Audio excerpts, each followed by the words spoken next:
Nakalimutan ko actually. I'm a god. How can you kill a god? Shame on you, sweet Nerevar. I'm a god. I'm a god. I'm a god. God. I'm a god. I'm a god. I'm a god. No recall or intervention can work in this place. There is no escape. No recall or intervention can work in this place. There is no escape. No recall or intervention can work in this place. There is no escape. No recall or intervention can work in this place. There is no escape. Oh, I'm a god. How can you kill a god? What a grand and intoxicating innocence. I'm a god. How can you kill a god? Shame on you, sweet Nerevar. I'm a god. I'm a god. I'm a god. God. I'm a god. I'm a god. I'm a god.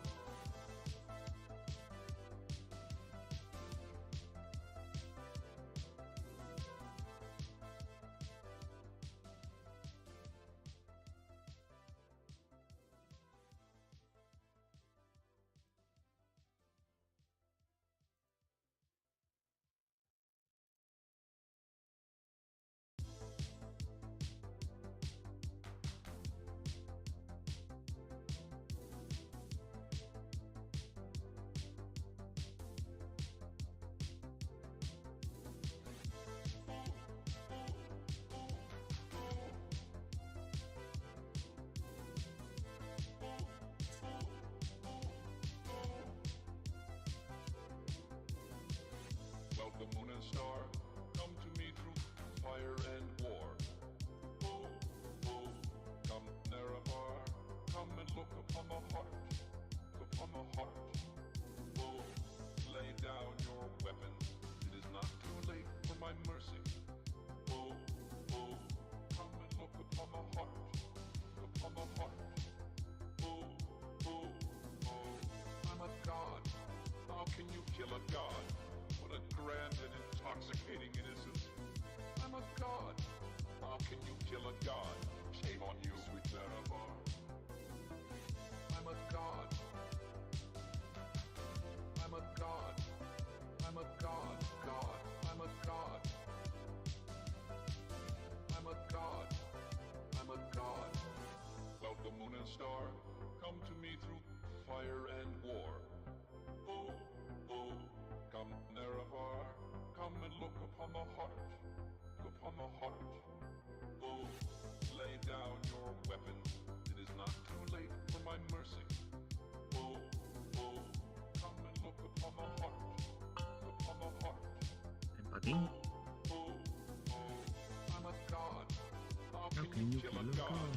What a grand and intoxicating innocence. I'm a god. How can you kill a god? Shame on you, sweet Nerevar. I'm a god. I'm a god. I'm a god. God. I'm a god. I'm a god. Talk! I'm a Talk, you god. fuck! No So I can hear you. intervention can work in this place. There is Hello, no hello, hello. escape. Hello, hello. Call or intervention can work in this place. Hello. There is no escape. Hello. No recall or intervention can work in this There you go. I can hear me now. Alright, we're done. We're done. Audio checking is done. Get out of here. Fuck off. There is no escape. Fuck off. I'm a god. How can you kill a god? Alright. What a grand and Let me just intoxicating change lay canvas. I'm a god. How can you kill a god? Shame on you, sweet Nerevar. There you go. Hello, hello. I'm a god. Hello, it's a Friday for the rest of you lot and a Saturday for me. I know. Time is quite a weird one, isn't it? They say time travel is impossible, but here I am, living in the future. I am a man of the future, unlike you, the rest of you lot who still linger in the past. I have moved on. I have embraced the glory that is tomorrow and left the sadness that is the past. And let me tell you this, The future. Eh, it's the same. It's more of the same. Actually, I think it's gotten worse. So yes, as I said, I was unable to stream yesterday, but like I always say, the past few streams, the creature design aspect is strictly left on the stream table. So I have not touched anything, I have not done anything with Dracoyusha since I just finished the creature profile for Tsushishim. Since once I'm done with that, I immediately pivoted back to designing the backgrounds for the player character. Because like I said, there is a player character and there you do have stats, you do have perks, you do have backgrounds. You also have creatures with their own passives, their own level ups and everything. So yes, this tabletop first project, then game later, is quite the ambitious one. But you know what? You know what? Ambition is nothing without actually doing it. And what am I doing? I am actually doing it. The rules, the stats, the backgrounds are all here. All ready to go. They just need the backbone, the infrastructure to do it. So we will set that up once we're done with the rest of these mechanical things. Because I am doing a massive proofreading rewrite of the rules. So currently, I've started rewriting the rules for the characters because I decided to do that before the creatures, because the creatures, there's not much change to it, to be honest, other than updating a couple of wording, making explanations more tighter, make sure I properly segment it, unlike the ragtag smishmash approach I did the first time, since again it's only a draft and it's just whatever close into my mind gets into it. Right, so now I have a background, I have a sort of reference as to where I'm going with the rules and such, and also the world terminology, the lore, so it helps out a lot. It helps out a lot in re-threading certain things and me doing retcons too, or rather tightening of the timeline and all that. Because yeah, that's another main reason why I decided to go here first, because I checked this out a lot and there are, let's just say, discrepancies with the lore, so I have to change them up a bit, you know, get some wording done, clear up some mess and all that, some discrepancies. Hello, adorable! You are indeed adorable. Hello, hello, welcome. Welcome in. Kamusta? I don't know, my brain is not giving me any other words for hello. Hi, there you go. So yes, we are doing that offline. So I am almost done with the character backgrounds.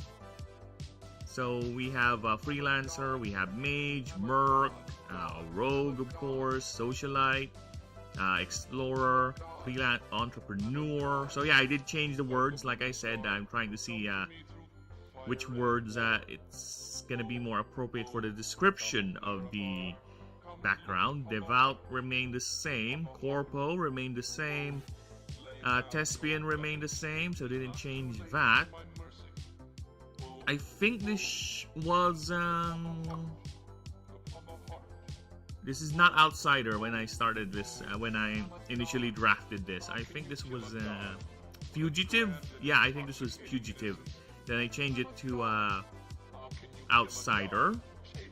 Then I told you this, chat, for anyone who's here the past few streams, smuggler is something that I would change, and here I am, I change it. It's now Veil Runner. It's no longer smuggler, because the character backgrounds doesn't just have the unique spin to it with the gear and everything. They also have sub options too. So yeah, the character backgrounds have character backgrounds as well. So I have decided to lump in smuggler inside the grander job, which is or background, which is Veil Runner. So yeah, it's here. It's all here. So each one of these are different things you can choose. There are sub choices. Here's the main differentiation or the main gimmick, right? A lot of characters, or rather backgrounds, have different starting gear, have different things to consider. So like I said, it's all about choice, everyone. I really don't like just moving numbers around as much as I can when it comes to these backgrounds or to these passive. It's the same principle when it comes to creature designing as well. I don't really like just moving numbers around when it comes to passives, right? I want them to feel unique, which is gonna be, this is my problem. Okay, this is easy on tabletop because on tabletop you can easily just implement complicated rules without worrying about programming. This is gonna be a nightmare once I translate this into the actual programming of the PC game, which will eventually come. But of course, everything is designed to be playable tabletop first, so we can go ahead and test it out. So yeah, this is gonna be a nightmare once I start programming the moves, the everything. But that's my problem, not yours. Your problem is to enjoy the game once we get to testing it, which I promise we'll get to the Discord. We'll go ahead and set that up. But yes, as the title says, we are still working on the 15th of the 17 starters. So yes, as you look at the doc, we have 39,000 words and 256 or 273 pages, and all of that is just the starter creatures. So we have 17 types. There will be a starter for each and every one of the type, and I have done 15 out of the 17. So we're gonna continue with that today. And of course, I'm always here. If you have questions, you have comments, or anything you'd like to talk about, why not? Let's go. You might even bait me into saying something political. Probably. Could be. But I doubt that. I have a good grasp. I have a good grasp of my politics, I think. Oh shit, I forgot something. Let me just go back to my strumble. Shit, I forgot something. Give me a moment. I need to adjust certain parameters. Yeah, I forgot to put in the tags, idiot. Intoxicating nuisance. How can you kill a god? Human sweet Naraval.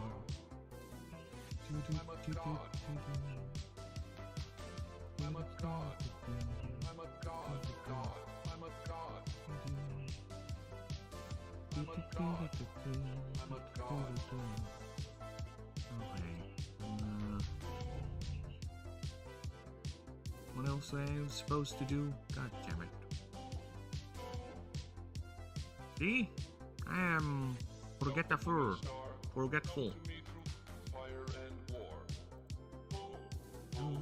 Come, Naraval, come upon the heart. Lay down your weapon. It's not too late for my mercy. Come and look upon the heart. Upon the heart. Let's change that. Let's see if I can. Let's see if there's like a long loop of this song, because I am in the mood to listen for some goodness. Civ 6 intro music. Loop. Oh, here's a 1 hour loop. You know what? I'll take the 1 hour loop. Why not? What if you could make a song using? No, I don't want your voice? ad. Shut up. Fuck off. Get away from me, you blonde bitch. Yeah, let's do a little bit of culture. Gaming culture, that is.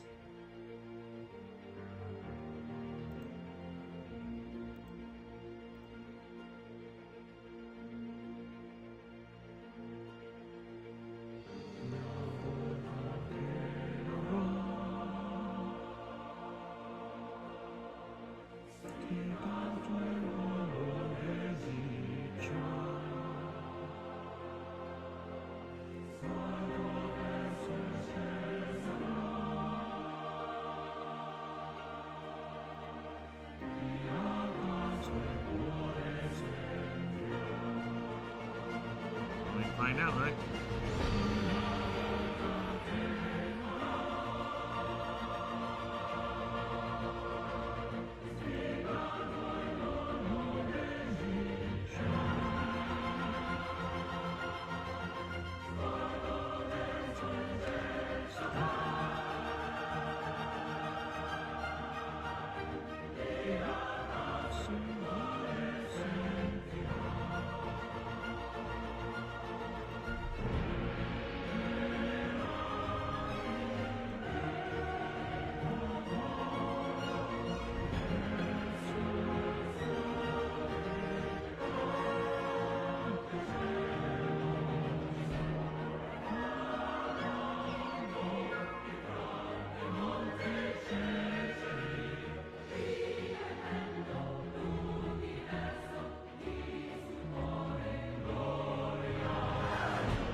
Hello, I do not understand the language, but I know YouTube auto translates, so scary. Cock-a-doodle-doo!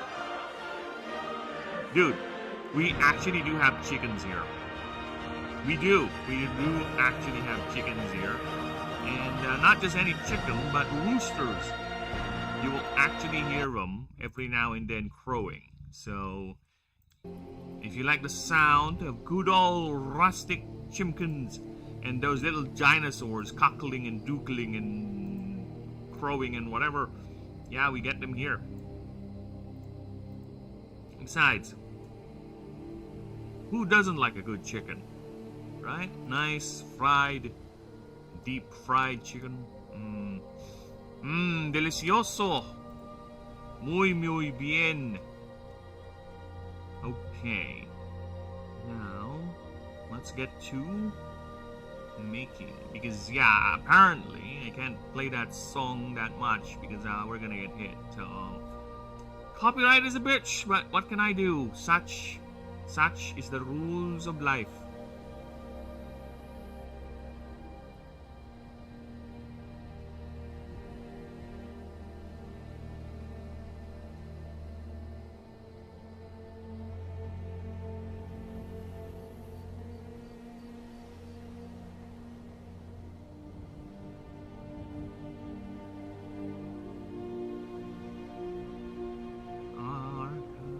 Always get that mixed up.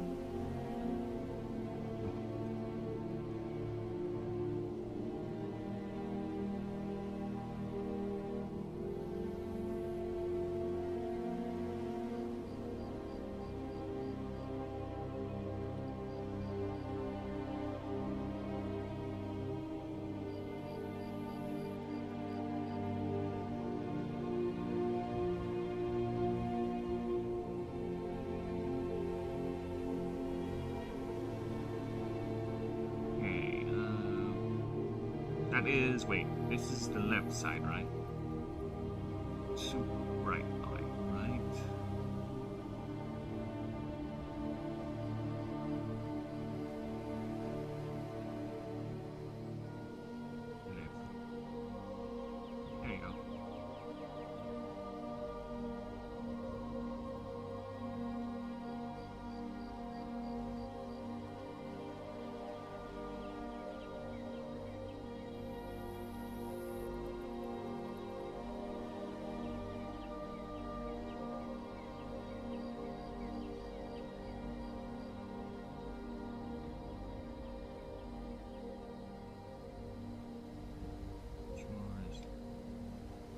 focal point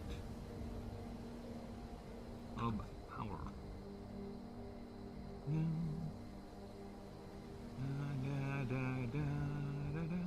That's interesting. You type Cocorico, but apparently I don't know what onomatopoeia language is that for, but it translated cock-a-doodle-doo. I just find it really fascinating, the way language works, right? In one language, one word could be just a syllable, but when translated, it could be very, very long. Which I find interesting and challenging, actually. If you're going to be someone who translates languages to certain other languages, and it's a song, good luck. Good luck. Not only you have to worry about the cultural connotation of the lines, right? The meaning, because sometimes since songs are largely poetic, well, the actual songs are, there's a meaning to it, and it's usually hidden in cultural context.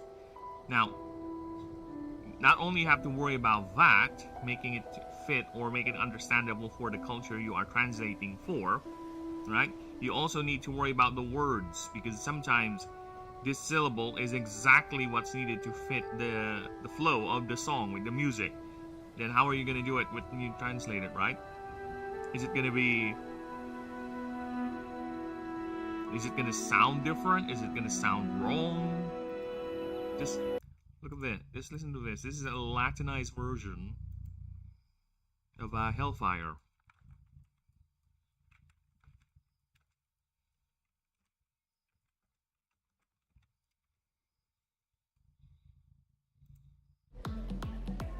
Oh, fuck off, ad. Get away from me.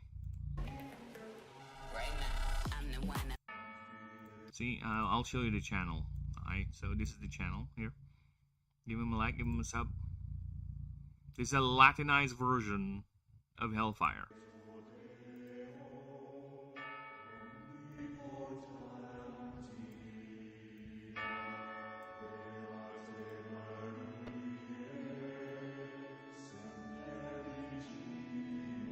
I just want a reason to listen to this again. Beata Maria, šis esse mihi anima, tam rectam ut qua iure gaudeam. Beata Maria, et iurem me maiorem quam, lascivum vulgus eredi audeam. Dic mihi Maria, si saltantem cerno cureius oculus meus dillat. Percepte conspecte sol nigro crine nectitur, et in me deflagrando furiat. Inigni, maligni, o corpus ardet nec, furores indigni, peccata perlundec.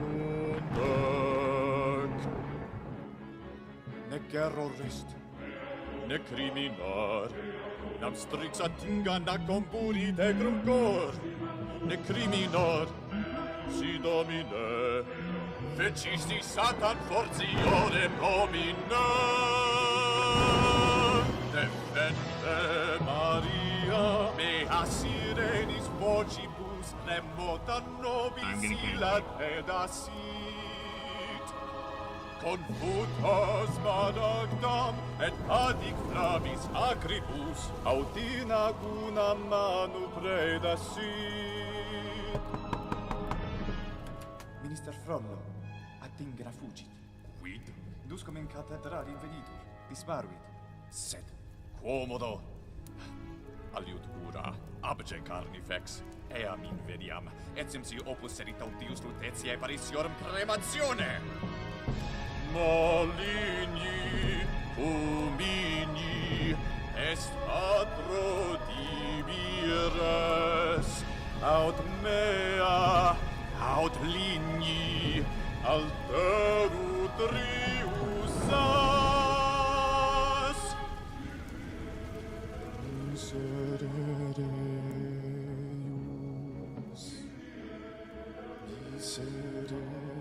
me. Sed aut preda mea, aut lini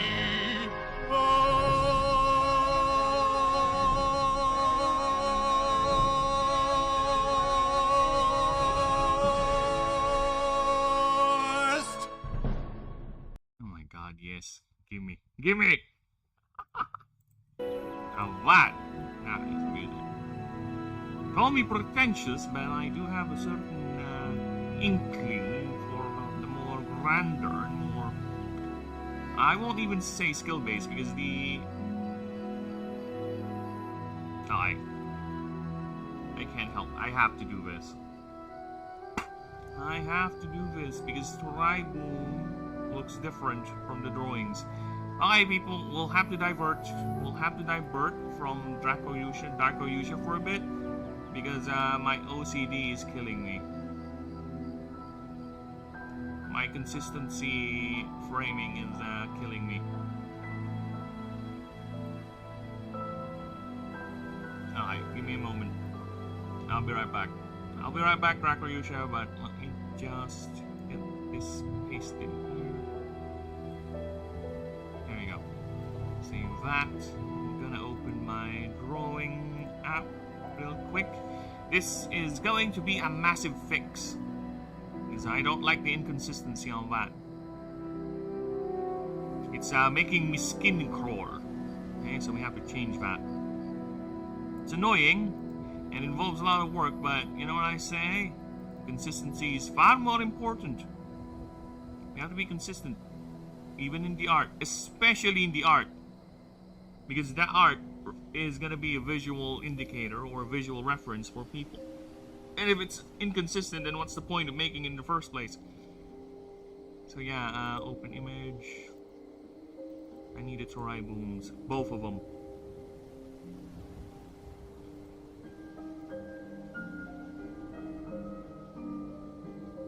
Oh, I see, this is the problem. You see the problem? I see the problem. That is the problem. See if I can fix it without doing too much damage. The head should be over here. That is the problem. Triboom does not have a long neck. It should, yeah, it should be around here, like that.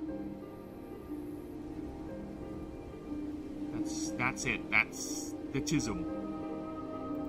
It's just the neck. But you know what? We'll have to fix that.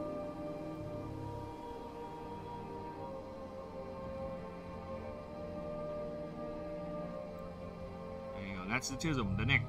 I just find it annoying that Triboom is a bird of prey, and I designed it to look like a bird of prey, but with the drawings, it looks like a fucking buzzard. So I need to change that. So that's what we're doing. We're changing that right now.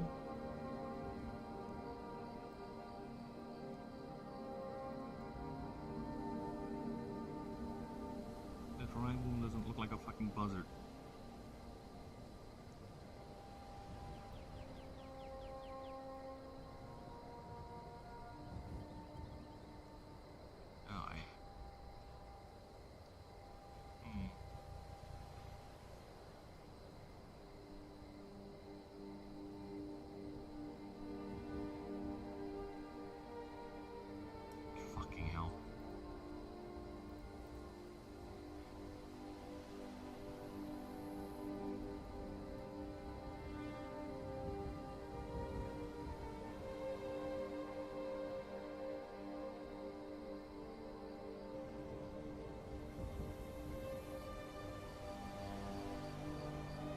I think that should match the length of the neck.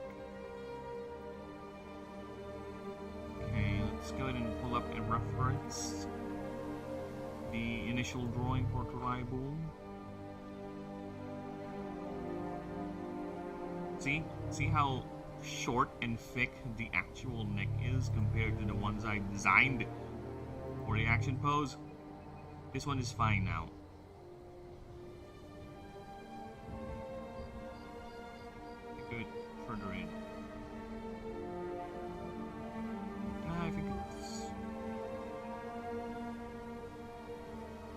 think it's fine. Alright, now that's easy. That is easy. That's the easy bit. Alright.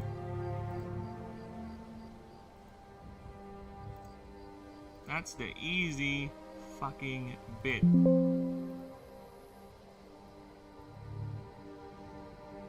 Done. The hard bit is this. It's fine, we can get around it. We can get around it, I'm sure. I'm sure of it. Look at that, look at those long necks. They're way too long, bruh.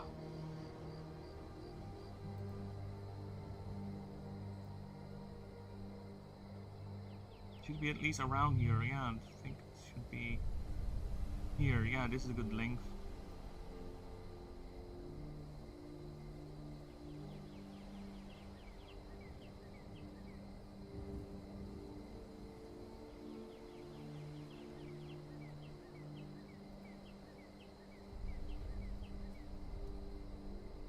Okay, so let's get some erasing.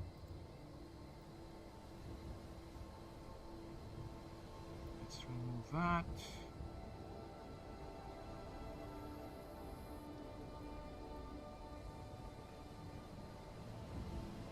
Put that in there. And that shadow needs to be removed too because that is meant for the beak.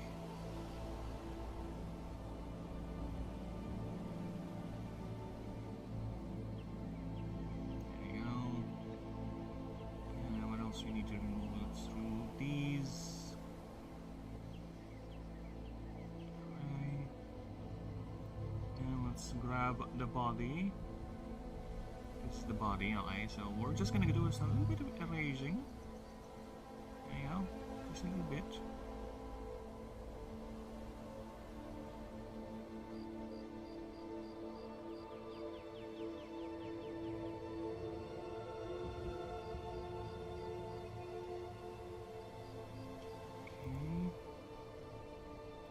To the head.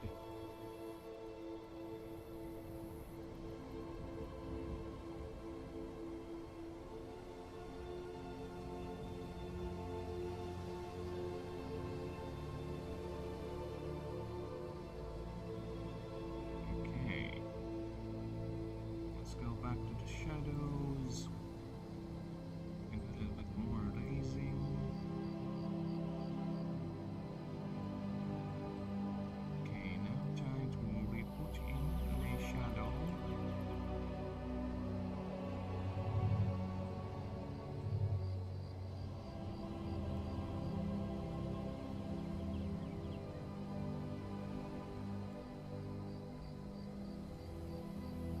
To do something about that. That is correct. Okay, let's go back to the head. I need to remove certain details. I don't know where that's from though.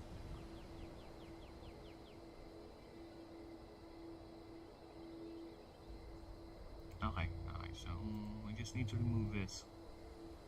There you go.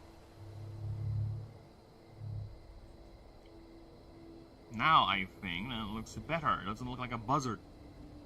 It looks like a bird of prey. Actual bird of prey. Alright. Also, I need to change the color of the background. It's a bit too dark. It's hiding the lines. Oh, fuck off.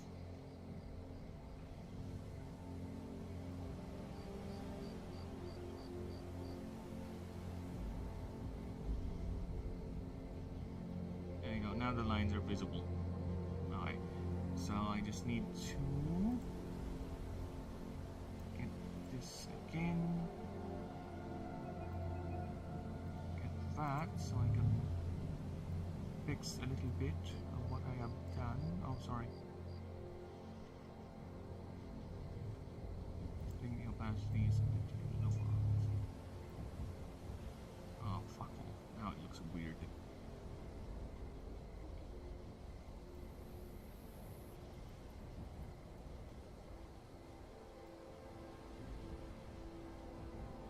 I hate that.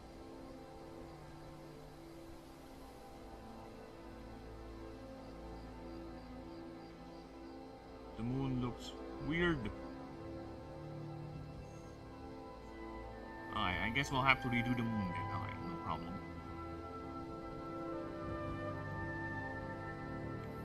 We'll have to redo you, Mr. Moon. The fuck?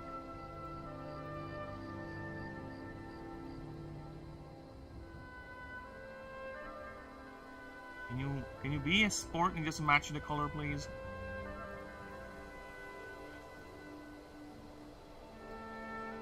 Thank you.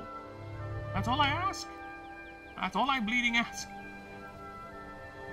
Why are you making things easy, hard for me?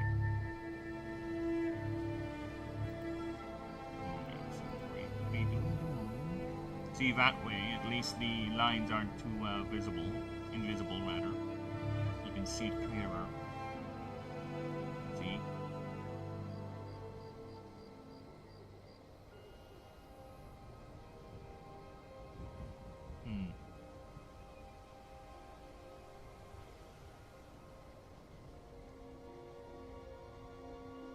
Let's put the moon back up here. Oh my god, I hate this. Oh, fuck you.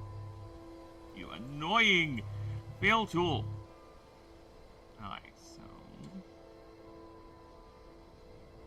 we grab that.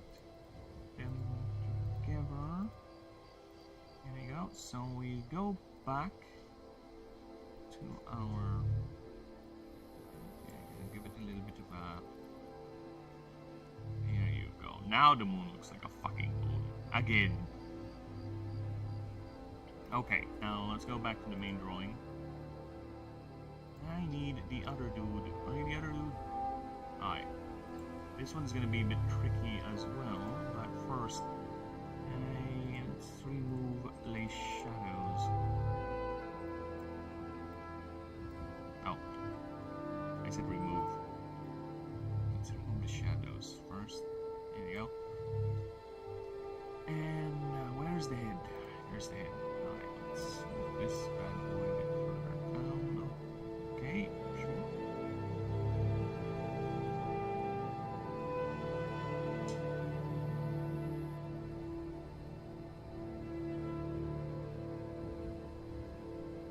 You see that I moved the head back further, like cock it up a bit like that? Or just let it sink in.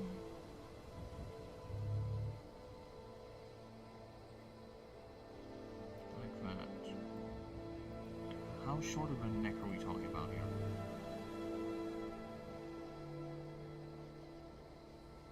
Very short, actually.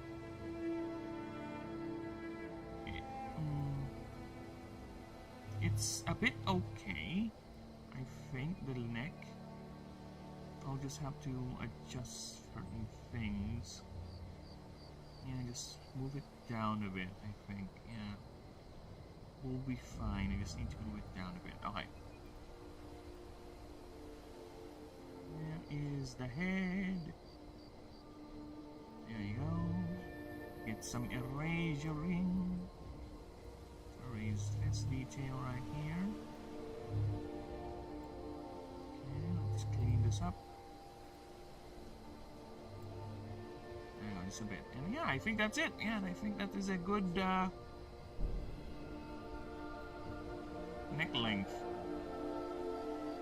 They don't look like buzzards anymore. Alright.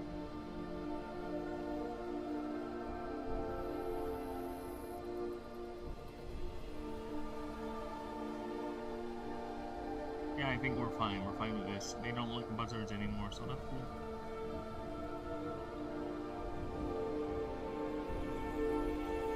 Let's put back the shadows.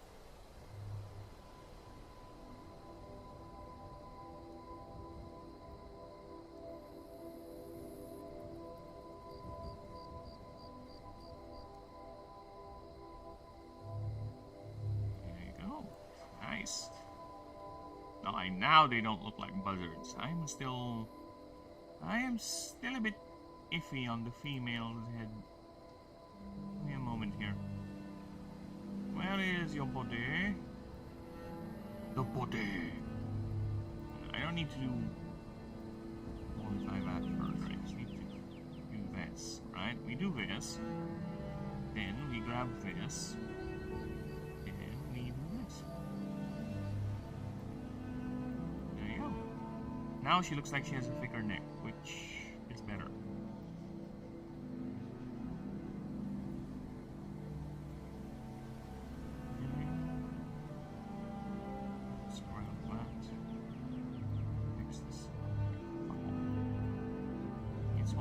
I need a smaller brush for this. Let's do that. Fix that up like that. Nice. Back over here. Because this is killing me. Killing me not so softly. Okay. Back the shadow.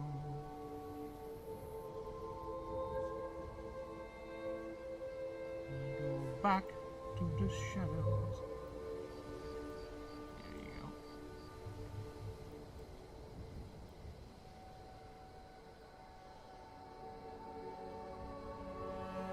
Very nice.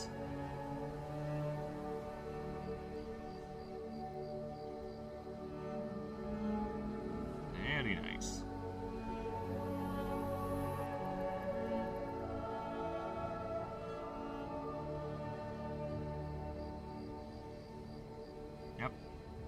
Now she does not look like a buzzard with a weird neck. The male...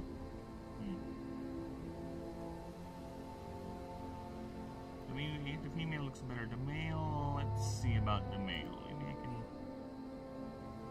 change a bit too. Because yeah, he does look like a flusum. Oh fuck off. I hate it when I do that.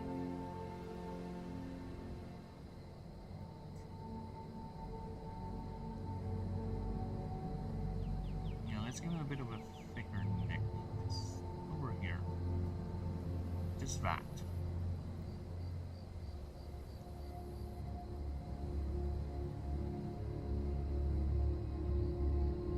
Just like that.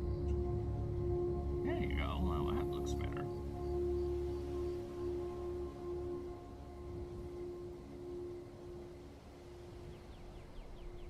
That looks better. Nice. Alright, let's go back to the shadows. Just gonna fill this completely. There you go. Now they have thicker, more stable looking necks. There you go. I'll take that. Alright, so save. Save as. PG. There you go. Now, let's go back to dock so we can change that. Yeah, the OCD killed me. I'm sorry, people. Sorry about that little sidetracking, but it killed me. The OCD killed me, alright? Lab? I thought you were saying something. Sorry. What time would we expecting the thingy?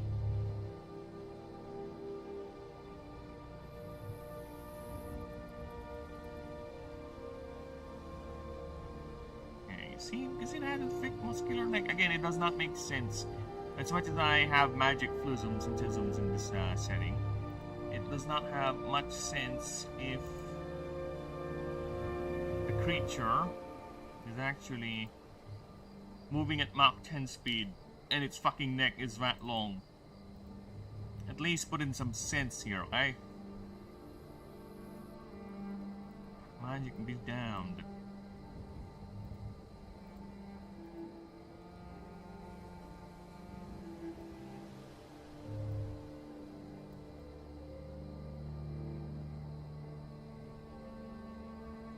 See, now that looks better.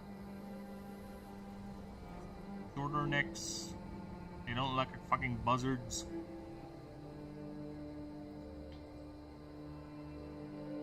Okay, next up here.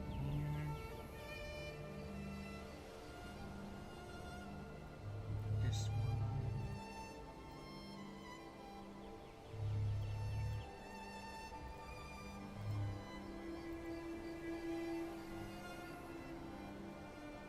There you go.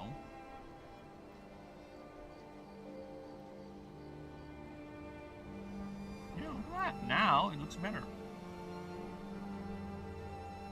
That looks way, way better. Alright, now let's go back to our Dark Ryusha. Sorry about that tangent, but I'm back. Okay. But I need to pee. I'll be right back. Being help. So many delays. I know, but I'll be back. I'm gonna pee. Peach will be peed. Have a peaceful day. Have a very, very peaceful day. Alright, I'll be right back. No mute.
Malinsa ang hininga ng Kitty.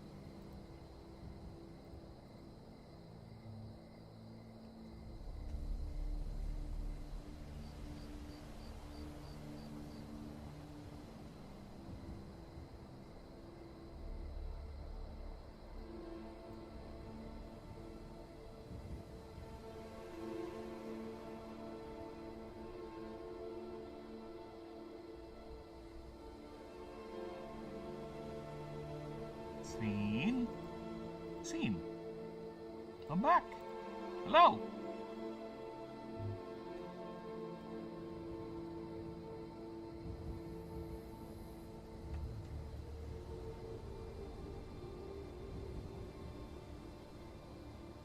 Enhance.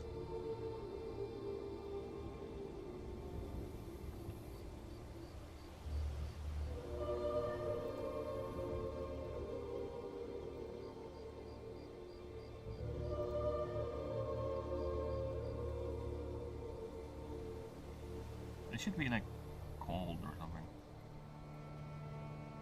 I need a good name. Let me go to my annoying little secretary. Words. More ventilated.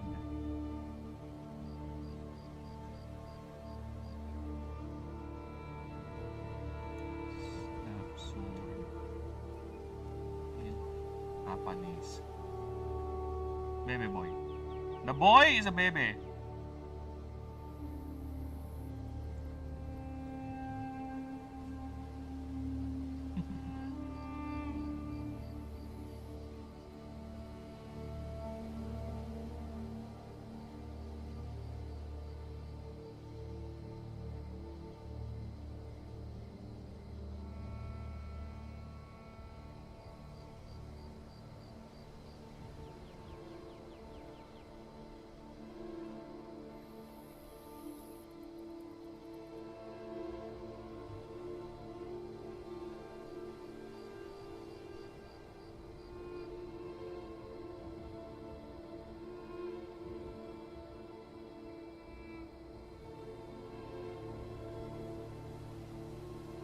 There you go. It is a... Oh. It is composed by composition.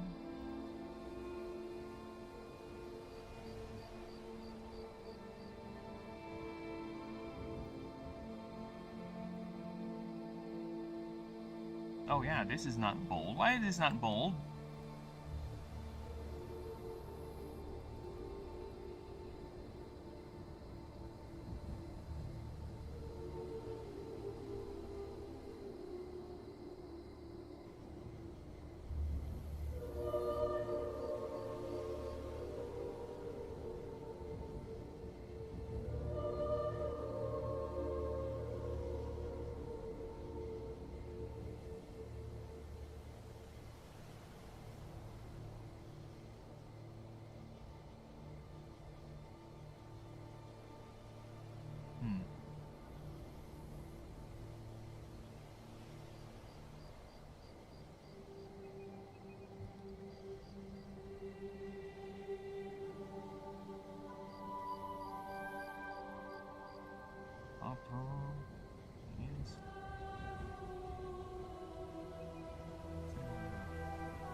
How can I put this?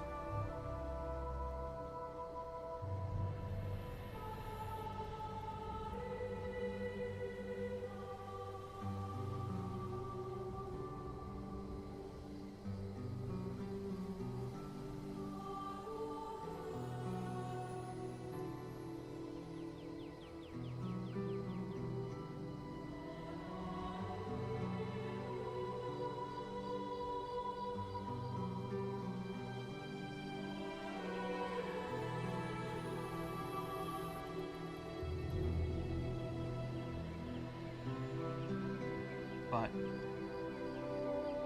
not right.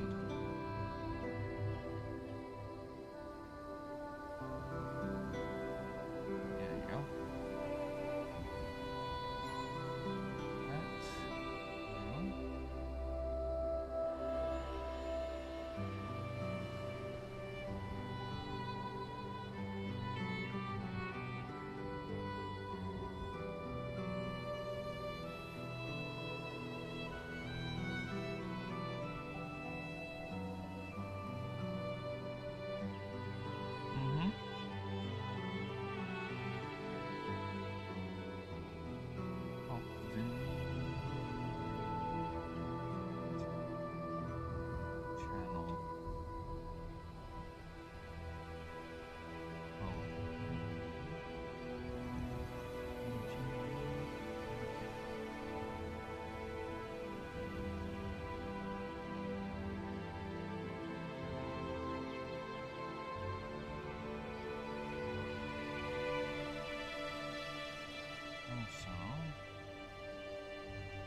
manifest.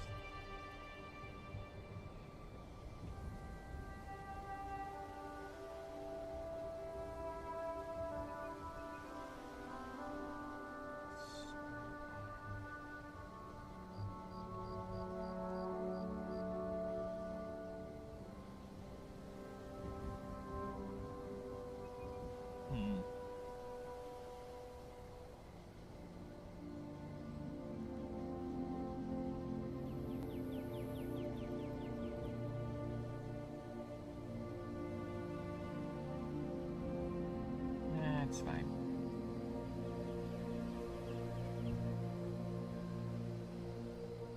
Where are you again? Why don't do that? I need Mr. Reflection for the size. I also need to see how tall Mivraj is because there is a reference for the size. It's roughly the same size as Mivraj. I think it's bigger a bit. So let me just see. So we're scrolling up until I get to Mirage. Hello, Denisium. Welcome. Long time no see. Was unable to stream yesterday because of things.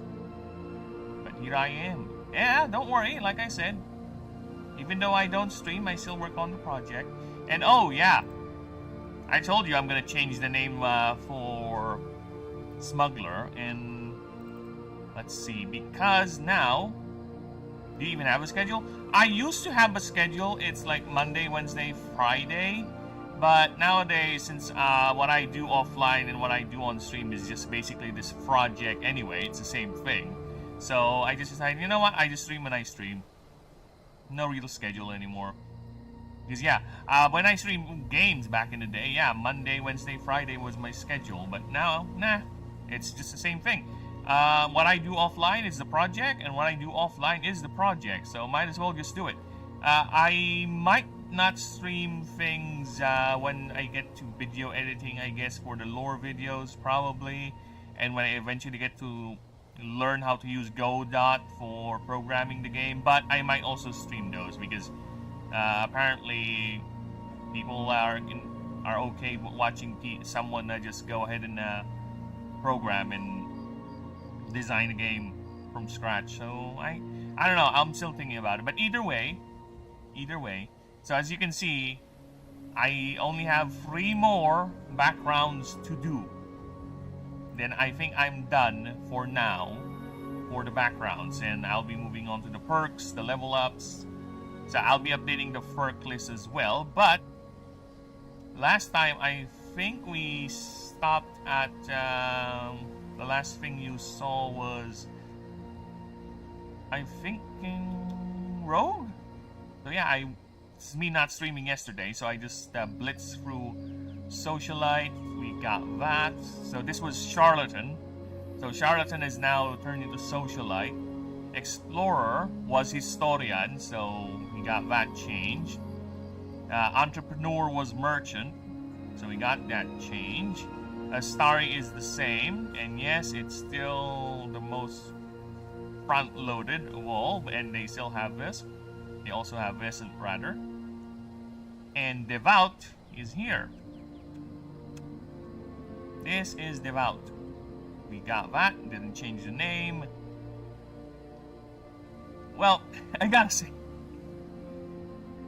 there is one perk I just want to talk about with Devout, because this is clearly a reference. Okay? This is clearly a reference. Okay? I just had to do it. So it has a background, and not really a perk. So when you choose Devout, aside from the regular deviation from normal, right? Their own gimmick, you also get a mini background, a sub background, a sub option. So one of the sub options is Witness Me, and it basically gives your character a perk called Shiny and Orate. Okay? Once per combat, during your creature's turn, this character can roll a 1d20, deal piercing damage to a creature based on the result multiplied by 10. So if you get a 10, you deal 100 damage. On an 18 up, you add more damage by paying your favor, basically, your favor point. You can spend your accumulated favor from your god to burn that into add it to more damage. And you can do a max of 200. And you, on a 20, you gain favor from the total damage you've done. So yeah, it's like you scream, "Witness me!" You do the Mad Max sort of thing, and your god is gonna say, "Mediocre."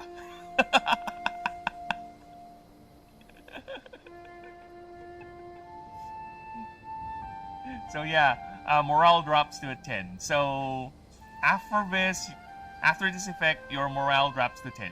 So yeah, so whatever happens, your morale drops to 10, regardless of how successful you are. I might change it when you get to a 20, it doesn't affect your morale, but for now, that's how it is. I just find it fun for the devout. You know what? Let's put that in. He's so devoted to his god, he's willing to charge a fucking creature in the middle of a fight. And just scream, "Witness me." Why not? Writing rule streams are better than art streams in my opinion because there's nothing to talk about or comment on art streams, especially if you are in my background. I get what you mean. I get what you mean there. So I might just do that then. The only reason why I do these offline is because, yeah, for me, I think the art is much more interesting. But yeah, you know what? I might just do that. In fact, actually, I am planning to do a proofreading stream for the whole thing. So, once I'm done with the backgrounds, all of it, I'm gonna stream the proofreading. So it's gonna double as me proofreading and introducing people into the rules. So we're gonna do that. Okay? We're gonna do that. It's the same with the Faber doc, right? I did a proofreading stream just with the Faber doc and the God doc, even once I'm done. So I'm gonna do that too with the thing here. But yeah, I might take you up on that and just stream the backgrounds too while I'm offline. But the creatures need to come first because they're the ones who are harder to do and demands more attention. So this is much more easier to do, and for me at least. So we'll see. For now, I'll stick to that. But yes, I might just intersperse proofreading streams and lore/proofreading streams and rule introduction streams for the whole thing. So we're gonna do that. Once I'm done with the entire set, we're gonna do a proofreading pass. Then that's gonna also introduce you to the gimmicks we have for each of the backgrounds. And yeah, as we continue with that, devout is that. Thespian remained the same.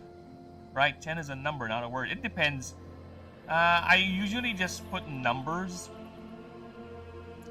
Numbers for things that are concrete in game. You know what I'm saying? If it's like 10 XP plus 5 morale, right? That's gonna be numbers.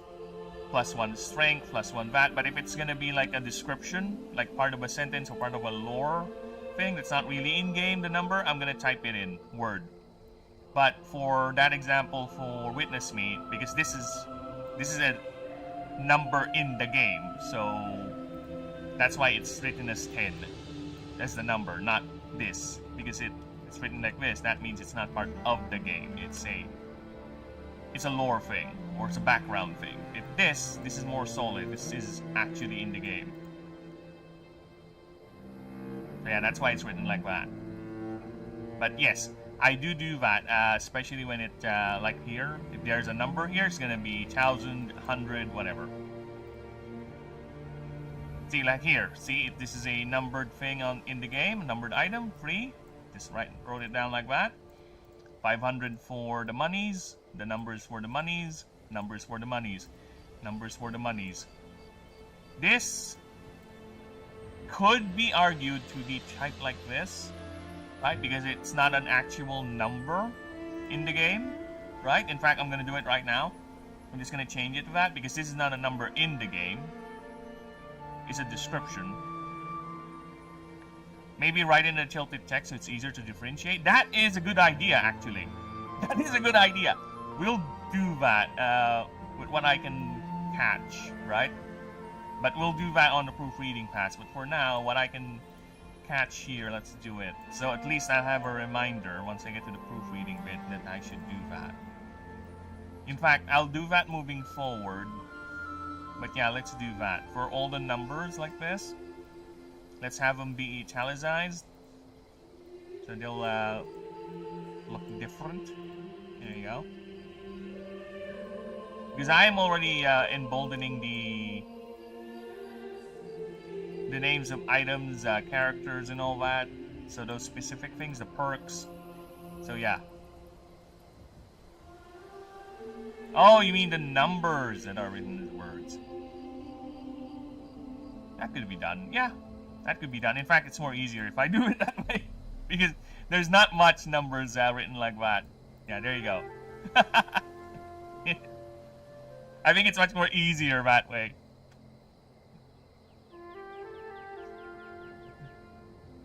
But let's see. I really don't like the idea of easier. Which would make more sense? Actually, no. For me, I think it makes more sense if I italicize the numbers that are in the rules, you know, rather than the descriptive numbers. Because that means an italicized number means it has more emphasis to it, right? It's much more important rather than the descriptive numbers. So I think I'm gonna do that. It might be harder, right? It might be harder, but I think it's much more coherent that way. In fact, I need to color code this as well. So that's another thing I'm doing. I color code certain things in the game, or for the rule description, like wits, strength is red, wits is blue, ingenuity is green. If same thing with the other stats. With the types as well, I would color code them. I think I also do it with the status effects. I color code them. Aren't you able to do? You know what? This is why I love chat. Yes, we can do that. Actually, I have not tried. Let's try it. Let's try. So 6. Oh, okay. So 6. So yeah, we can do that. Yeah, it'll save me a lot of time. So yeah, I'm gonna try something because let's try this. So 6. Let's see. How do I do the changey thing? Ah, there you go. Replace to find equations comment. Replace. Can I italicize you? No, I cannot italicize you. That's annoying. Yeah. See, I can only change it to something, but I don't think I can italicize it. See? That's annoying. Yeah, I can find the numbers. At least I can find the numbers, so that would save me a lot of problems. No problem there. So yeah, I'll just do it with whatever I catch moving forward, but as I was pointing out, we'll do that on the proofreading pass. But yes, I'll definitely do that moving forward, at least for the rest. So yeah, Devout, Corpo remains the same. I do find it funny too with Corpo, because Corpo has this interesting little background with it, where you start with the same gear, right? The same gear, but you have 2,000 less monies at the beginning. However, since you are technically an employee of a massive company, not a freelancer or a humble person who just wanted to be an animancer, you have a salary. You have a salary. You earn 500 currencies every time you go back to the main hub. So you do an expedition, you do a mission, you go back to the main hub. If it's successful, or rather, once you go there, you have a salary of 500 every time you go back. So you're technically a salaryman, but the gimmick is you have a contract that expires, or you have a mission to do. So you choose free every 5 runs. You need to complete this. If you don't, you're gonna get doxxed with your pay. If you complete it, and if you overperform, you get extra rewards. So yeah, you are basically playing a salaryman. That is the idea of a corpo. Funny, if you fail 3 times straight, you will be penalized and you will be fired. Literally. The game has a function where you are gonna be fired by your company, and you'll be indebted to the company for 20,000 currencies for failing at your job.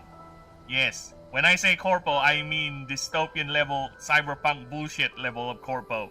This is not a fancy, happy-go-lucky bullshit. This is how corporate structure really is IRL. And I, being someone who experienced that for nearly 2 decades, is gonna relive that in the game. we're gonna experience the drudgery of working with an actual massive corporation, okay?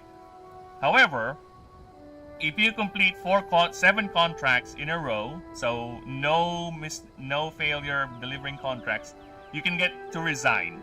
Here's the fun part. You get a chance to resign, so you can either pay the separation fee of 15,000 credits right away,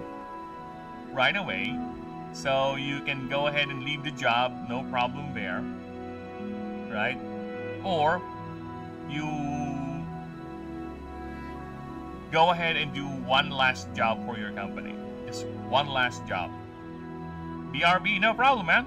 Are there any mods that you can change with an app file, like you can do with Minecraft, changing some of the parameters, but for Word or any other extension? I have not tried any of that with Word using mods, so no, I don't know. I don't know. I have no idea, brother. Totally no idea.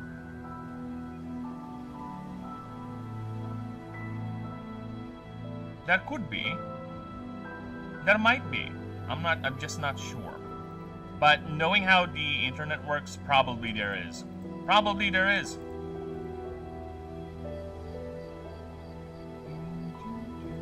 Yes. So there might be.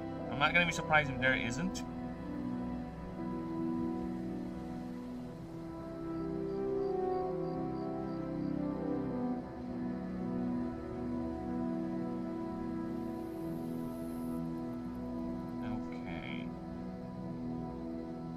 Give me a few moments here. Just checking the stream, see if they're okay. Okay, so they're okay. So yeah, as I was saying, you can go ahead and resign, so you can pay the 15,000 upfront cost, or you can do one last mission with them. 3 contracts of your choosing, of course. So you need to pass all 3 of them. But their requirements for you to pass are doubled. So instead of 6, you need to finish 12. So you either pay the 15k or you do this mission. The fun part is when you get to resign. Okay? Regardless, if you resign, you get to choose a new background. Yes. That's how Corpo is. That's how Corpo plays. So you get to choose a new job, technically, or a new background after you get yourself out of the corporate structure. So you can pick any of the other backgrounds and start all over. Yeah, I know, that's the fun part of the Corpo. Because technically, yeah, a job is a job. It's only gonna last until you yourself stay there or you get fired. So you get to pick your own new career. You get to pick any here. Any, for now, any of the other jobs, of the other backgrounds. You can be, just basically this. You become humble now. You realize that you're actually too good for the job, and you choose to be a prodigal, or you just wanted to. You have found religion during your stay at the company, and just went for and be a priest, or you wanted to study magic and you became a mage. It's up to you. However, if you're fired. Basically, if you fail at your job, you are not allowed to choose the backgrounds for Astari, Justiciar, and I'm gonna add Ranger as well. I think. I might not do it. So yes, you are not allowed to choose the prestige jobs if you fail. If you fail at your job as a corpo. So yeah, I told you it's fun. It's fun and grinding. Or not really grinding. It can be annoying with the contracts because you need to finish this within 5 runs or 5 expeditions. Regardless of whether you achieve it or not, you will have to pick a next one, and it's gonna be a pass or fail. You either fail, overachieve, or achieve. So yeah, I really find these fun. Very, very fun. I'm just interested how all of this would work. Most likely there will be number changes. Most likely, that is a guarantee. There will be number changes. There will be...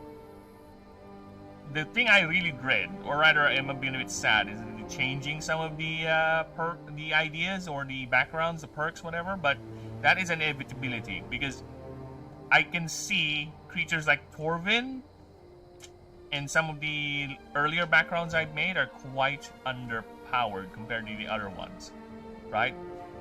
So there will be changes, that's for sure. In fact, I just changed one background earlier for the... Well, Thespian is still the same, by the way. Outsider, yeah, this was Fugitive. I changed that. And here's the Smuggler. I have changed the Smuggler. I told you I'm going to change the name. It's now Veil Runner. Yes.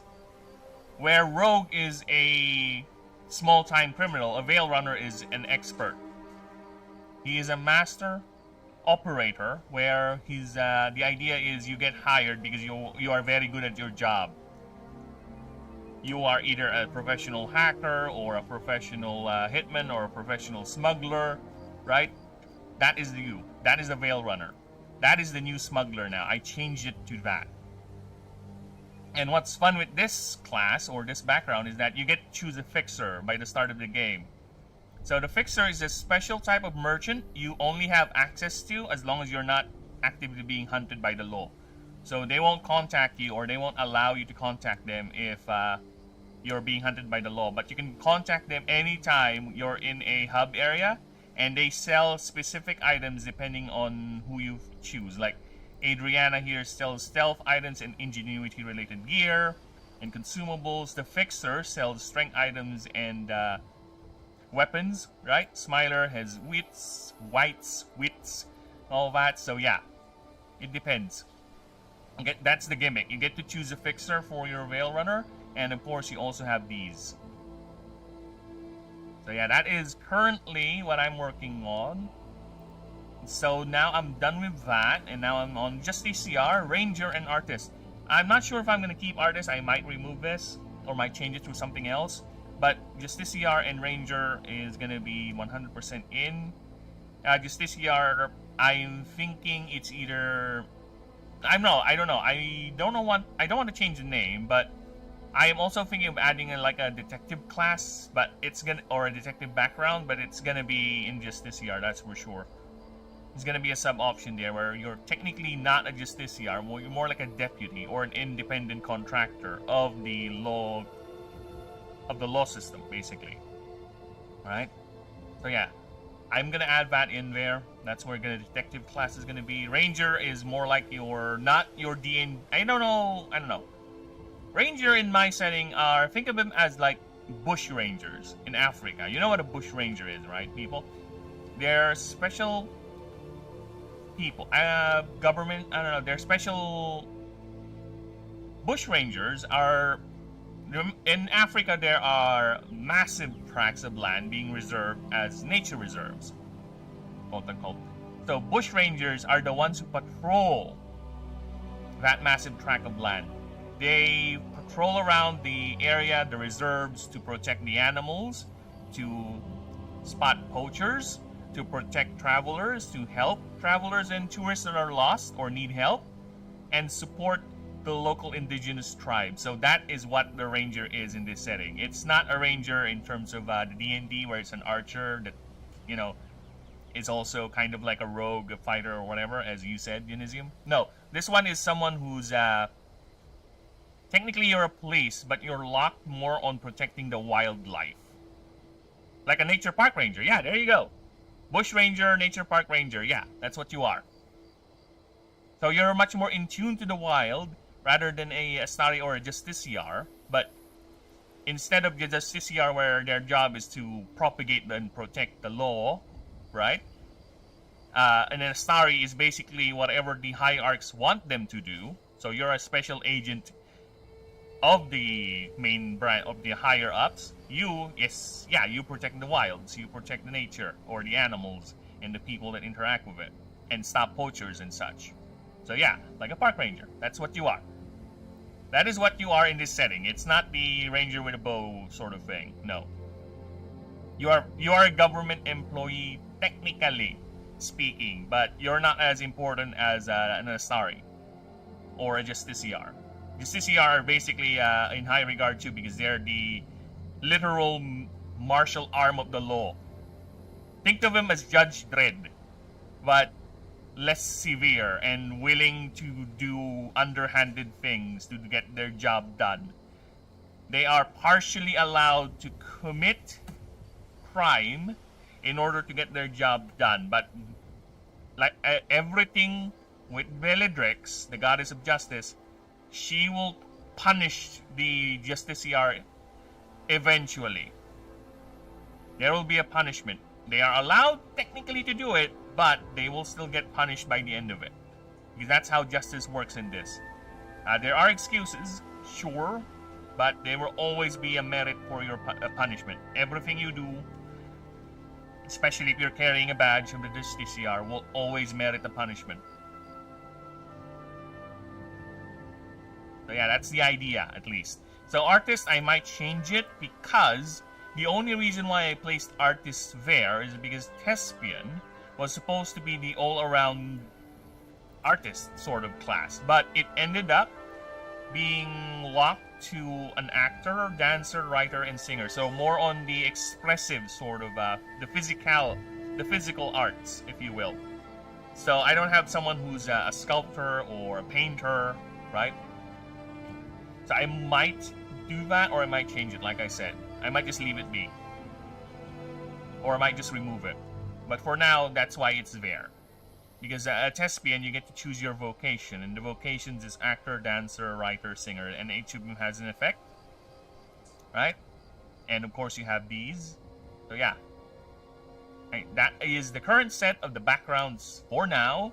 And after this, I'll be putting in the levels. So to explain the leveling, I'll finally make a level up table for characters and how leveling works in the game. Now, granted, this is a tabletop game. This is my rules, but you can always homebrew. But for me, I'm gonna put in a guideline as to how I do level upping in my game. I'll do the perk list. I might just end up doing a separate perk list. It's not part of this doc. It's a separate thing. Because the perk list is rather long, very long. And I'll also do I'll separate also the item rules, right? I'll separate that as well. And I'll finally make a item list. So that's another thing I'll be doing offline, aside from the creature designing. So at least we are both working on the background things with the items. The items, I think, are easier than the creature design. So yeah. Because a lot of them will be following the same pattern of escalating use, right? And of course, what item I can make to help ingenuity, to help morale, to help this. So it's a lot straightforward. I think I can knock that out easy. And I'll be making a spreadsheet for that, so we can have a quick reference. So those are the things I currently plan to do. Then I'll go ahead and redo all the other rules. After this, I'll redo the creature combat rules, which is, again, I think it's easy because it's just gonna be me tightening up the words and making sure nothing is inconsistent. So that's gonna be quick because I don't see anything to be really drastically changed with the creature rules, right? It's basically still the same. It's not like with the characters where I added in like weapons or backgrounds. No, it's creatures are gonna be the same. So that's going to be a quick redo. The rules for the world, basically the expeditions mode and the open world, I'll redo them, but I'll separate them. So I'll separate both docs. And oh yeah, there's also the scenario rules. So I'll go ahead and redo that, but I don't think it needs much redoing since it's basically still the same rules. So I think we're fine with that. Yeah, there's a lot. So, yeah, I'm really hedging. How much do you think it's a good idea for me to actually set up a Discord now and just put up all the rules there, right? And just update them as I go. Because I'm just thinking about doing it. That way, at least, if people do come in, you know, they can join in whenever. I think it's a good idea, you think? Because I was about to do that the other day, and my friend said, You gotta be careful though, people might steal your shit. That's why I hesitated. So yeah, that is the primary reason why I have not done it yet. It's because I was cautioned that people might steal me shit. To be fair, I do have all the evidence of me making up this idea first. So, oh shit, I was looking for Mihraj, damn it. Because I need the size comparison. Let's grab Mr. Reflection too while we're at it. So yeah, I don't know if I'm gonna do a limited rule thing. Oh, this is how big a Mirage is. Okay. So, Mr. Reflection. Oh shit. Dude, you're big. You're a big boy. You're a big lad. So that's how big a Mithraj is, and it normally fights a Dracoyusha. Oh fuck me. Dracoyusha is a bit bigger too. Big on the big side.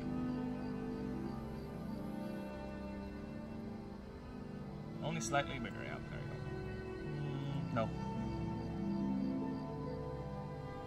There you go.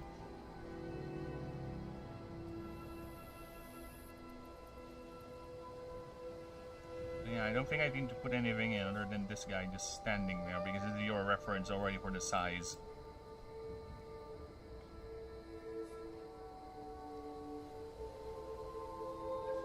Okay.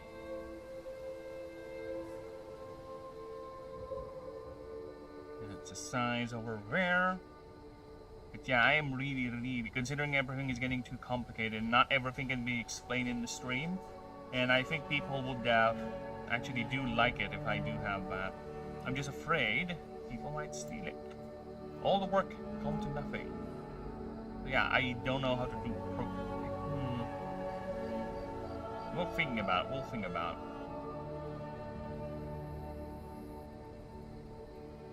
Okay, so Dracoyusha, Draconic, Mythic, and you are a martial type. Martial.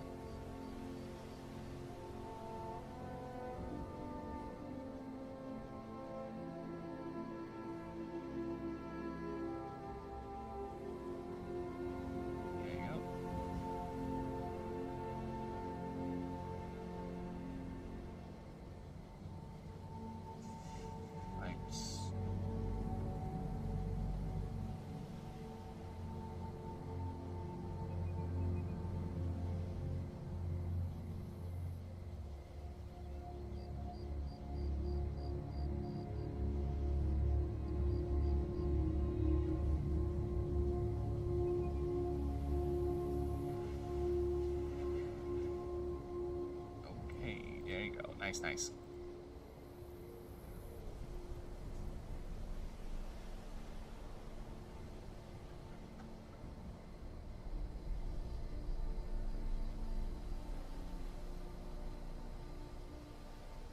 Because yeah, that's the thing. I read a bit about copyright law because I kind of want to put it. I will eventually, once I'm done with the whole. That's my plan. Is to eventually get this. Yes? Okay. I was going to say something because you're looking at me. So planning to do a... I'm eventually going to file this for IP protection, right? But I've read that you cannot actually... because it does make sense, and it's dumb if people are allowed to put in copyright protection or IP protection for specific or rather general rules when it comes to game systems like this, like the dice roll, right? The only thing that I can go ahead and do, protect, is the proper names and the main concept. Then probably lag. Well, you know what? I'm gonna pee. How about that, lag? I'll be right back. But yes, either way,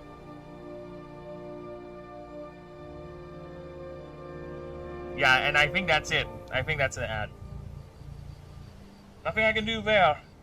I did set up the ads to run as at least infrequent and as short as possible.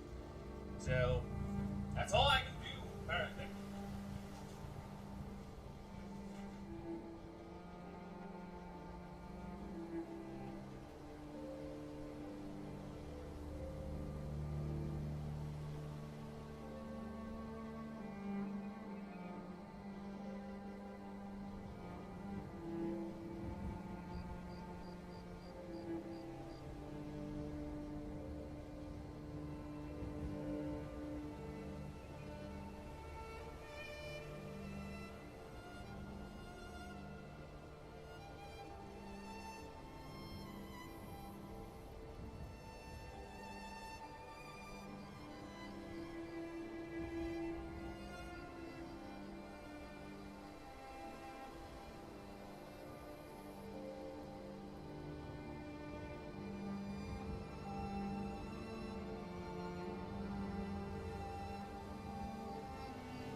Okay, we're back.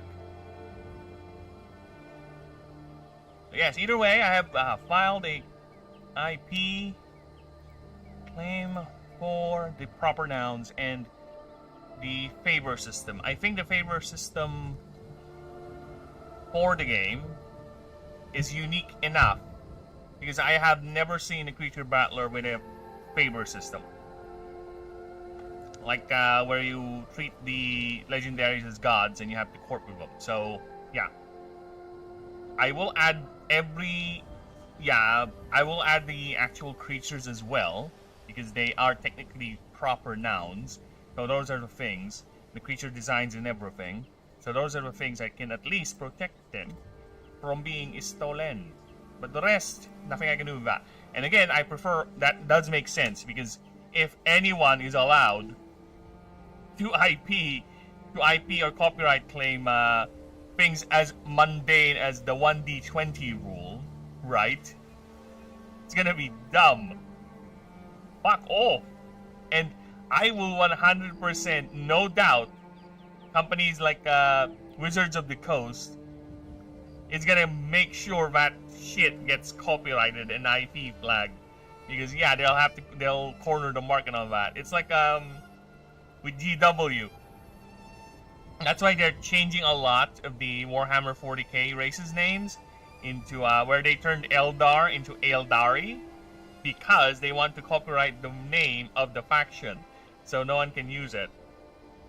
Because Eldar is actually not copyrightable and it's actually a term they borrowed, quote unquote, from Tolkien. If it's anyone's gonna copyright them, it's fucking Tolkien. The Tolkien estate. Because the Eldar is the term for the elves in Middle Earth. Another term for them.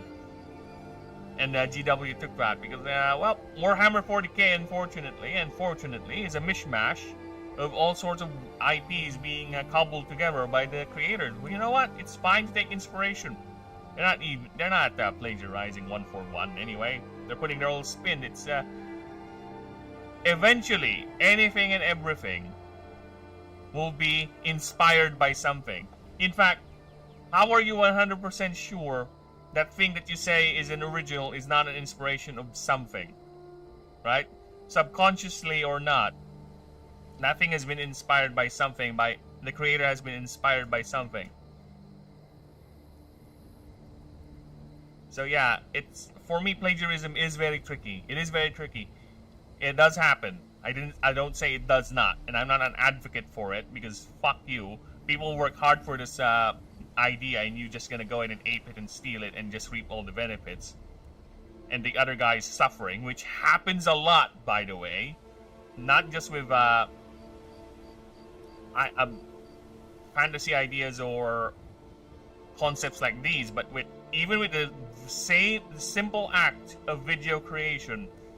people would go ahead and grab someone's edits and put it into their own video without even crediting or even acknowledging that they're using this stolen video footage or this research material. They're not even going to credit you. They're not even going to mention. In fact, there's someone recently where the plagiarism was so prolific that whenever he does his own videos, he not just stole or copies the script, he also takes the footage and alters it a bit so you don't get to see the watermark or any indication that video belongs to someone else. That edit, rather. So yeah, there are cases like that, and it is unavoidable. Very, very much unavoidable. I'm just saying that everything and anything is inspired by something. That's it. And plagiarism is always a tricky subject. It's not... You need good lawyers or a good case. It has to be uber obvious. You can't just state that it is as such and reap all the social benefits for claiming that it is. No, you have to prove it to me first that it's actually plagiarizing something. And it is tricky. It is tricky. Me personally, I'm just fine if you just give me credit. Just give me some exposure, man. Spread the word. Right? Don't tell me that it's you did this and you just took my work and my idea. Tell the people where you got the fucking idea and send them over to me. Because God knows it's already hard enough to spread an idea, especially as niche as this in the internet nowadays, because it's a competitive market. Even the niche stuff like this, you are being drowned by nearly everyone. So the fact that there are people here who would steal your shit and just not credit or tell people about its originating a concept or idea is downright criminal. And it saddens me that there are people who don't really care.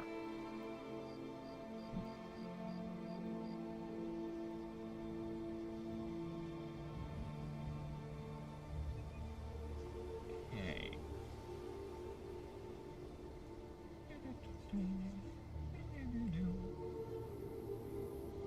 Now, let us do the passives. This is going to be tricky, because how can we do a passive? What sort of passives can we give a creature?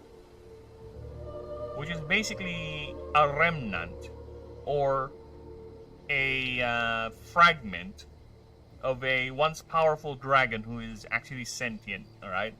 And has been reduced to near animalistic instincts. What sort of passive can we get? A creature that's like that, who has enough genetic memory that it remembers how to craft weapons and how to craft armor, right? And how to use geomancy and hydromancy. But still has no context why it knows those things. It just follows its instinct. It's whatever genetic memory is left behind from its previous incarnation. That is the Dracoyusha. That is the entire Umifin line. Umifins heal and help, but they have no context as to why they do it. It's a genetic memory to them.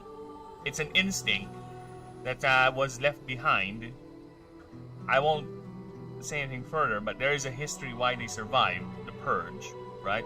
The same with their second form, the Sushishim. They set up themselves to be guardians of specific locations, not just the Azure Fortress, but they don't know why. It's just following their instinct. Oh, this thing, Umifin passes a certain point, and it feels a certain urge to ascend into Sushishim so it can protect that area. It doesn't know why. It doesn't know. It just does it because that it's genetic memory, right? Same thing. The Dracoyusha will explain a bit further as to why it ascends. To be honest with you, we're still formulating the idea of it. By we, I mean me and my brain. I know my brain is in here somewhere. I just need to coax it out. Brain, you're in here, right? See, brain is here. Oh my fuck this. Ah, shit. I think I have a discrepancy. Okay, I need to check Medraj's drawing. Shit. I hate discrepancies. Now let me just go back up. Oh, I saw Rakayusha's fingers. He has 4 fingers, 1 thumb and 3 claws. And I think I only made 3 claw drawing of Rakayusha when he was getting beaten up by Mihraj. So, shit. And I just fixed the Karai Boom drawing too to make it not look like a buzzard, because apparently I gave him quite the long neck.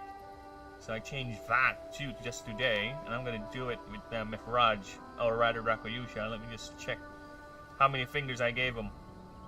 It has to be 4. If it's 3, we're fucked. We're gonna have to redo that picture.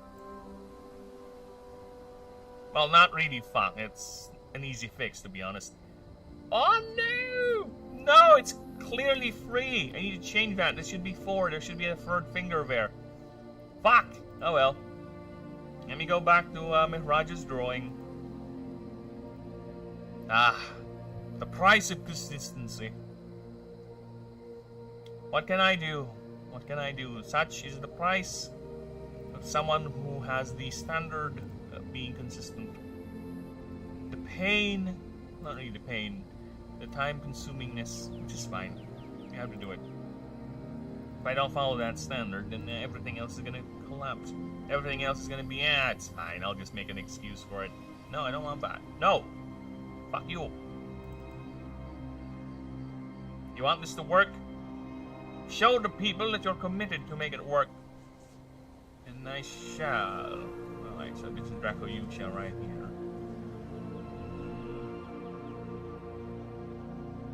Oh, that's Mihraj's hand holding it. Where is your claw? There you go. So I just need to add 1 more finger, and I'm good. There you go. 1 more finger, then we're good. Alright, so let's grab this. You know what? Just to make it easier to do that. There you go. See? All my complaining, it's just an easy fix. You just do that. There you go. Done. Actually, no, not done. The hand is weird. The thumb is down the other way. Yeah. Ah, fuck. The hand looks weird because the... yeah. It's the other way around. Alright. We'll have to do some changing. We'll have to do some changing. Alright. Do that. The hand needs to look like a fucking hand.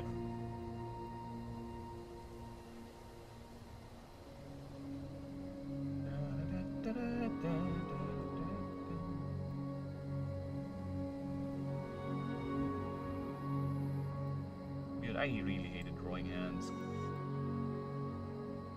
Hands for me are the hardest thing to draw, to be honest. And I think anyone here can attest to that.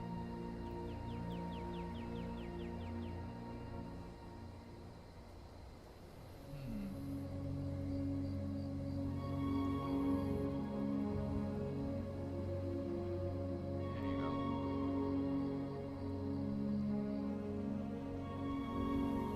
Now this one looks a bit too thick, to be honest. I think I need to reduce it a bit.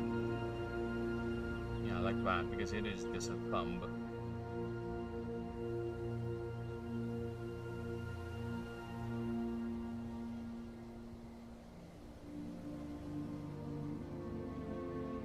Okay.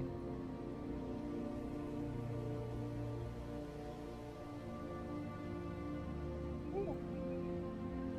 Price of being consistent. Yeah, I gave it the wrong fingers, damn it. Because I saw the second hand and I didn't realize the only reason why it looks like it has 3 claws, it's because the other hand, the other claw is probably missing. So we'll have, or rather hidden, rather. Because of the angle of how the hand looks like. So yeah, that is a mistake. So we're correcting that now. Dami-dami. Mati-mati. Okay.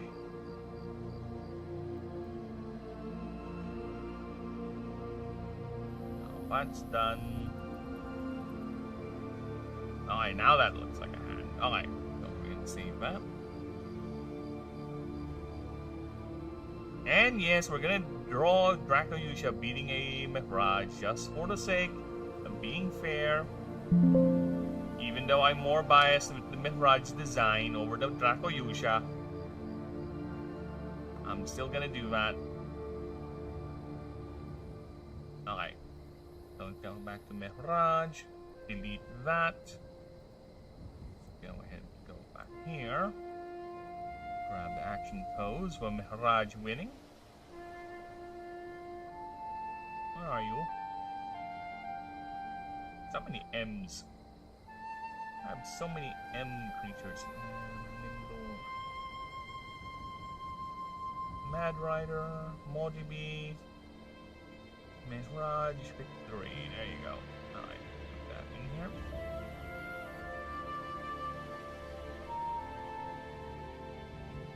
The second drawing I fixed today, damn it.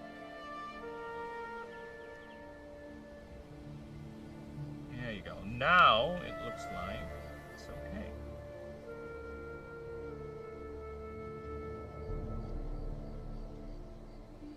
Nice.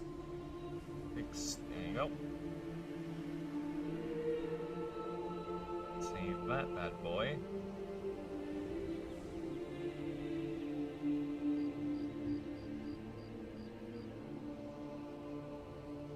Just checking the streams. See we're good. Yeah, streams are good. Streams are A-okay.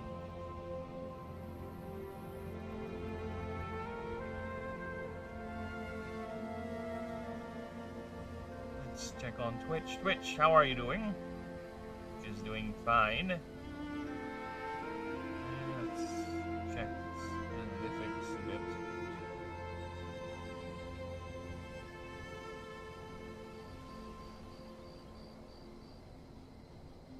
Okay. Okay, I'm back. Oh, Denisium, your name turned red. Which do you prefer, pink or red? Let's see if I have any control of that anyway. Okay. So we've done that. We corrected that little discrepancy. Let's go back down to Dracoyusha. Dracoyusha, rather. Let's go ahead and get to passiving.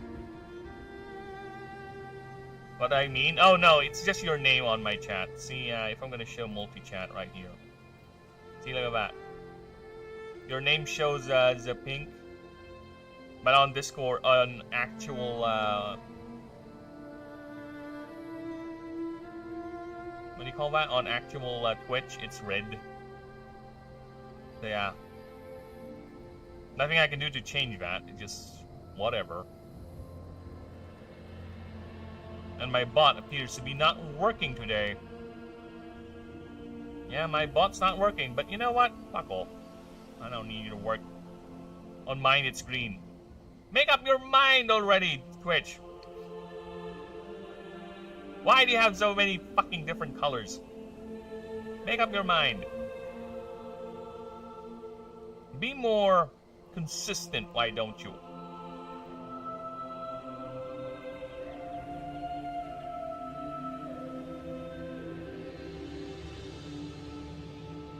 Okay. Still thinking about the passives. How are we going to do with the passives on this one? For me, this is the hardest part, to be honest. It's thinking about passive of the creatures. I had more, or rather, I had little to no problem with thinking about passives, or rather backgrounds, and background secondary choices. It's the creature passives that make me go floompy-woompy. It just consumes a lot of brain power. Maybe it's because I'm also talking. I'm distracted. My brain is on half capacity. Probably it is. I don't know. Could be. But either way, let's see here. What sort of passives can we give you? I need 2. So you have armor, you're a martial type mythic combination. You have geomantic and hydromantic power.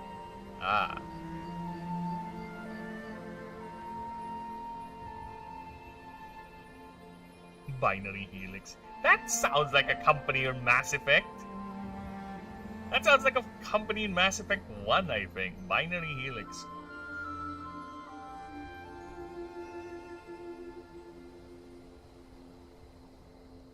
Alright.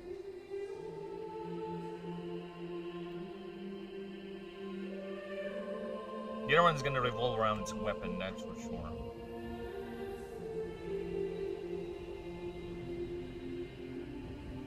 So, is it gonna be an activatable thing? Like, every time you use a Geoman Earth move or a Water move? Because that's the easiest one to do, actually. Then it will have a certain effect. Right? Because I have done passives like that, which is, this is gonna be an inevitability, where eventually creature passives would kind of be the same in terms of how they trigger.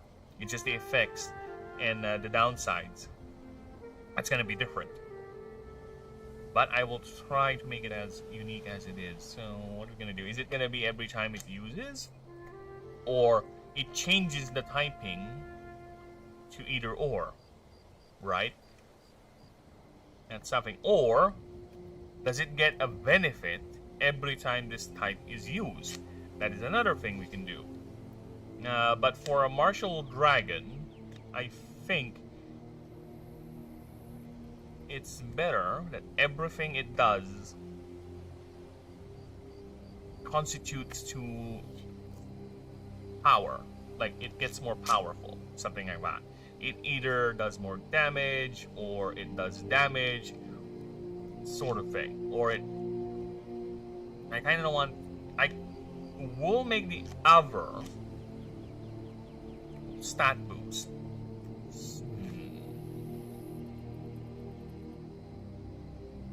Yeah, I think that's what we're gonna do. This one, this passive relates more to its ability to channel both Hydro and Geomancy. Yeah, let's do that. And that thing is it what trigger is it gonna be? The easiest answer is to have the trigger be every time it uses that skill. That move, basically. So that's the easy answer. I kind of don't want it to be like that, but it might end up like that, right? The other thing that I said earlier is that we can just have it where it manipulates typing. But I don't see that as applicable to this. He doesn't look like he manipulates the typing. He looks like someone who uses the typing, right? Who uses it to its full extent, rather.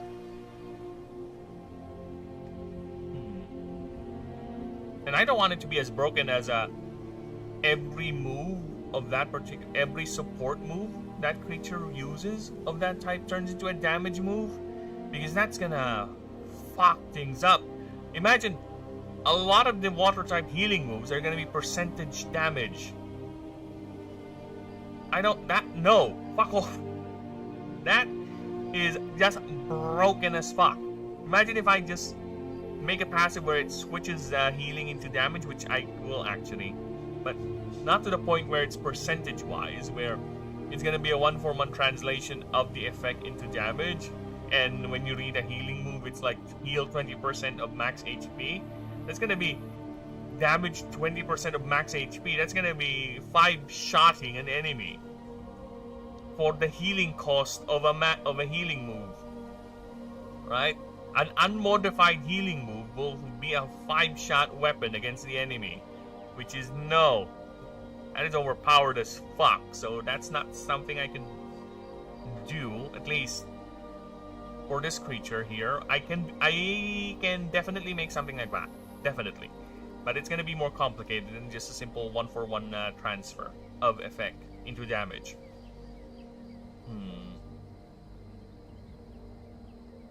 You look defensive. It kind of looks like that. Oh, it has something to do with the wings. Yeah, okay. So the wings. The wings do it good. Flight, transit power.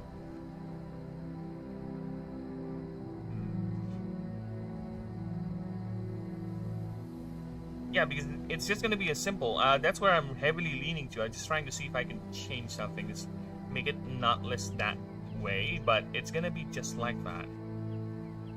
Unfortunately, where if you cast a earth move, it will have this effect, and if you cast a water move, it's gonna be this effect.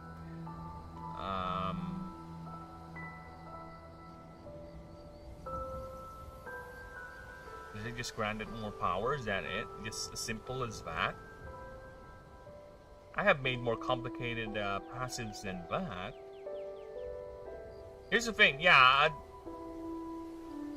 it could be just as simple as that, because it is a martial type. It doesn't need to be complicated, to be honest. It's a martial... Martial types prefer the cleanness and efficiency of technique over the raw, uncontrolled chaos of complication. Right? So yeah, it might be... I'm just gonna end up doing that. Let's do that. Because it makes more sense considering the flavor of this creature being a martial type.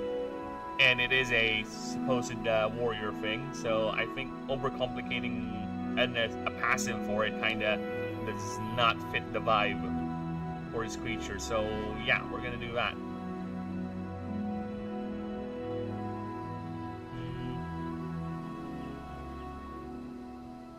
Oh yeah, I might HP gate it, to be honest.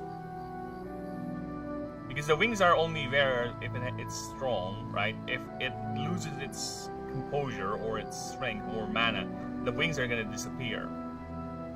Because those wings are just basically projections of its raw arcane power.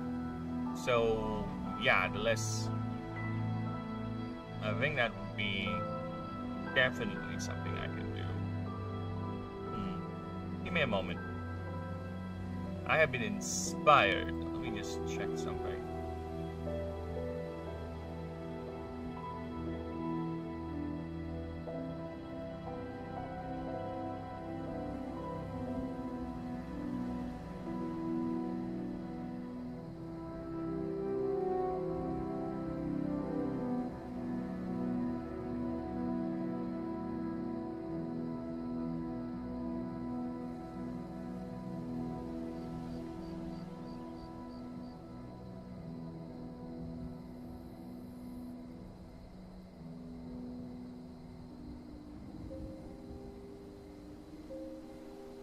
Sorry, just replying to a message.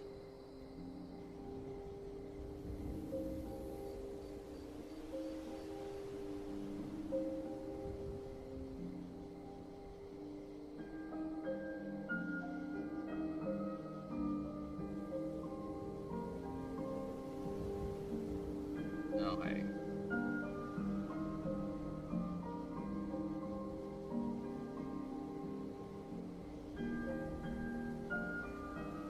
Back. I'm here.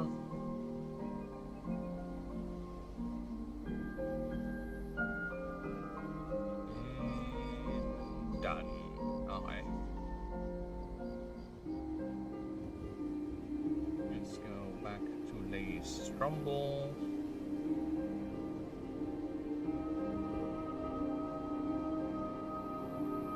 Cock-a-doodle-doo, indeed. Okay.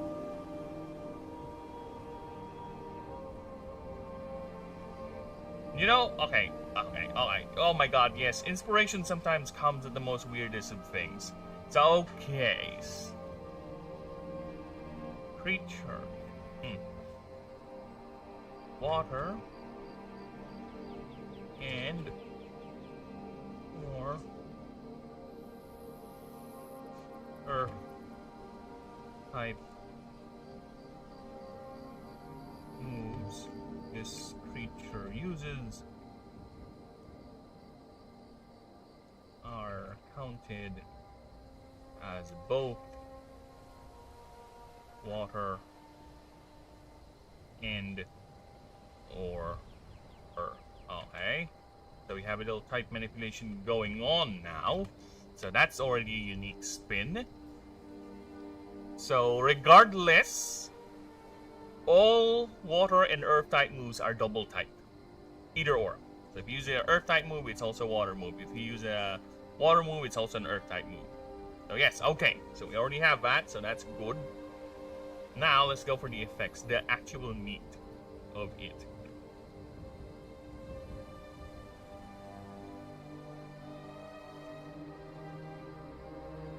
Oh shit. Oh shit. Ah! Oh shit. No, now. Alright, we are gonna binary helix this bastard. Alright. During. It's a mythic type. I think it can get away with it. And it's gonna be expensive as fuck anyway. It's gonna burn its reserves real quick. During this creature's turns.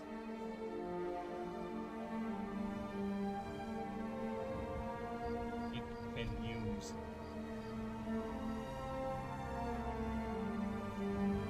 and it has to be, you know what, fuck. It can use. No, how can I word this? Alright, just to give you guys the idea. The idea is it can use 2 moves per turn. But the caveat is it has to be a earth and or water type move. So it can use both of them. Mythic types are excluded because that's gonna be broken as shit. A lot of mythic type moves are already too powerful enough on their own. So earth and water only, right? So it can use both moves. Now I'm thinking, should I gate it with a roll or just straight up gate it with a cost, like mana cost? Like the second move it uses costs 50 more mana, something like that, right? That's what I'm thinking.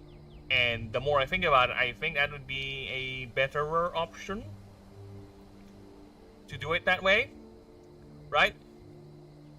Instead of gating it, because if I gate it with a roll, it's gonna undermine its warrior, or it undermines it being a very good or a master of both disciplines of schools of magic, right?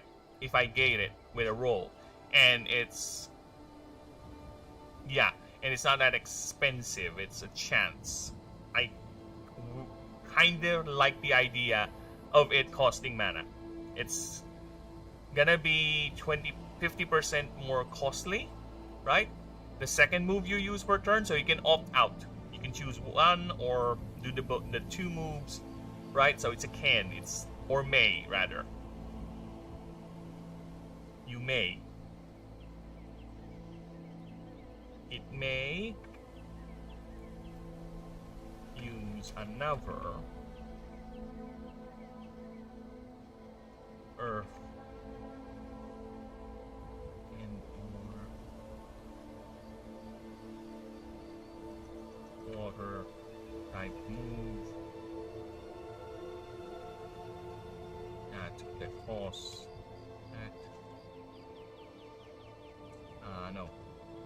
that move, that second move, that move costs 50% more. Man, this is gonna be a nightmare once I get to program this in the actual PC game. But you know what? It's fine. Cost 50%.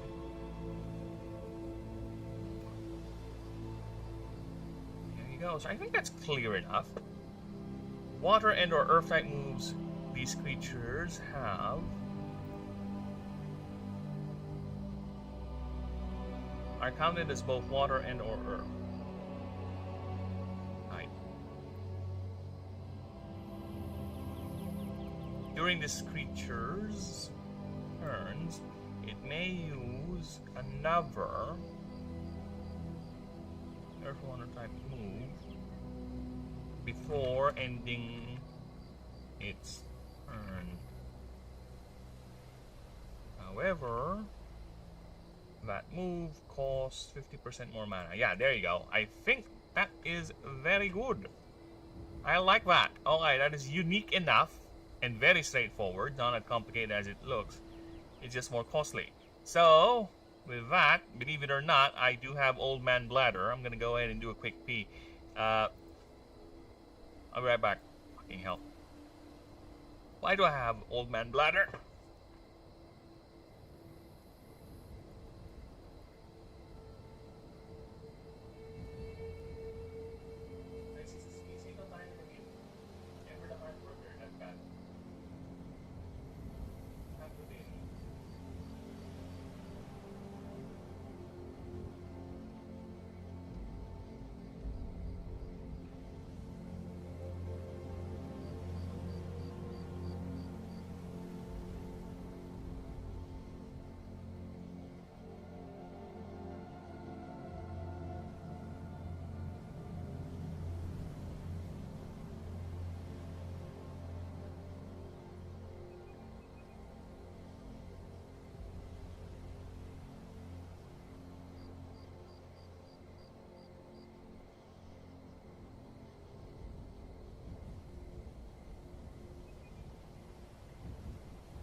Love it when inspiration just clicks like that. I spent like 15, I don't know, 5 minutes, 10 minutes talking about struggling on what should I do, and then it clicks. It just came out of nowhere. I was just checking the stream, was like, shit, yeah, you're right, this is how it should be. Inspiration is quite the fascinating thing. You have to catch it before it disappears, before it flies away. You have to be very quick in capitalizing it when it arrives. Otherwise, you're fucked. It's gonna be gone forever.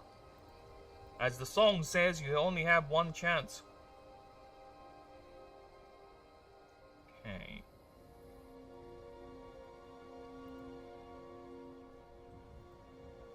Now, the second passive. What are we gonna do? What are we gonna give you? What would be a good second passive for my good friend here? Help me out here, Darko. What would be a good passive for you, brother?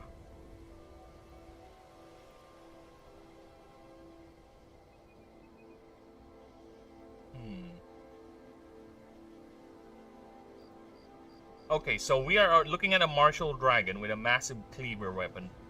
The thing is, this Ryotoken, as I dubbed the Gatiane and magical granite-infused weaponry it has, it's gonna be its unique move. Alright? It's gonna be its unique move. It's gonna sound anime-ish. So, whatever. Whatever. It's fine. I am thinking the other passive will revolve around its armor. Yeah. It's armor that it forged, and it's quite a funny little way of ascending, actually. Because just to give you guys an idea, a sushi shim just normally stays like this, right? Just chilling inside its tetralit. So imagine that, and it's slowly actually making the armor set inside the tetralit. It's actually slowly manifesting the armor. It's gathering material and ambient mana and gradually forming the armor inside it. Then eventually, once it's completed, it just ascends into the Dark Horyusha. But there is a specific, well, not really specific, but there is not all sushi shims will ascend. Right? Because they are rare. They're among the rarest of creatures out there. To have one is a privilege. In fact, one of the character backgrounds, people, just to give you an idea, there's a character background here called Outsider. Here's the fun part with an Outsider. An Outsider can choose any creature as their starting partner. Yes, there is a game there is a game mode called Chaos Mode, which will eventually do that for you. It's random, so you get to choose 3 random creatures as your starter. But if you play an outsider, you don't need to roll the RNG for Chaos Mode. You don't need to choose one of the 17 starters. You are allowed to choose any non-god starter. So you can choose any creature you want as your starter. Anyone. You can start off with Draco Yusha if you want, assuming you can carry the load of its MD cost. Why not? Have at it. Have fun. Find your way how you can wield that creature in the field. Sure, go right ahead. But yeah, that is the gimmick for the outsider background. You can choose any creature as your starter. Any. You can go for an Illumiwand, just straight up, last form, why not? Or a Shady Wraith if you want. You can go for a Torai-Boom or an Obsudon right away, or you can go for the other non-starter creatures. It's up to you. I gave you that tool, it's up to you how to use it. It's up to you how to make it work. Okay? Because, again, you may have the most powerful creature, but if you can't bond with it, you can't use it. Right? You may have a god bonded with you, but if you can't wield them outside, or you can't wield their raw power, their raw drain on you, then you're fucked. At least you got a nice little perk, you can use that. But you have a chance to break your run? Not really, because again, there are ways. You just need to be a bit more mindful. There are ways. You can, technically, as an outsider, you can pick a Draco Yusha, which I will say it now, it has a massive ND cost of 22. Right? It has a massive ND cost of 22, and by the end of this is going to be up to 26. Because mythical types or any ethereal class creature gets 2 MD cost every threshold. So if I recall correctly for my rules, the threshold is level 30 and level 50. It gets plus 1 MD. But for ethereal speeder types, right here, they get plus 2 because they're that powerful. Okay? They are among the rarest and most powerful. The mythical types contain the dragons, the remnants of the ancient dragons and the ancient Astari, which were the dominant sentient species of the setting, but due to, let's say, a lot of fuckery, they have devolved, or rather diminished themselves into near instinctual animalistic forms. And that's, you can bond with them. So yeah, that's why they tend to be the most, straight up, too good. But they cost a lot to field. There is always a cost, everyone. Power does not come easy. There is always a cost. If power comes too easy, then that's not power.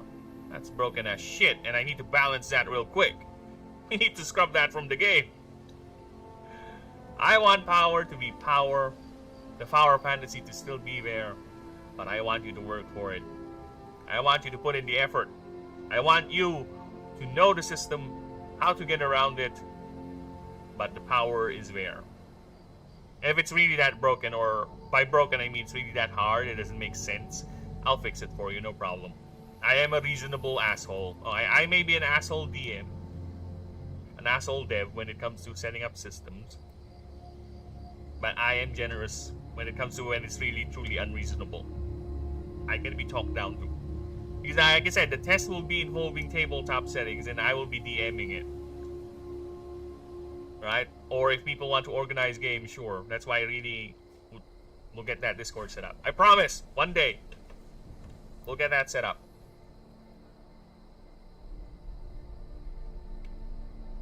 Now, let's go back. So yeah, I said I want to do the armor. The armor would be the next passive. Or should it be the weapon? No, I want the weapon to be its unique move. Yeah, Ryoroken will be its unique move. The second passive will be something to do with defense. This one is pure offensive. Not really pure offensive, actually, because you can also use water healing moves or earth defensive moves as well. They just cost more. Right? So yeah, I think we're fine. It's very versatile. So this one, I want to have it revolve around its equipment, at least. Right?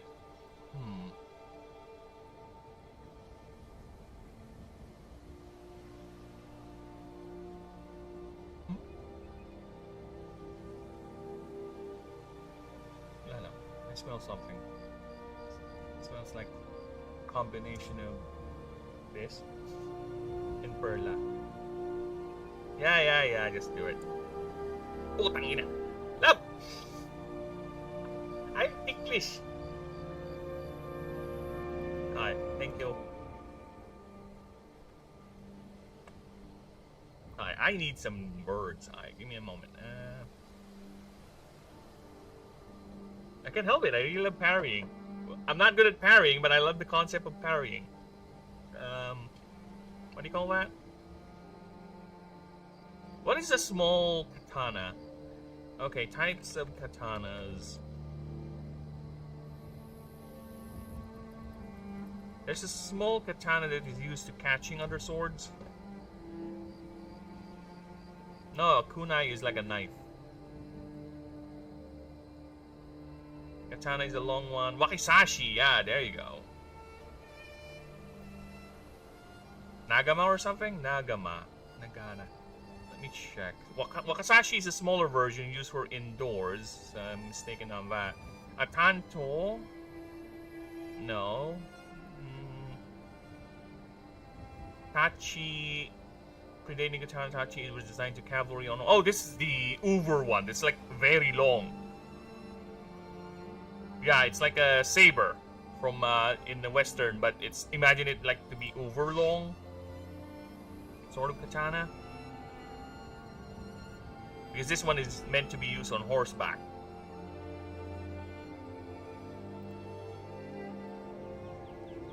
Odachi is a massive two-handed blades. Okay, yeah. Yeah, this is the anti-cavalry weapon. Yeah, because you know how Japanese solve, or samurai rather, solve cavalry combat? They usually use spears, but you know what? Some people just use massive 5-foot swords. Like, you know what? I love swords. And I don't want to use a spear, so fuck off. I'm gonna use a massive 5-foot sword to swing at a coming horse. Fucking decapitate it or just take off its legs. Chakucho, katana and straight blade. Ninjato. Shiki. Wooden cane, guntail.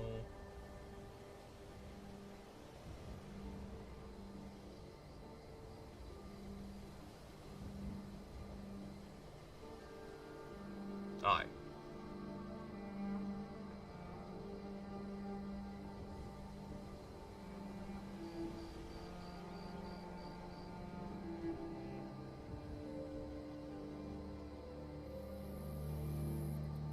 There you go. It's both armor and the parrying dagger.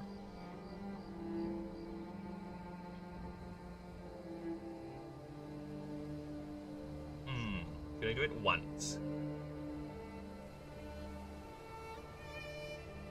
Ring. More. Opponent's turns.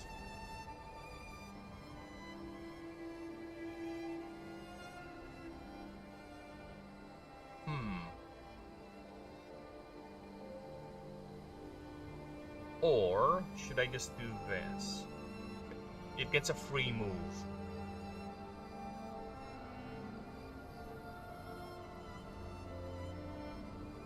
Yeah, I think I should do that.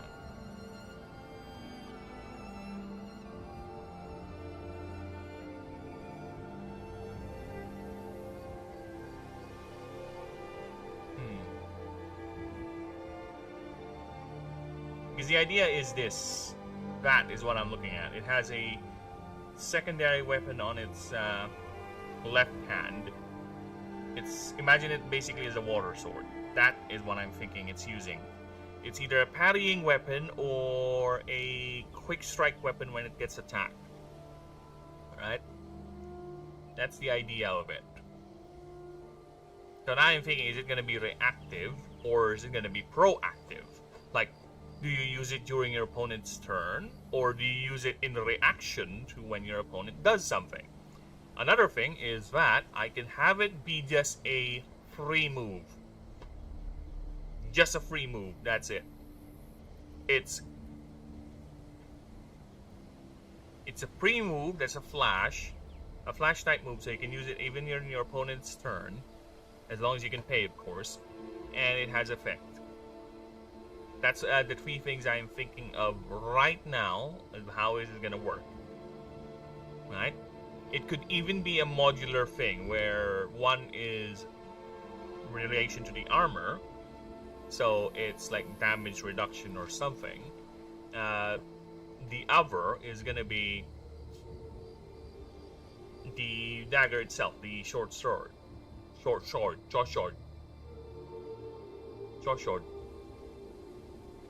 Whatever. Fuck off. Alright, so it's either that. It could be, the armor thing could be as simple as just flat DR. Just flat DR addition to its stats, so that's something that I could do. The other is that it's some sort of a reactive thing where if you get attacked, you can either choose this one or this effect. Again, this is a mythic type, so I don't like gating the result on a dice roll for this one, because this is a mythic type, and as you can see, the fact that it has 22 MD, for it to be fielded out, which again, if you were to look at the other starter, the other pinnacle forms or the apex forms of the starters, which again, concept is they're not always the best creature there is. They're just the final form of the line. Illumi is an exception because it is also a mythic type,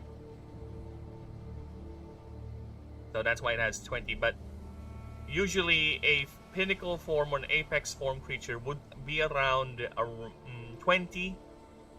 No, this is Vine Voider, so she should be around. See, 22. Oh fucking hell! Really, Vine Voider? Yeah, it's a void type. Ah, give me someone that's not a ethereal secondary type. Vine Voider is a void type. That's why it's 22. She is quite powerful as well. And give me someone that's not. Anyway, here, this is a pure Nyx type, Obstrudon. So Obstrudon has 21. So yeah, they're around that.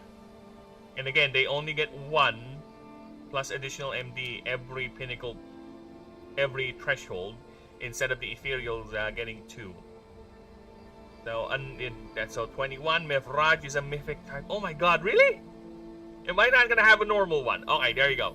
Mephraj, even though being a mythical type, he only has MD of 18 because he's still a base type, right? He's not fully. They're very mana efficient, so lucky for you on that. So yeah, that's how typically the apex forms would range, is 18. I think Gabbertail is also 18.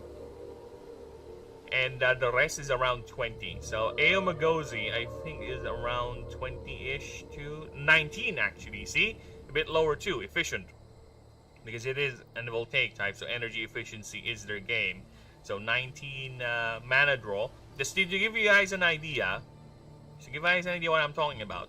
In the game, your main character has a stat called Arcane. So Arcane basically determines how many creatures you can field in the game. So, if you have a Arcane of 10, and your creature has an MD cost of 10, you can field it. You can field 1 of 1 Haxawatl. There you go. You can't field any more until you increase your Arcane. By items, by level up, by perks, whatever. So you need to increase it. That's how it works. That's how I would gate power with some of the creatures being justifiably better or raw power. Because again, you can customize your creatures. So they can technically still go toe-to-toe with some of the more elite ones, some of the more innate, powerful ones. Because there are gods in the game. And trust me, the gods' MD costs are staggeringly high. Like, you cannot field them level 1. That is 100% sure. You cannot. That's why the god starter actually has a diminished form where it has lower MD cost. So yeah. So that is something you should be mindful, because MD also increases if your creature gets too many upgrades. Let's go ahead and explain that. Why don't we, since we're here? Glyph upgrades are basically points or a special type item that you earn either by exploring or by rewards or perks, whatever, where you use this to permanently upgrade a stat of your creature. So, for example, you have one glyph and your creature has a capacity of 12. You haven't put any glyphs to it yet, so you have 12 glyphs you can put into the creature, and you can choose which one you want to add it to. So if you put it in power, it gets +1 more power. HP, it gets +25 if I recall correctly. MD, technically, you can reduce it by upgrading it. Just be mindful, the more... Well, how can I do this? The lesser you want an MD cost a creature is, it's going to require more. Right? It's not going to be a flat 1 glyph, 1 minus MD. No, it's going to compound eventually. And a unique thing about the glyph system is that you can also upgrade moves. Specific moves. Right? If you want your U-Flex to deal more damage, you just put a glyph in it. And it deals, instead of 40, it will deal 45 more damage. And if you eventually put in 5 glyphs into this move, this will have +25 damage. So this will be around 65, and the roll will be lessened from, instead of 15 up, it will be down to 14 up, and it will grant more stun, so 4 instead of 3, and the additional damage will scale up as well. So instead of 20, you add 25 to it, it will be 45 extra more damage at the cost of being more expensive to use, so +1. That's every 5 glyphs you put into the move. And don't worry about the glyphs. Once you put that in the creature, you can actually freely move it around. But you cannot take the upgrade from the creature itself now. So for example, if you max this out, you have 12 glyphs in the creature, you can move it around. You can min-max it. You're like, oh shit, I want this creature to have more HP now. So you grab all the glyphs you put into the move or the MD cost or whatever, and just put it on its HP. Just dump it all there if you want. It's up to you. It's all about customization, people. It's all about customization. And if you think your glyph capacity is too low for this creature, there are ways for it to be increased, either by items or perks or whatever. So yeah, that's basically how the system works. It's all about customization. It's all about you making your best team, making a build work. That is my primary goal for this. It's, for example, you fancy a Meshabite or a Hatslace, you fancy this fucker, you want to make him work, be your team, just have this little thing as part of your team till the end of the game, have this little fucker beat the shit out of a god, sure, why not, have at you. You just need to invest your time and glyphs on it. I will allow it. The game will allow it. You can have a little Torvin, a little starter creature that's basically a shell, a little turtle thing with vines growing out of its shell. You can have this be your final boss. Have Aurelion be beaten by this little thing. Or have the main boss of the main campaign be beaten by this little thing. Why not? Go right ahead. If you have the time and investment and the resources to do it, go right ahead and have fun. Have at you. Right? I will allow it. The game will allow it, rather. It's just up to you. How willing are you to take that? How willing are you to go that far? Now, back to the passives. Yeah, I don't know. Let's just say, I'm dreading.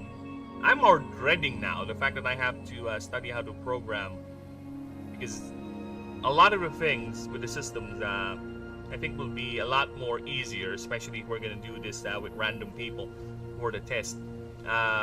It's much more easier if I have actually apps or programs that will actually make things smoother, like a randomization app, like a map creator app, right? Something like that. So we'll see once we get there. For now, like I said, we're focusing on making the creatures and also the background stuff and rewriting some of the rules, which we will get to. We will get to proofreading that, so we can introduce that to people. Because I gotta say, some of those backgrounds are quite fun. The corpo background alone, I explained that earlier, is quite interesting. Very, very interesting. Where you literally are role-playing a salaryman, because isn't that the idea anyway? It's a role-playing game, so let's role-play a salaryman. Why not? Have fun. Go out there, be a corpo, and have fun and get fired. Or resign peacefully. And get yourself a new vocation. Why not? Let's do that. Let's have some fun. Alright. So back to my problem here with the passive. What are we gonna do with you? Should I go ahead and stand up or pee or something? Because that's the last time I think I got inspiration for your passive. Dude, I get moments where I'm just sitting at the toilet, just minding my own business. You know what you do when you're sitting in the toilet. Then all of a sudden, an inspiration will come into my mind. Oh shit, yeah, I should do that. Oh fuck, yes, you're right. It's not even triggered. I'm just sitting there in the toilet, focusing on what I'm doing. And all of a sudden, an inspiration comes into my mind. Oh shit, yeah, I should make that into this passive. This is right. Oh shit, this is a good opening paragraph for the blurb, for the background I'm working on. Like, the power of the human mind cannot be underestimated. How inappropriate it can be. It's like when you're sleeping, right? You want to sleep. I want to sleep. Let's sleep. And your brain is like, no sleep, no sleep. You want to think. Oh, by the way, do you remember doing this? Oh, by the way, do you know this? Oh, by the way, do you know this random obnoxious little fact that you somehow forgot, but I'm reminding you now because you're about to sleep? Brain, I want to sleep. No, we're not yet done. That's how it is sometimes. It is annoying. But you know what? I appreciate you, brain. Because you keep things orderly for me. Most of the time. Sometimes. But a lot of times you're not there. You're somewhere. I can feel you sloshing inside my head, but sometimes you're not there. You're not working. Fuck you, brain. You know what? All that talking of the brain, I need to turn on the fan. It's kind of hot. Sexy hot.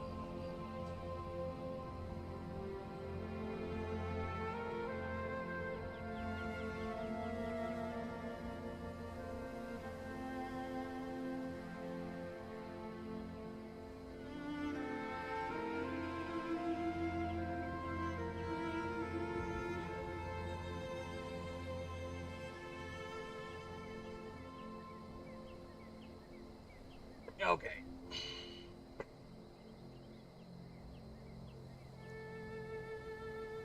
Now, let's go ahead and make that passive. I keep on saying that, yet I still am here. Not thinking of what can I do with that passive, how am I going to do with it. Come on, brain. Don't fail me now! I'm going to make this work. How are we going to make this passive come to life? What must be done? Come on, I know you can. Make this work. Okay. This creature, it's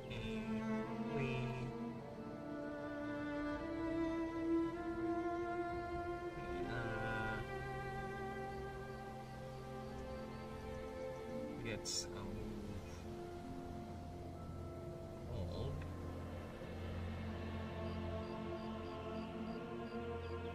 be a move.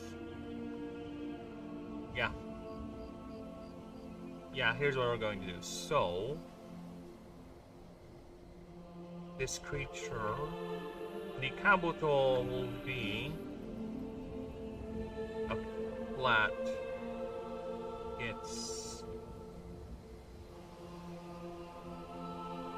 plus... Oh no, gets 20% more DR, so that's damage reduction, and gets a move called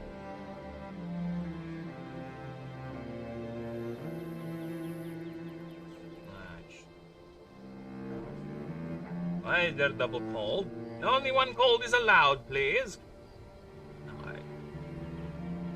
So Flashy Slash. It's gonna do that. I'll pull that up. Okay, so it's a water. I don't know. Should I add passive move? No.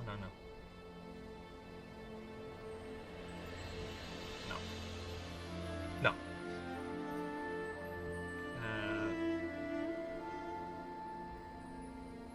It's... No casting cost? Fuck. Okay. No casting cost?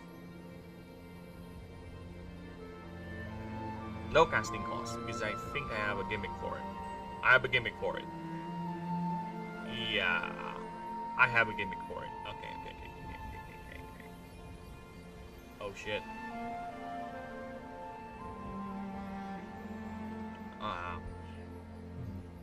Oh shit, yes. Yes! We have a gimmick. Okay, we have a gimmick. Told you. Oh my god, the inspiration just flows through my brain! Ah, yes, I love this. This is interesting. This creature... It's a move called Flashy Slash. No casting cost. 0 mana, not all mana, 0 mana. Water. Attack. Flash. Alright. It has X damage, you'll see why in a bit. Alright. This move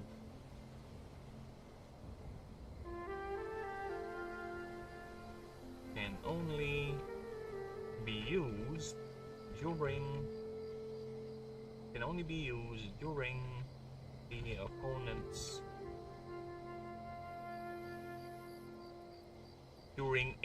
opponent's turn, because this is again a multi-creature battler sort of setting, so it's not just 1-for-1, right? But here's the funny thing.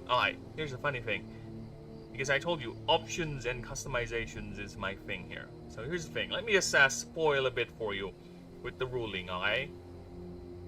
With Arcane, like I said earlier, this is the stat that determines how many creatures you can field. But what happens if you have extra Arcane? If you have too much surplus and you only want to field one creature for some reason? Because trust me, there are perks that will benefit you if you're fielding only one creature. Okay, for the people who wants to do solo runs. I know there are people who just wanted to do lone wolf sort of thing, right? But lone wolf in this setting is you and your creature, so dual wolf, like wolf and cub, that trope. Alright, regardless. So, with that, there's an item you can buy in the Arcanum, right? It's special key item store called the Channeling Matrix. Okay, Channeling Matrix grants you an ability called Overload. So you can use this anytime in a fight.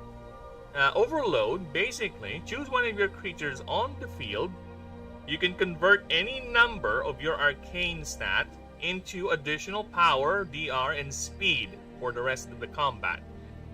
So basically, you're pumping in your arcane, regardless how much you have extra. If you have extra 5, you can pump that into your creature, and it grants a flat +5 to all its other stats, except MD, of course, and HP.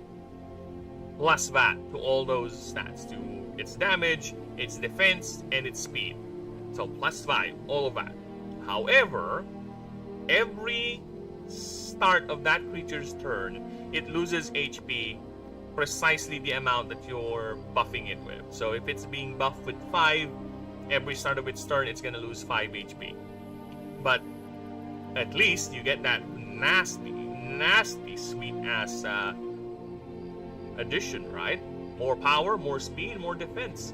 It's kind of offsetting the HP it's taking. The only problem it will be for you is if your creature takes multiple turns. But again, it is a risk-reward thing. I didn't say it takes all your excess. It is up to you how much extra arcane you're gonna pump into your creature.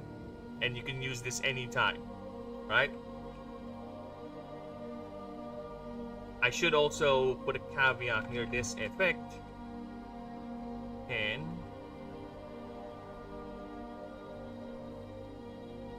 I kinda, okay, well, I'm thinking about that. Because right now I'm thinking it's fine to have this effect last forever for the rest of the fight. It's a commitment. You do or you don't. Right? So we'll leave it like that. And no, what's that? Playable races. What the fuck? Humans. Humans. Hello, human. Well, we won't deal with you yet. We'll deal with you later. Once we get to the proofreading thing. Alright. So yeah, there is something you can do with your extra arcane as well. It's my, the inspiration is actually from a fan favorite aspect in Pokemon. Mega Evolution. And Digimon Time Stranger as well. There's this thing you can use to boost your creature, your Digimon. So yeah, that's the inspiration for it. I made my own spin with that idea. That, for me, is how you use an inspiration properly. It's not a one-for-one thing. You got inspired. What if I make a system similar to Mega Evolution, but instead of just having it be available to fan-favorite Pokemon, or Pokemon that are requested by the fans, and you just turn them into a meme, right? Again, some of the Mega Evolutions, man.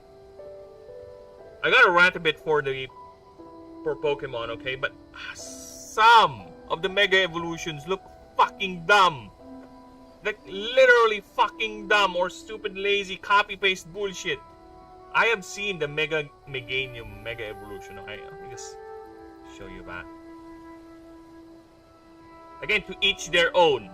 Okay, to each their own, but this is fucking dumb. This is Mega Meganium. This is its Mega form. Right? It just fucking took the flower on its neck and just copy-pasted the whole thing. The fuck is that? This looks more of a Mega Evolution than this bullshit. Told you, some of the Mega Evolutions make me want to die of cringe. It looks fucking dumb. I swear to Christ, the people who make these Mega Evolutions have a certain spite with the player base. He decided to wear a skirt on his neck. Yeah.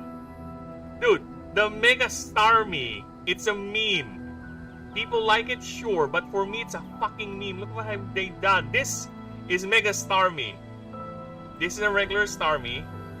I like its design. It's very unique. It's among my favorite Pokemon designs. Then they turn it into a fucking meme. Is this some sort of a Japanese thing?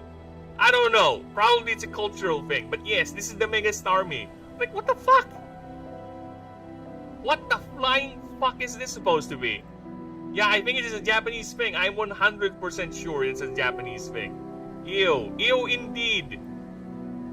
And here's another thing that annoys me. Tizor, my boy.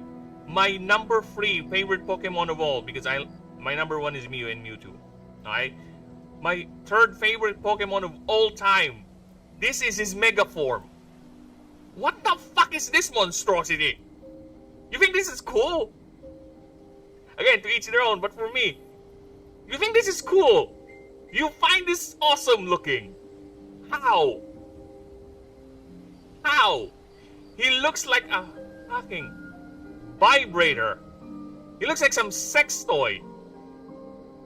Some depraved sex toy. Okay? Why does he have, what do you call those, Lab? The clamps you use to hold down paper, but inefficient.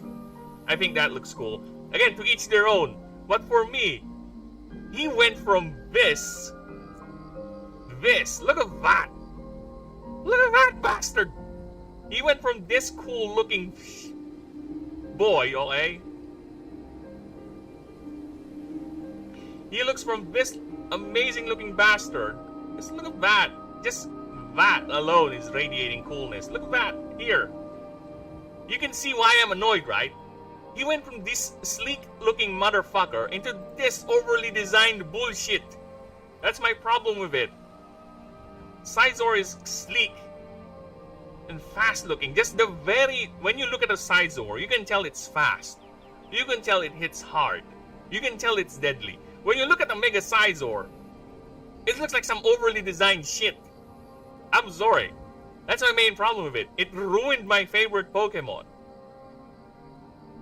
To each their own, right? Again, this is me. I'm gonna give the hot takes. I'm not gonna sugarcoat this. This is bullshit. Licky Licky is another one. Okay, I'm gonna continue. This is the last Pokemon rant. Okay, Licky Licky is another disappointment for me. Okay, Lickitung is among my favorite Pokemon. I've seen people call this cute, but for me, he looks like a retarded 4-year-old with a bib. He has a fucking bib. Bib. You know that thing you put into the neck of a child when you feed it? Yeah, he has that. As opposed to how a Lickitung... Look at how cute Lickitung is. Look at that. Look how cute this motherfucker is. And you turn him into this? Into a... I don't know. He sounds like someone who's... one of those people who love to roleplay as little children? Even though they're adults? With a feeder fetish? That is how he looks like to me. He looks like someone who's a 40-year-old obese fucker who wants to roleplay as a little 4-year-old baby who loves to be fed gerber while wearing a bib and a diaper. That is how Licky Licky looks to me. He went from this cute little bastard right here. Just look at him. Look at him. Look at him. To this annoying, ugly piece of shit. You could say he has 2 egg vibes on his hands. But they're open. I think they're fine. Yeah, again, to each their own. But for me, yeah, they ruined my boy, brother. They ruined my boy. Same with Lickitung too. A lot of the Gen 5 evolutions. Oh, I don't want to go to Electivire and Magmortar, but here's how they look. Just no more. We're not gonna continue the Pokemon rant. But yeah, a lot of the Gen 5 evolutions just make me, what the fuck is this? But going back to the Mega Evolutions, I swear to God, they have some contempt. They have some contempt with the people who love... Because Mega Evolution is among the most popular gimmicks they have with Pokemon. And I think they just got forced into making a new set of Mega Evolutions. Because some of those choices with the Mega Evolutions, man, they're fucking odd. Contempt is what I would use as a term to describe some of their designs. Like, oh, you like this, huh? You don't want our new gimmick? You don't want our new gimmick for Gen 9 and have Mega Evolutions, huh? Okay, here you go. Have this ugly motherfucker.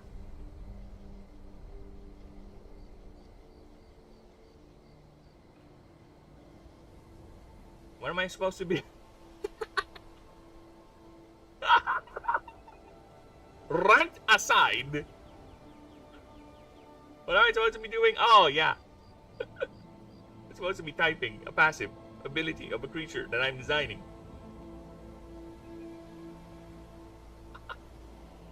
Granted, there are designs I don't like with my own making, but again, it just so happened that they look like that because that's how they should look like, at least in how the lore and how the concept worked out. So I'm fine with that.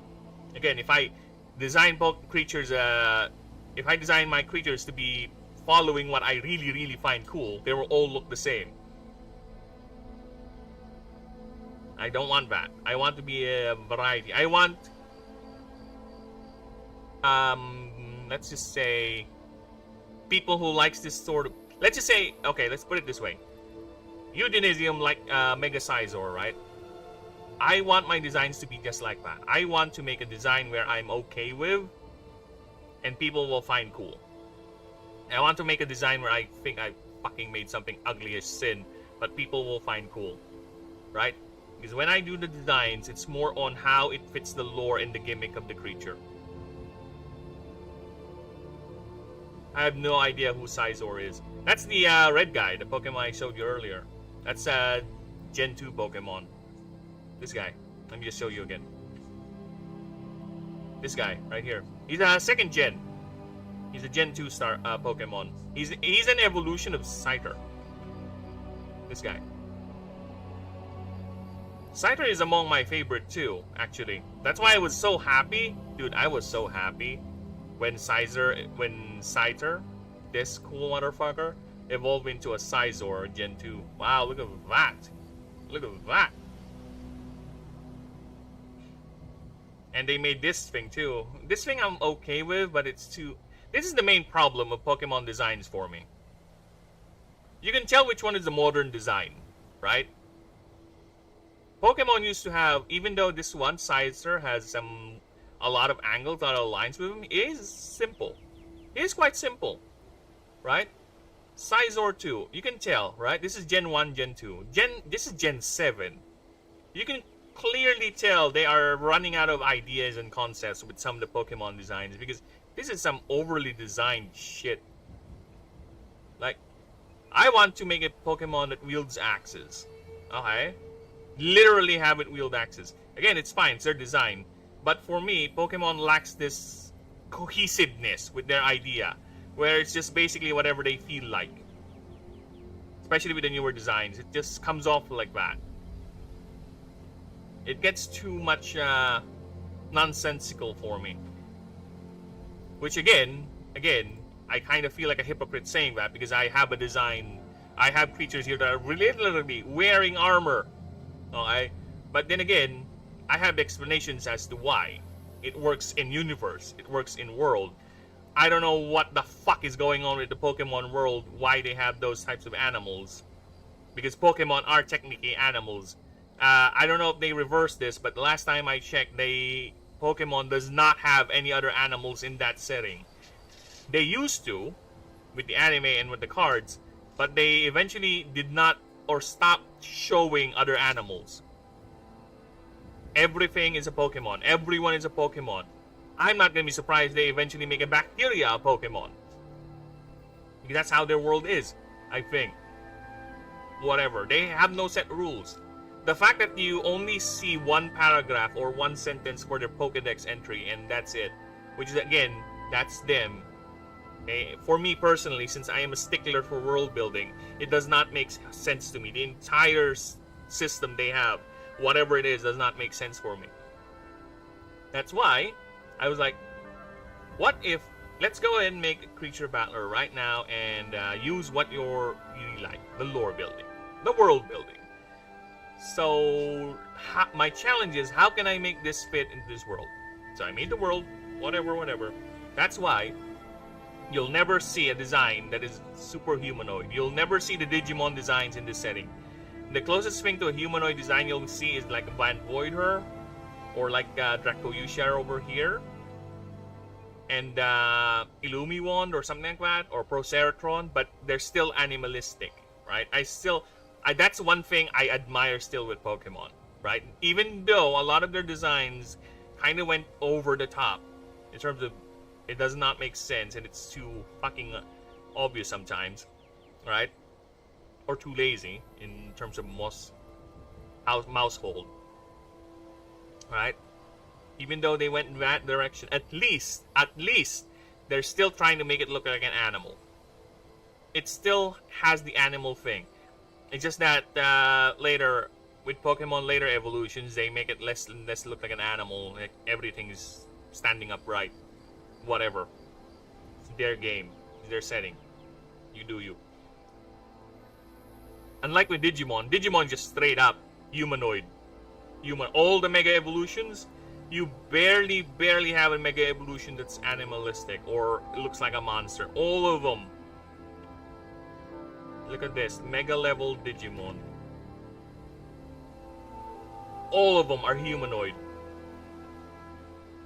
Humanoid, all of them. You only got 2. 3 out of, that's a good percentage of how it is with Digimon. This is the old school design too. This is old school.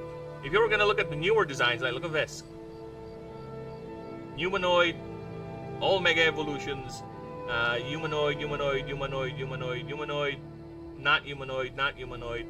Kinda half centaur-ish, not. See, there's a good percentage. A lot of them are humanoids. They always stand on two legs, and especially with the more feminine designs. Boobs. Uber sexy. You'll never see that. I'll never make a Digimon, a creature like that. That is like literally just a human female cosplaying something. The closest thing will be the body shape, but that's it. I won't do anyone with cleavage. That does not fit. No, I'm sorry. But, like I said, people, eventually, you lurkers out there listening right now, I will be asking chat or making streams when I get to the creature designs where it's not set or I have not made yet. I'm gonna asking you people to submit ideas. Okay? Inspire me. I say this before, my main challenge is to make it work inside the setting. Okay? It might not be one for one, whatever you have envisioned, but I will make it work inside the setting. Right? Give me concepts. Give me ideas. Challenge me. Let's see how well do I know my lore, my universe, my world building. See if I can make this idea work. We'll see. And of course, I will see things that I don't think that's gonna work. There will be. Because again, we are working within the bounds of the universe. I can't just make an Illuminate type right out of nowhere, right? That's the thing. Again, Illuminate types are reserved for the gods. There is one non-god Illuminate type I'm planning, but it's more of an Easter egg sort of creature. And I still am not 100% I'm going to put him in.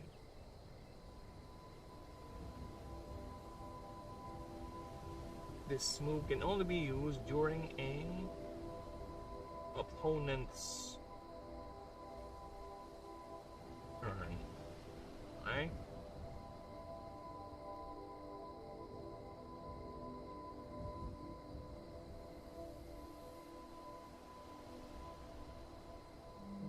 X is the number of water moves used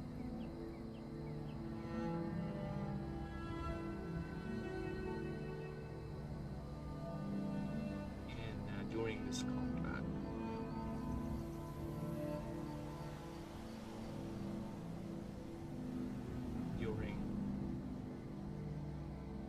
Oh shit. Fuck. Okay. Okay, I need to pee. I'll be right back. I hate my old man bladder.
Yeah, unfortunately for me, I have knowledge of all. Well, not really complete knowledge, but I am familiar with Pokemon up to the current gen for now. So yeah. I am cursed to know the knowledge of some of their ugliest designs ever. And the fact that their design concept is losing its way. And they're still making more. There is Gen 10 coming, and it's set in Southeast Asia. And it was like, okay, so you're gonna try to see if you can pull in the Indonesian, the Malaysian, and the Filipino crowd? Yeah? Is it gonna be just another lazy attempt? Because to be honest with you, a lot of the mainline Pokemon games are quite lazy, right? Because they know people will still buy it. Unfortunately, the nostalgia for Pokemon is still powerful enough that they can get away with mediocre shit. Again, to each their own. There are people who are fine with being fed slop, and unfortunately, quality is suffering.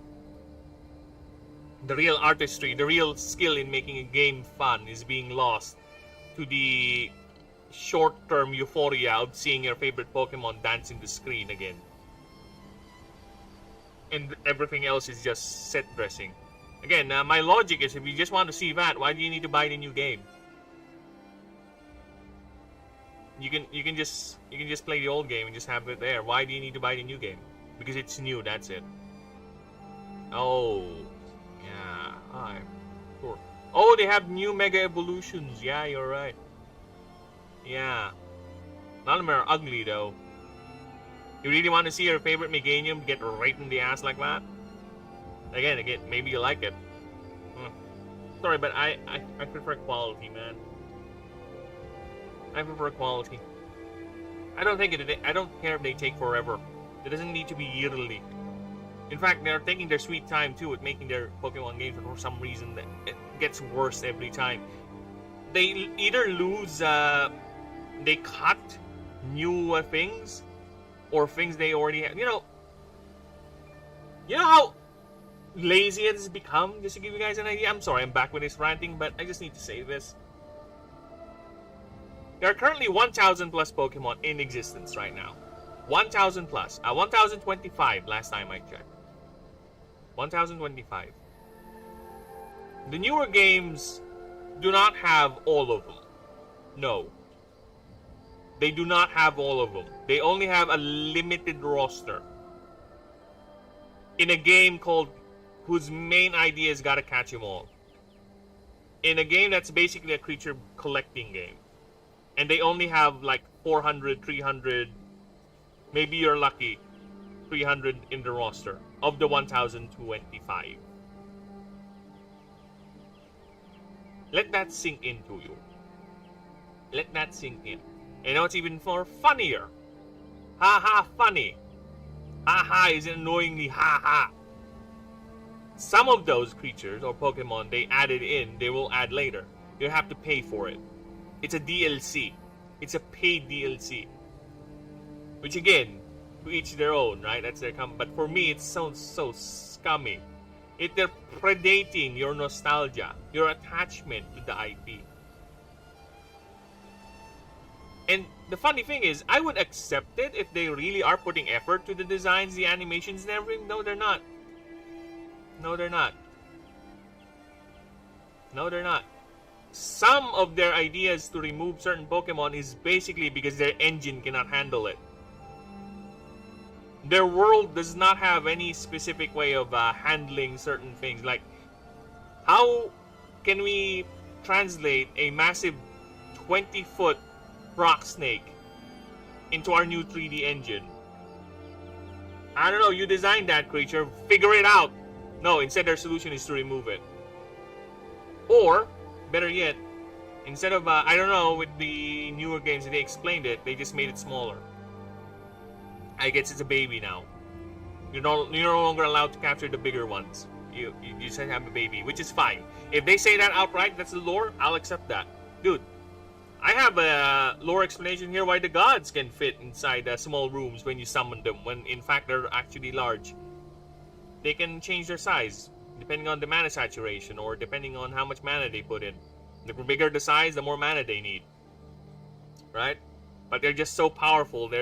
For you, it's the same draw. But for them, they're technically reducing themselves to a size. So they can fit inside a room. It's possible. They can do that. That's an explanation. I'll accept it. I don't know about Pokemon, but I think it's more of a technical thing. With why they don't have the bigger cast. Because there is literally a whale Pokemon. That's very big. Like the largest thing in the entire setting. It's very big. Uber big. Granted, I will make a creature that big as well, but I'll make a caveat that you can only capture the small ones. The bigger ones, no, you're not allowed. They're a protective species. You can capture the juvenile ones, the small ones. Then once it grows to a specific size, you have to let it go. Or you have to stymie its growth so it doesn't grow bigger. There are rules and regulations. X is the number of water moves used. I need to put a caveat here by both you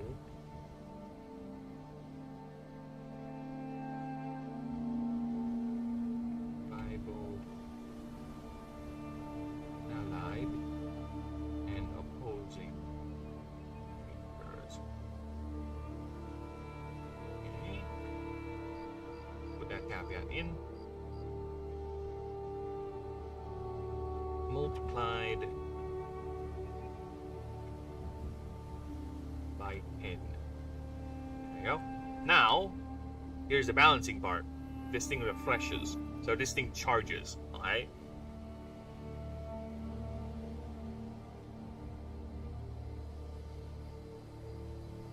This value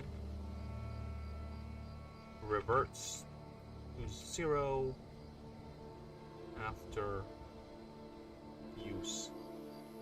Now I have to put it here too. This value reverts to 0 after this move is used. Because it's a free move. Imagine this thing is not a free move and it just constantly build up charges and you just snowball it. No. It's either refreshes or there has to be cost. And I decided that it has to be cost. It refreshes. And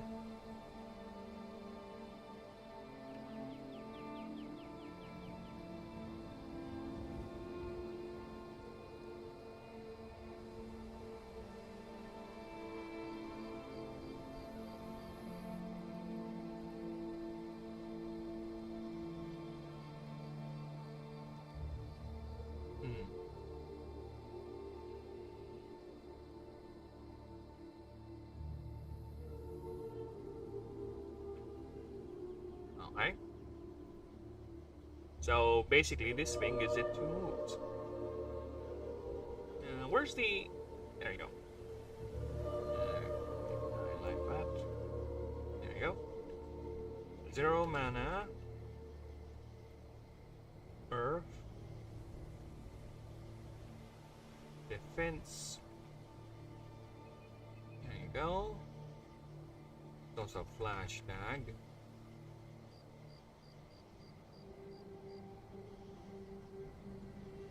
This creature gains X temp HP. I heard that, love.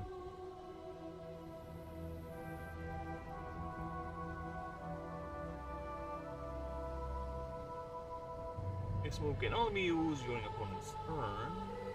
Never a bat. During an opponent's turn, yeah, you're right. This creature gains X times HP, and we grab this. Instead of water, though, it's gonna be earth. So we'll have to change that. That's gonna be waters. Water. It's gonna be earth.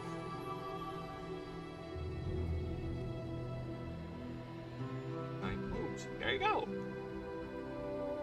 So.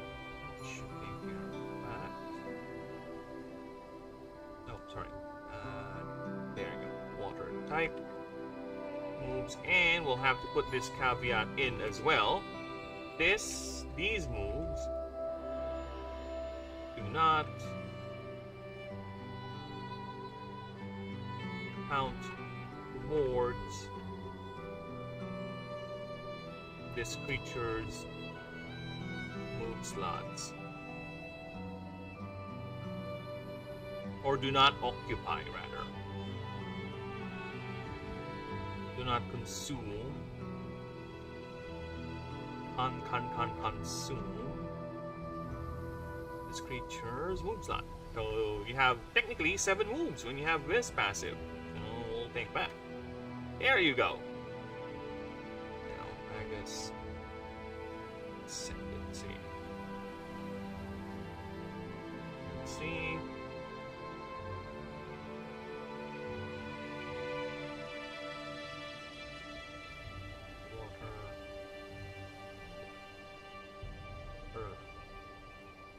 Moves. See, if I'm not that ambitious with my passive and just go ahead and just make it as generic as this, I would be done already. But no, I'm the bastard who has to make everything so ambitious and so different. Taking me forever to design these passives. You know what? It's fine. It's fine. I'll take it. I'm happy. And what better way to make the creature fun to use than to give it a fun passive? You know what I'm saying? Yeah, exactly. So what else we got here? Just making sure everything is topsy-turvy with the stream, since we're running at 3 hours already. So how are we, stream? We good? We good? I stream, we good? Nice one, stream. Thank you. Okay, how about Twitch? Twitch, you okay? You alive? You kicking? Oh, Twitch is okay. Ah, interesting. Dude, whenever I look at Twitch, the first thing I see is a message with just says "fuck you," because Twitch has this activity feed, and I don't filter it out, or I don't clean it out every time. So every time I look at Twitch, I see this message from my friend who donated $10 a few days ago. It just says "fuck you." You know what? Yeah, that is correct. I am very fuckable. Gotcha, bitch. Water moves. Deal. 50%. Oh my god, I'm losing my brain. Okay, HP. Your primary stat is your power, because you are a dragon. Not just any dragon, you are the martial arm of Mahos Magushe. But even you failed. Okay, so HP. Let's see, how much HP are we talking about here? What's the range? I think I want to give him 220. 220 HP at level 1. Your power stat, you're gonna be massively powerful if I think it's Pat Cat. Oh, Pat Cat. Look at the cat. Is he Pat? Yes, he is. Look up. The Pat is cat. I want to slap the cat. He gets power 2. He gets a very substantial DR. I would give him 18. No, 20. Just flat. Flat 20. Okay. Energy, he is a dragon. They are not good at channeling mana, but they are quite power hungry, you know what I'm saying? So, I think I'm gonna give him... Let's give him 18. Oh, no, wait. I need a good reference point. Okay, how much energy... this is how long I have since the last time I made a creature design. I need to see Illumiwand. Illumiwand, you are a mythic type. Secondary, but you're also an arcane type. How much energy do you have? He has 25. Okay, let's check out the others. Gabbertail, how about you? How much energy you have? How much mana pool do you play with?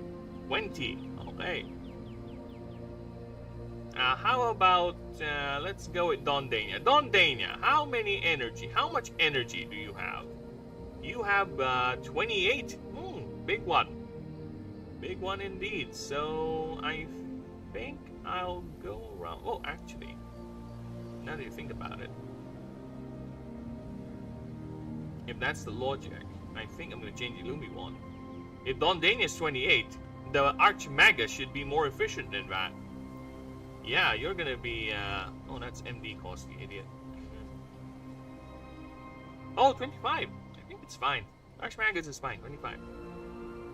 So yeah, I'm gonna give the dragon, 24. 24 energy. 24 mana, it can play around, use its spells and moves, and it recovers, I think, 1. Or 2. I think it recovers 2 mana every turn now. 24. There you go. Speed, you should have a decent speed. So I'll give it 89.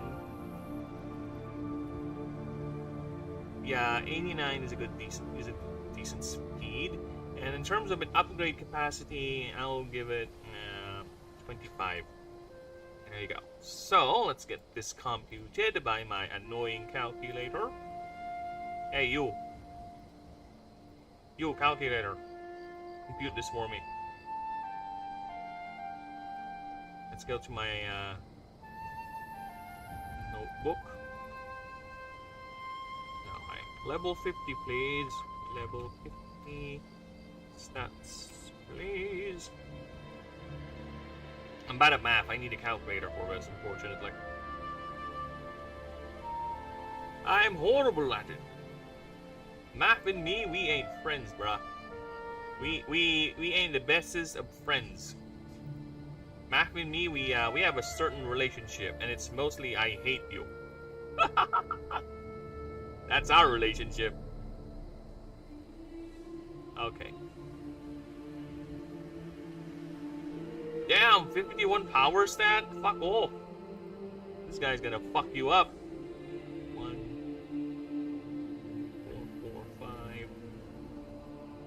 Dude, it's too high. I think it's fine. It is a dragon. Fucking hell, yeah, 51. Perish Gilgal doesn't have this. Okay, I need to double check. Okay, I think I need to change some numbers here real quick, alright? It's either... I need to see the Goddess of Death. How much power does she have opposed to this guy? The Goddess of Death has a power of 50.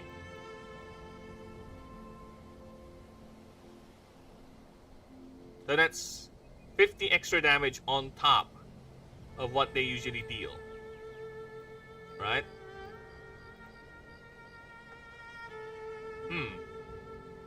I think we're fine. I think we're... I can't let that slide, man. 6. You're gonna be at 55. Fuck you. Very Shikigal. You're gonna be at 55, alright? The Goddess of Death needs a little buffing. Alright, we're fine. Now I can accept it. Energy is at 33. Speed is at 113. 26, 41. Okay. Nice. Now that's done. Next one we're gonna do is the moves. The move set. The set of the moves. Like I said, this is where his weapon comes in. Moves. 1, 2, 3, 4, 5. Even though he's a martial type, he still gets 5 moves. Because normally, if you're a primary martial type, you get 6 moves. That's their race or their type gimmick, right? If you're a primary martial type, you get 6. If you are not, then you'll still get 5. You're not focused. You're not keen. You still rely on your mythical status. So, but to be fair, who wouldn't? Because you are a big ass dragon.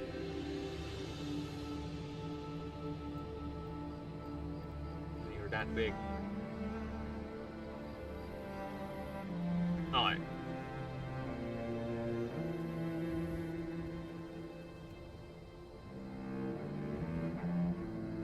You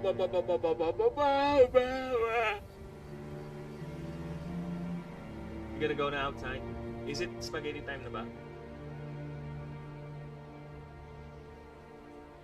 Ah, so she's still gonna... So mga later ba? So what? Probably later tonight? Okay. Should I go? No, I'll just breakfast some bread na lang. Pag wala. Maya. Probably get some mayonnaise or something. Yes, people! I use mayonnaise as a sandwich spread. What are you gonna do about it, huh?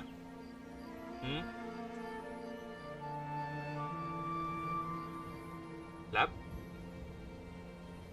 Oh, fuck, yeah. What are you gonna do about that? Now, where was I? Ah, yes, move type. Our name is moves.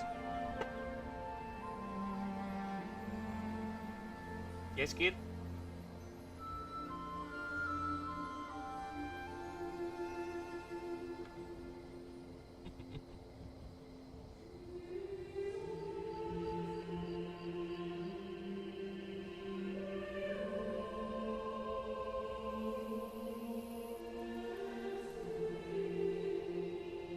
No, I want it to be unique sounding.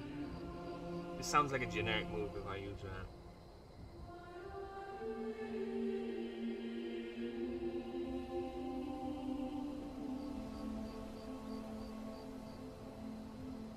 Sorry, my cat is looking at something outside. Kid? What are you looking at? What are you beating? Why are you beating at the window? Okay, Ryu something? Ryu is dragon. Help me out here. Help me out here and think. What would be a good passive for you, brother? Yeah, my chatbot's not working. Let me just put this in. It's in the chat. There you go. Chatbot's not working. I'm gonna do its job. I'm gonna do its job. Fucking stupid chatbot.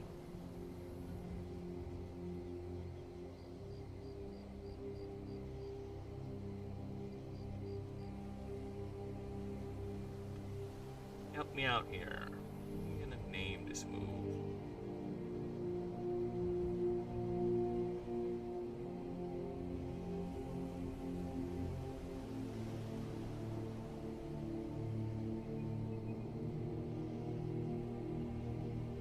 Does it actually show on the vertical? No, it does not. So I don't know why it does not show in Le Vertical, but whatever.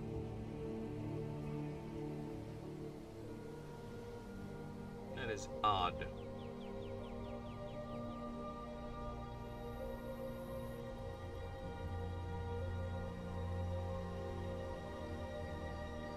Alright.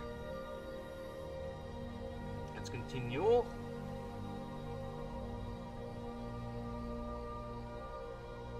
what am I looking at? This is where I should be looking at.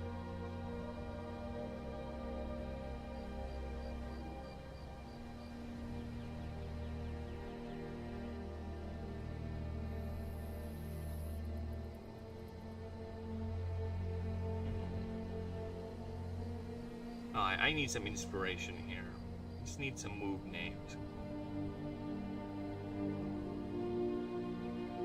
Slash remark words that be skillful or master or Marita. Martial arts. There you go.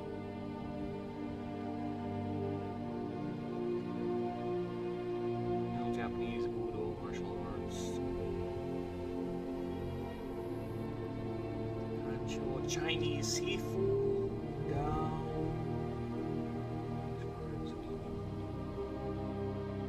Virtuoso. No, maestro. It's more of a Japanese sort of thing going on here. Japanese angelic.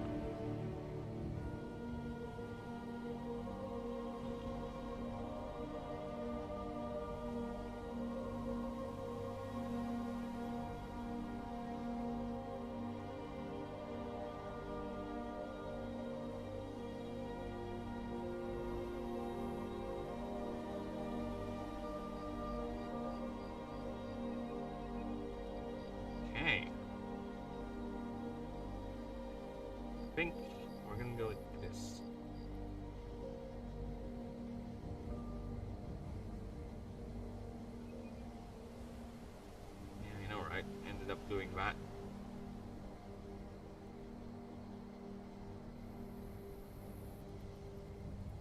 Okay. Now, I need to think of what it does. Because I know it's going to be an attack using a greatsword, that's 100% sure, but it's a double-bladed greatsword, so it swings, right? It's going to be a cleave effect, that's for sure. It's a wide hit, it's a mythical type, so it's both earth, water, and artifice. So yeah, again, it's a mythical type. So mythical types are multi-type moves. They cover a lot of types. So you swing, you hit, what does it do? Aside from the wide tag, aside from the multiple types, what other things? Is it just as simple as that? Just a wide swing, hits everything for massive damage? That could be it. Could be as simple as that. Or we can have it powers up, depending on the amount of water and earth type moves used. We already have that with the passive. That is something. Or we can just have it where if it's, you can choose whether it's a single target or a massive wide hit. I think that's something you can do. It's gonna be, I'm thinking turning it into a massive damage ability, a massive damage hit, where it costs a lot of mana, considerably, but not too much. Because it's still a signature move, right? I don't want to give it absurd damage, that's the thing. Because this is a signature move that you have to account that you are going to be dealing with if you got unlucky with a level 1 fight or a tier 1, tier 2, right? You still need to take into account the possibility, the small chance you're going to face this in the field at a low level. And the damage, if I give it like 120 damage right off the bat, right? I don't care if it costs like 10 mana. In its swings, it's gonna one-hit KO you level 1. So I don't want that. So I think I might add a sort of a dice roll to it.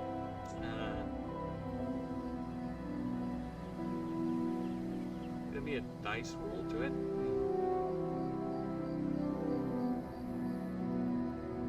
Is it gonna be a dice roll, or is it gonna be? I'm really leaning on the modal. Basically, it changes.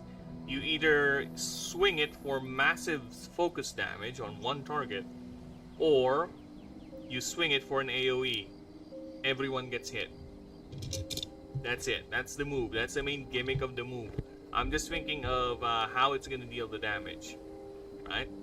I don't want it to be massively too powerful. Again, imagine facing this low level. For some reason, you agree to fight an enemy with this low level. In the game, actually on low levels is faster, considering the low HP counts. But it will eventually get caught up. I'm thinking, if we do that, and it swings, hits everyone, one hit KOs your party. So that's not a good thing. To be fair, if it swings high, I can just have it do less damage, as simple as that. That's the balancing for it.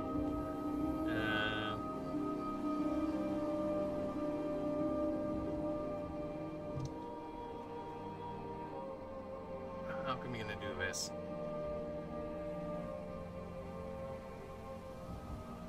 Because you gotta take into account, some creatures at this stage only has 40 HP. Right? Some creatures only have 50 HP.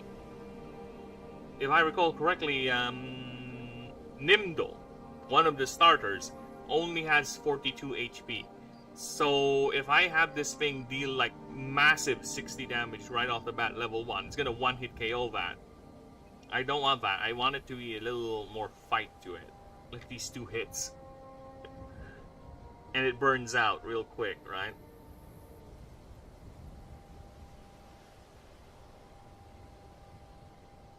if I make it into a free move, basically its casting cost is the same regardless of how many upgrades you put into it, and just have it start off as 10 right off the bat. But it deals like enough damage to one hit KO a target. It focused down, of course.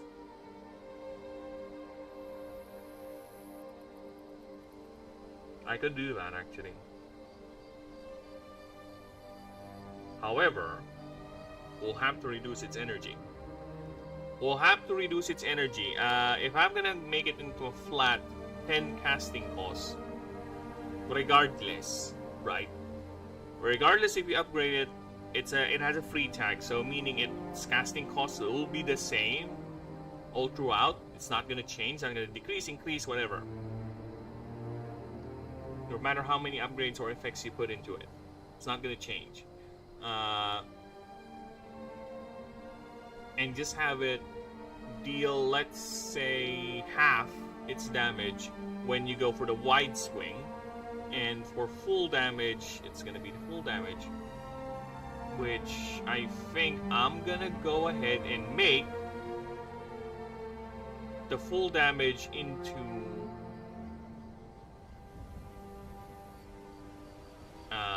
let me think here for a bit. The full damage, I think, level 1. Yeah. He's prepping na dispag na. How close is it to be being done? So yeah, I think if 10 mana at the start of the game is a lot, to be honest. And if it's only gonna do 60 damage level 1, that's not too good. You abusing the cat. You're giggling with the cat. You hug it so much. So tight. I'm envying. Can I hug the cat? I wanna hug the cat. May I hug the cat? Come here, cat. With the claw. Oh, the claw. Kit. I will hug you. Aray.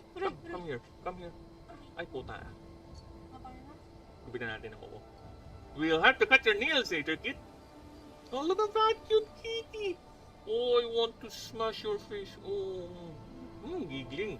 This kitty so cute and cuddly. Ay, cuddly. Belly. Cat belly in my face. No, Kit. No. Okay, you can move now. I can't help it. I have a very cute cat. He's a cute little orange tabby cat. Alright.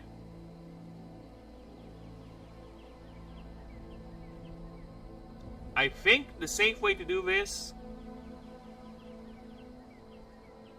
I really find it cheap if I do it like that. Like level 1, boom, one shot you.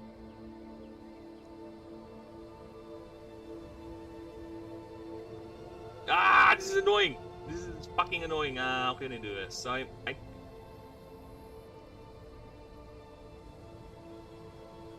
can't just make a one-shot move.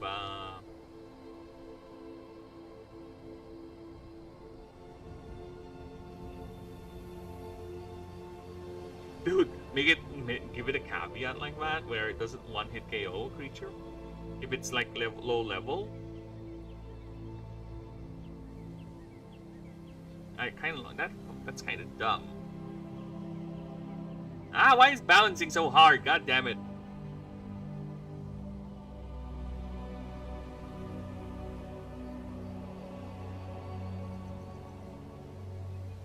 What if? Oh yeah, you're right. I think that's how we're gonna get away with it. You can't keep getting away with it. I think I know now. I know now what to do. I think I'm getting an idea now. How we're gonna make this work.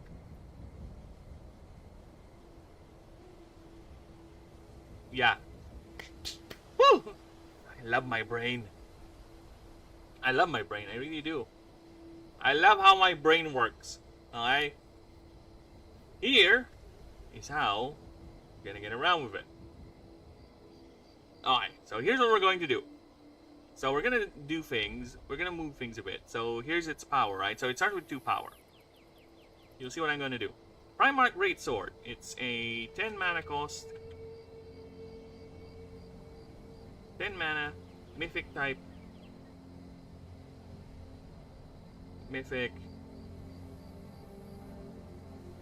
Artifice.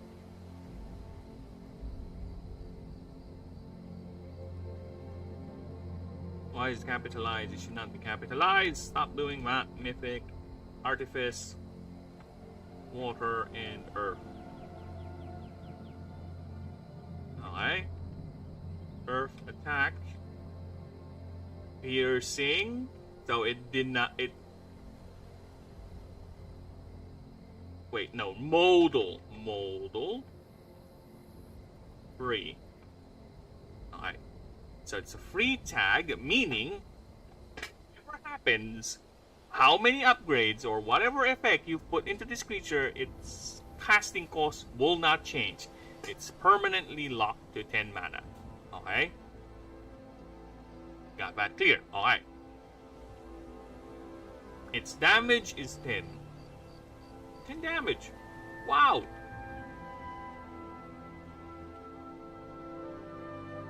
Utterly useless. Wait. I just realized what I thought of is dumb because that's how it works. Oh, no problem, Dinisium. Thank you for stopping by, brother. Thank you for accompanying me. And you have the bestest of days. I'm gonna go ahead and struggle here, thinking about how to make this move work. And appreciate all your suggestions and the help. And again, thank you for accompanying me. You go ahead and have fun now. See you next time, whenever. May luck and happiness follow you wherever you go. Bye-bye. Now, where was I? Ugh! It's dumb. Of course. It is affected by power because... What if it can make it into a defense stack? What if I make it into a defense stack? Well, it's the same thing. You dumbass.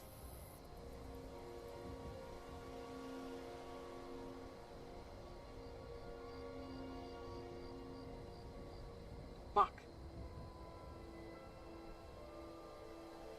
Oh, no, we're fine. Alright.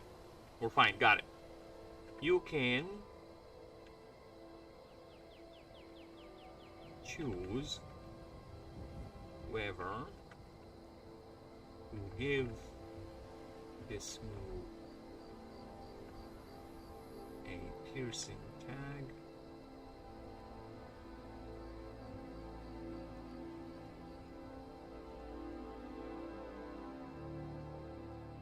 And if you do, power applied twice.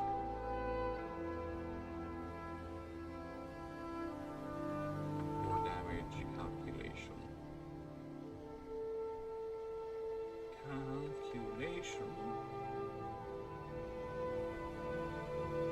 Or this move gains wide.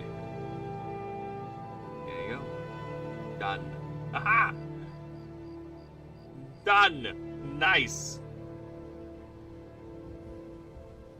Now, let's go ahead and grab our move list. The list of the moves. The moving of the list. Let's put it in there. Ah! I'm done. I'm done. I'm good. I'm that good. Took me a while, but I'm that good.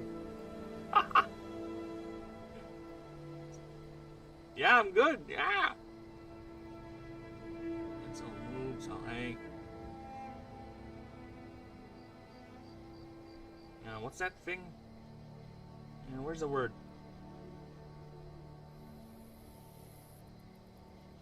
Where is the word? Word. Bird.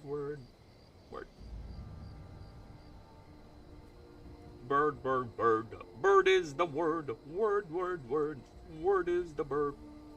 Yeah. I'm always going to Discord. Word. There you go. And mana. Let's grab this. Put it here. Unique tag. Go with this bit.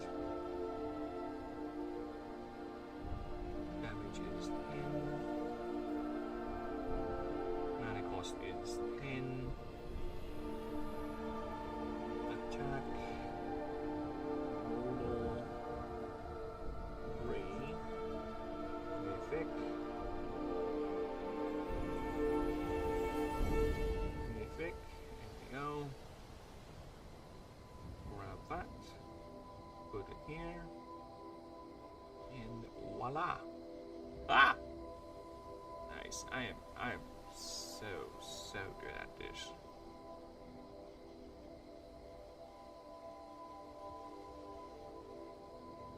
OBS, where are you? There you go. Right.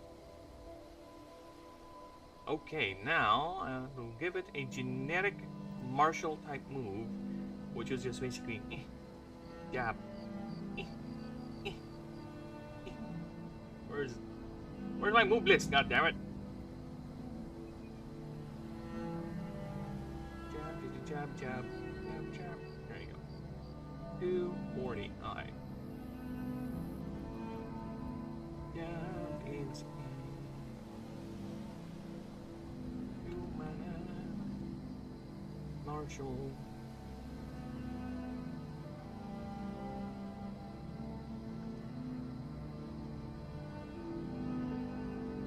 Attack. And it deals 40 damage. That's it. That's all it do.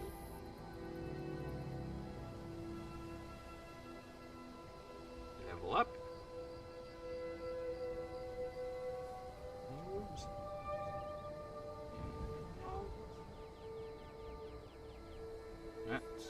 That. Get crit boost.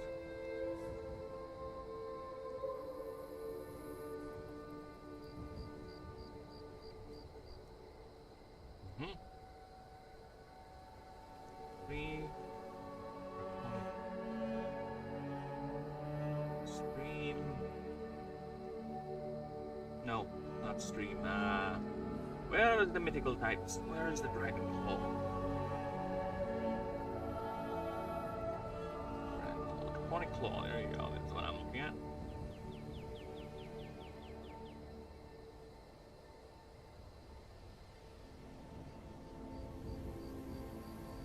Draconic claw it is.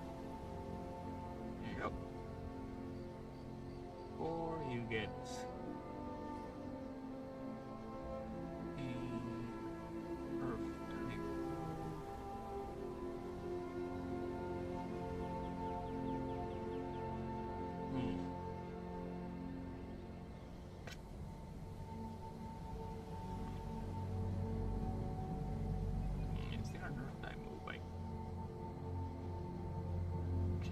here.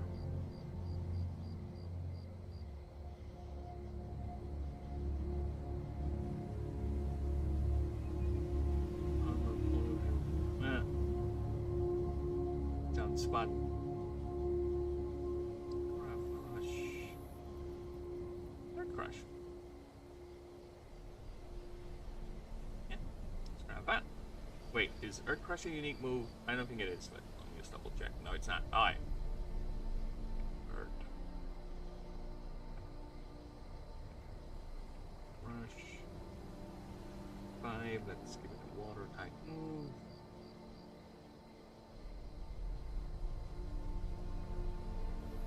Let's give it a light. Boy.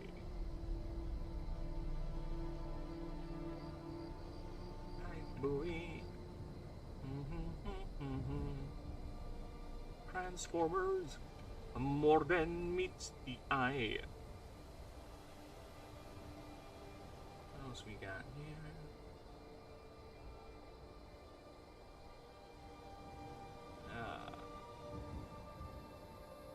Yeah. waterfall. No, too powerful yet.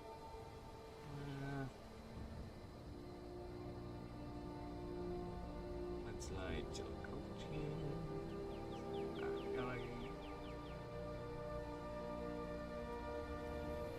Nice spike. No.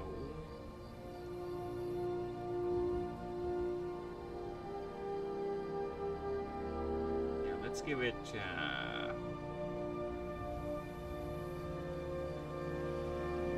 Old touch. No.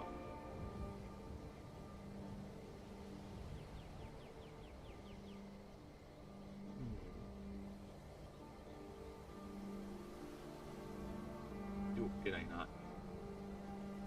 I think I have that in Artivist. Steam Benzes and Yummy.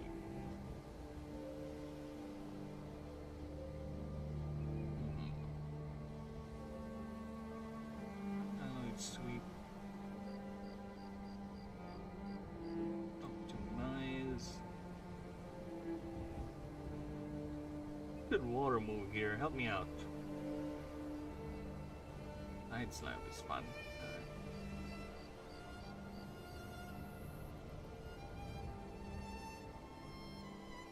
Okay. 11.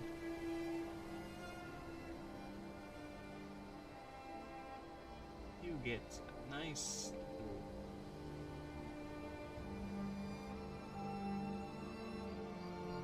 jab. Not yet.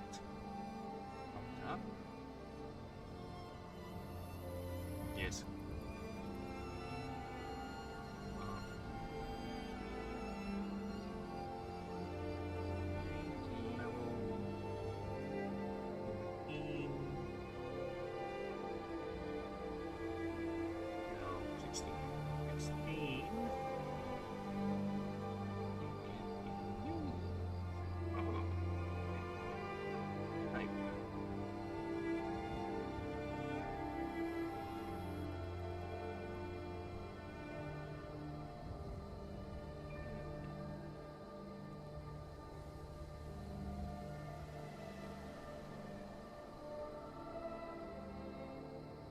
Is there an earth?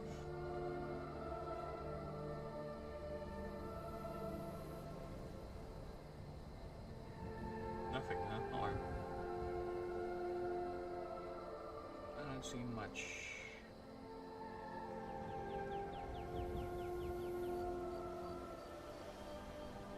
Yeah, not much.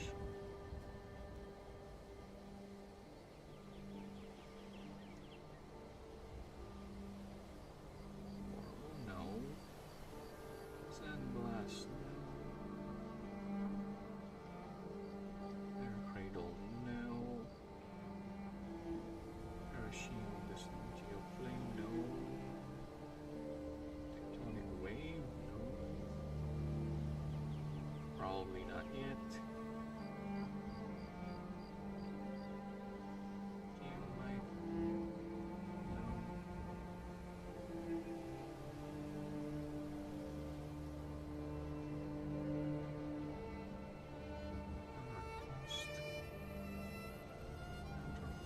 Rising Strike.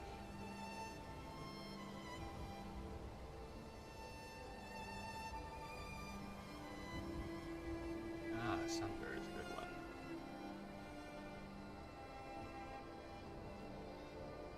Okay.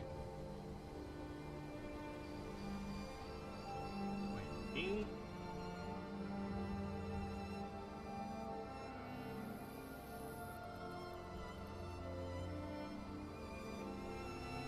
I'm just looking at that. I have these.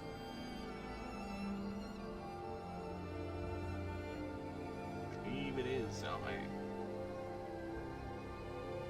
well, that's the thing. It already has this. So I don't give it other moves like that because I guess the typing.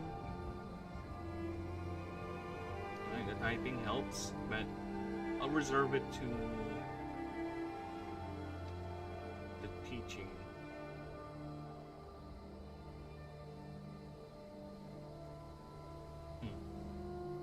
Let's think for a bit.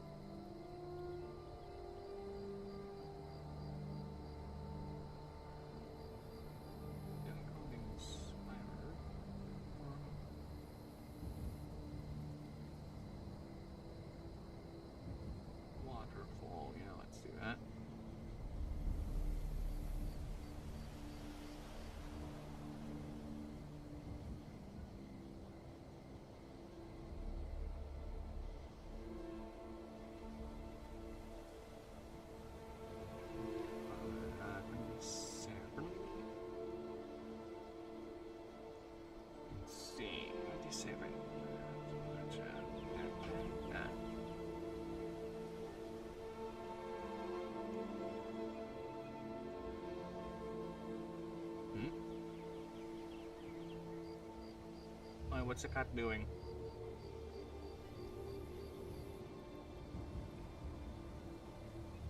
Hey.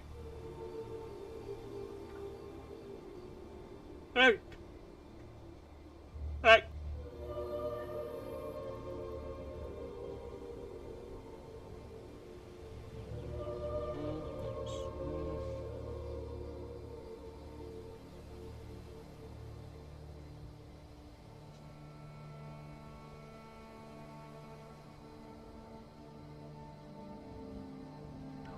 That's pure water. Nothing chilly.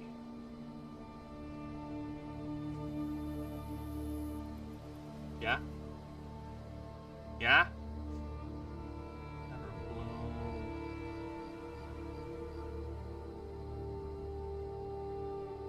Nothing.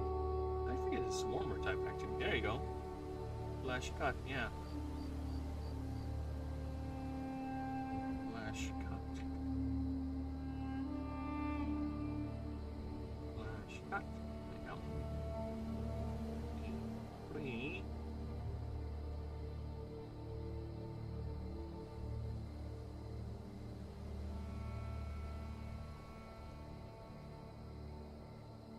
Hammer shot. Bounce ramp. Intimidate.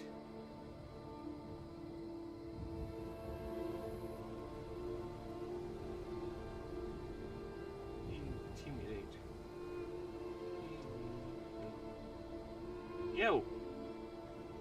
What am I doing, cat? Oh, feed the cats outside. Okay. I'm gonna go in and breakfast too. Get some mayonnaise and some bread. Mag-expire na rin naman yung bukas labi. It's almost done na ba? That's the thing, right? Might be almost done na rin eh, no? So yeah, I will at least save some space. Oh, breakfasting. Kid! Stop.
I'm not touching the cat. The cat is not being touched. I am back. Okay. Oh, 4 hours in. Let's check the streams. See how are they doing. You still alive out there, stream? Oh, it's doing nicely. How about you? You still good? We still good here too. Nice. Streams are okay. How about you, Twitch? Twitch is Twitch. Twitch is Twitch. Can't complain. Can't say anything else. That is Twitch. That's it.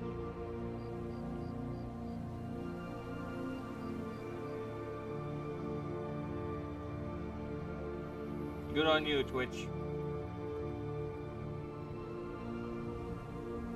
Okay. Where's the... Okay. We're back. Let's continue. Intimidate.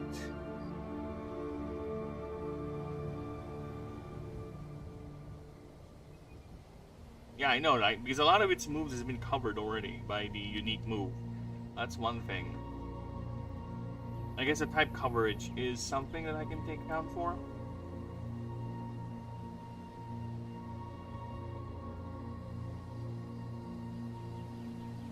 As in kick.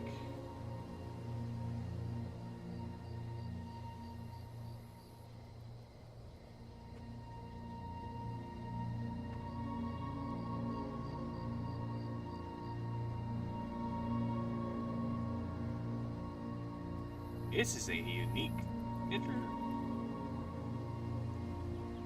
It is a mid form. I would say mythical type move.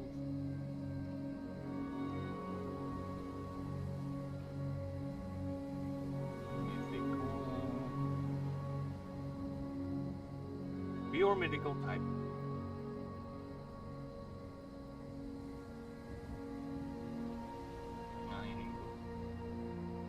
Deals 30 damage and plus 3 rattle. That's it. All it does.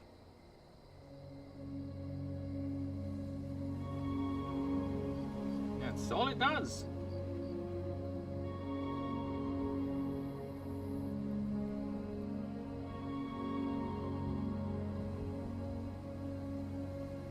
Kind of wanted to make it spammable, actually.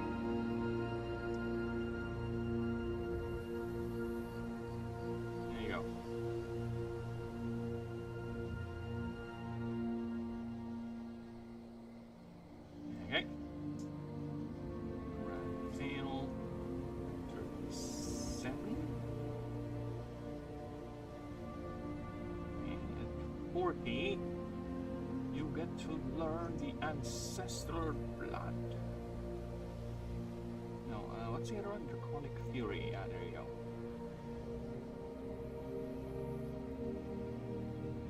Draconic Fury.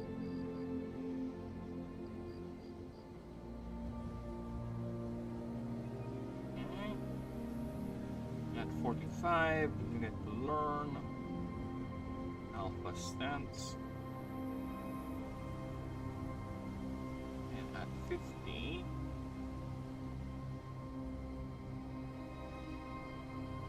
get to learn Apocalypsis.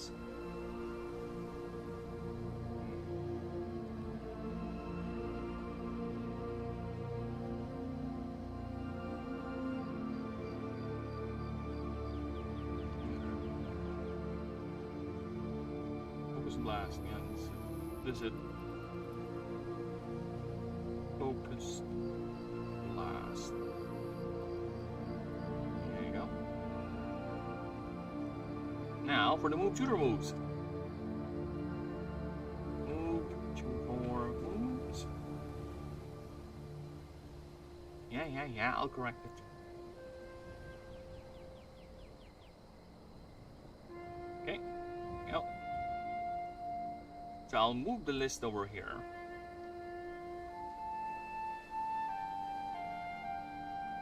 Live stream.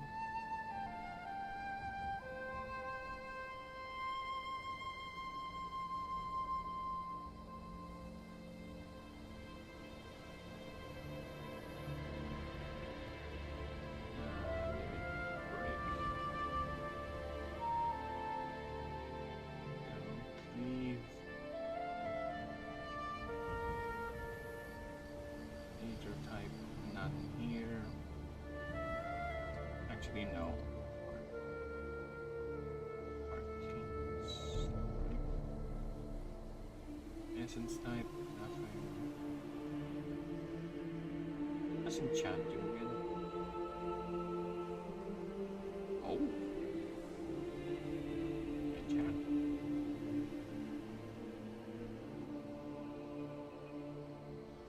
Ashen sneaks will take. No. Will take non-artifice. Yeah, alloyed steam is white. Now let's see, alloyed thing, alloyed bullets, armored smash. Where's the other move? I saw the other earlier. Don't smash. Yeah, there you go, alloyed sweep. Alloyed. Sweep. Optimize. Lasers. Inner sights hunter. Vertical chop. Impaling jab. There you go.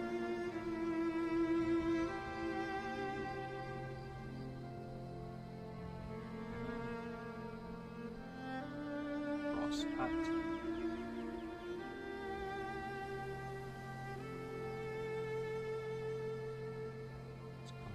Suplex right up, sorting all the stamps. Here, nothing here. Tectonic wave, yeah.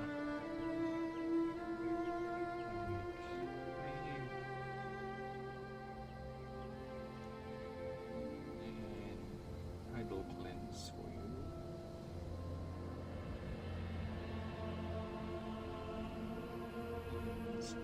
And refresh.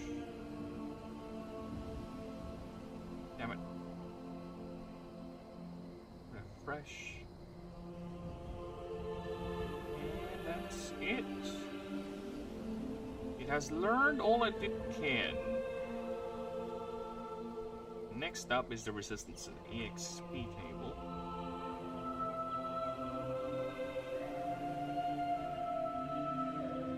The table of its XP. What can you learn? Or what XP are we talking about here? I'm just gonna take, I think Illumi Wand is, appropriate for this. Let me check how much Illumi Wand has. 700, yeah. It's, no. I think I want to give him 720. 720 it is. EXP table up to level 10 with a start in the start of 720. 720 it is.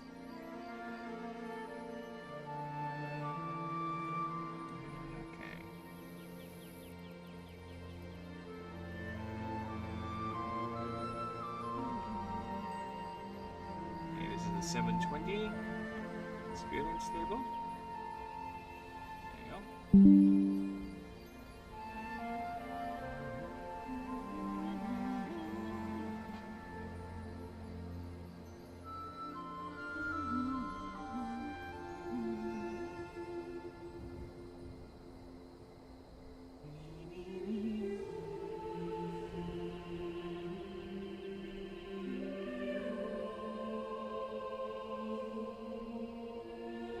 Okay.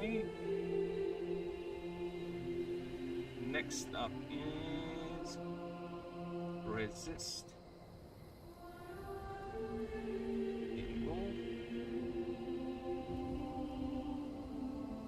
A bit big actually. Alright, let's grab my annoying secretary. Let's remove everything else except what we need. 1, 2, 3. Resist.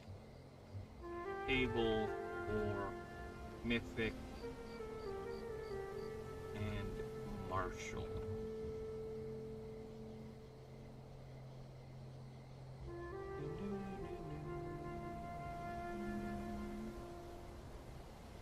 Let's see if it got it right. Fae, yep.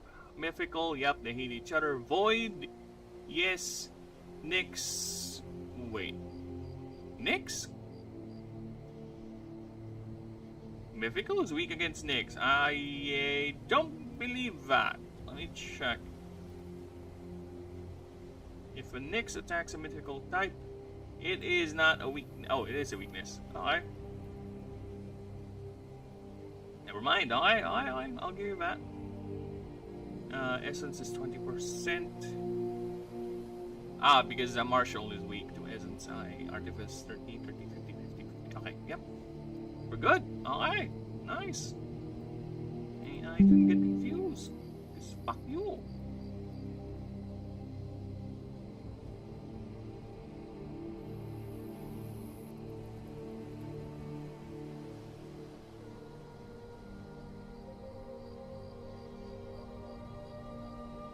Okay, now for the lay habitat.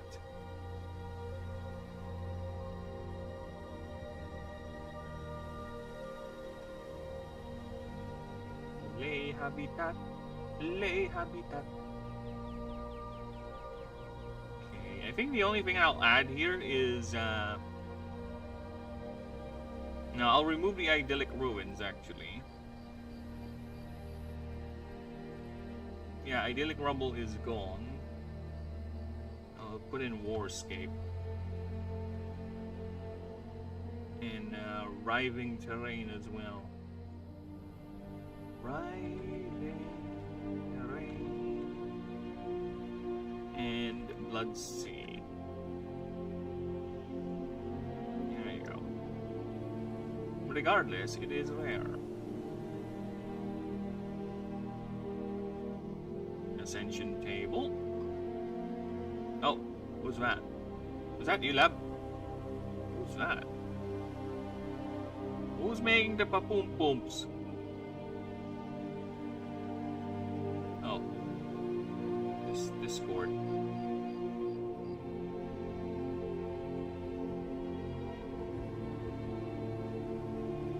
Oh, actually, yeah, there is a message.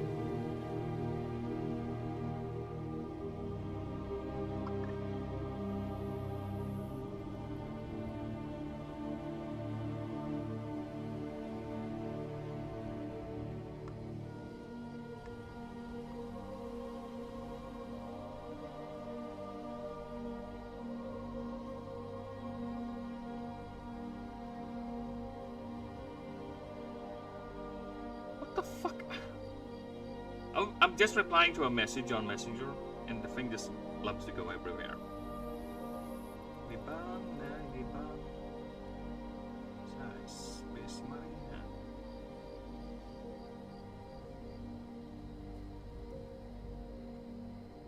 Stop it with the autocorrect. Fuck off.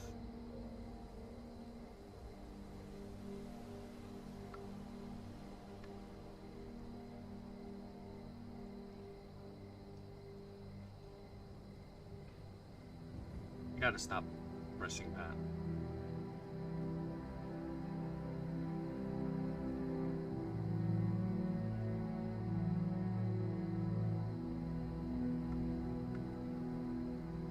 Alright, now that's done.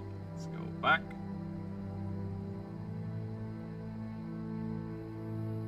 Thank you. Okay. Oh yeah, I was supposed to get the Ascension line.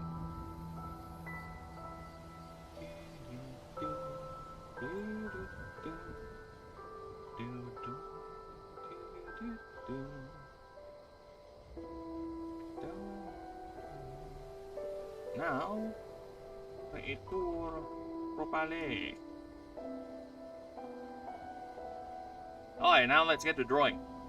Because I need to draw Draco Yusha winning against a Mihraj, just to make it all fair and the like. So let's go ahead and do that.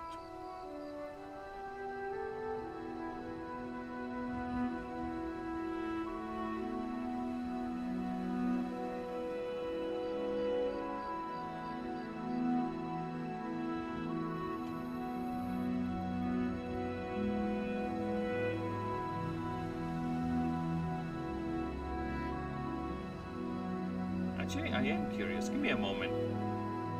Since I played Somno Isolaire earlier, I just need to check. Did I got hit or something?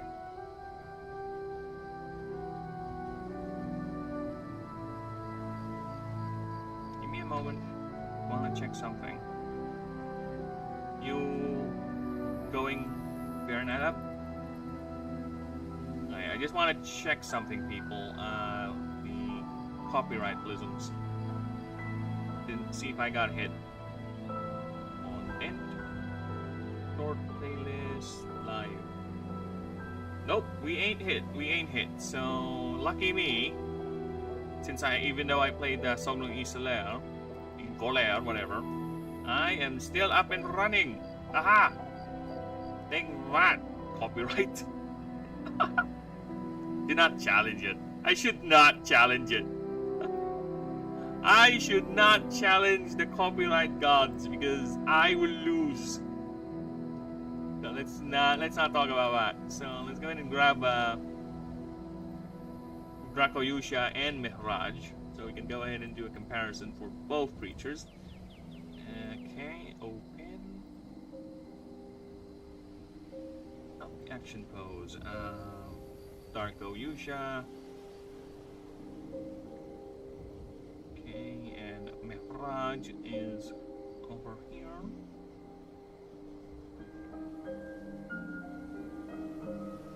Alright, so these two were locked in a fight, and the last time I drew them fighting, this is what happened. Because, unfortunately for Dracoyusha, Mihraj is first on the line of the creature starter dock. So yeah, this is him getting beaten up. So Dracoyusha lost the fight against a Mihraj. Look at this being badass, like, I win, bitch! Yeah, he's gonna have a nice meal. This is predation. This is not just a fight. This is actual predation, because Mihraj actually just goes around challenging the biggest and baddest creatures in its territory. So that's how it does its things. Alright? Can you blame it? Just look at that. Just look at that raw sexual power.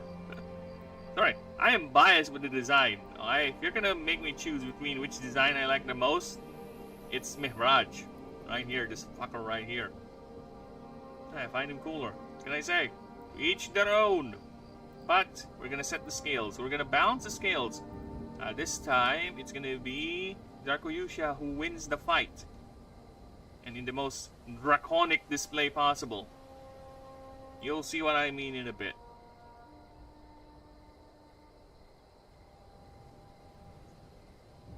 Alright, so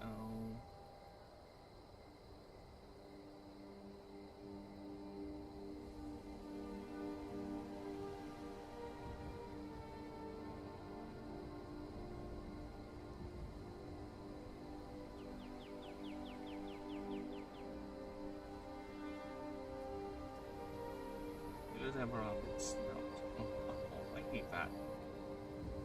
The keyboard is again pressing down on my mouse.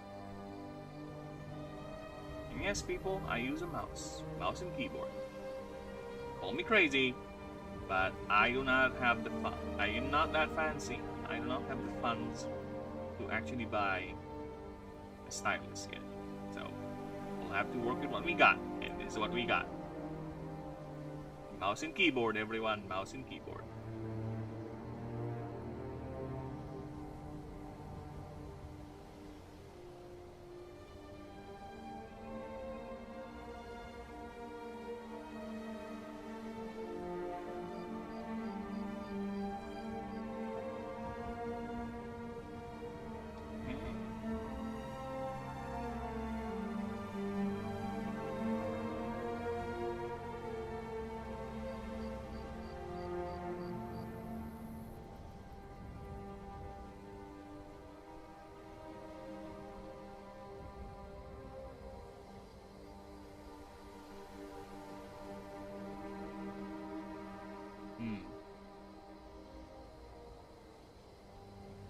I have an idea. I have I've been inspired.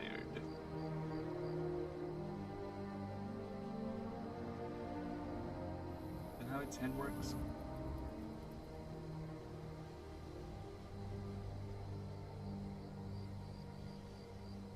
Like that, right?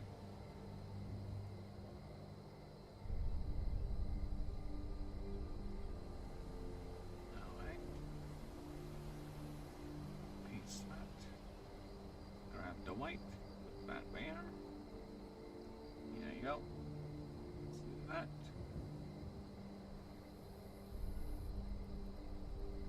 And grab this. Yep.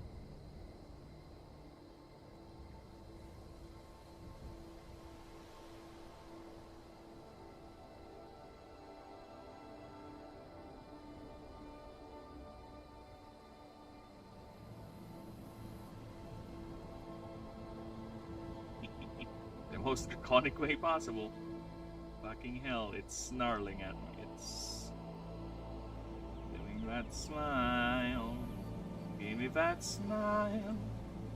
That smile. That smirking little smile. Look at him, so happy, so proud of his skill. Look at that. Look at that. Look at that. Oh, thank you, Annie.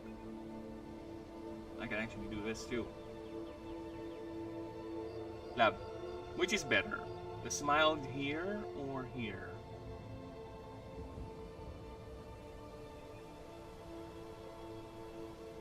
There. I don't... Help me out here, Lab. What's the logic? Why do...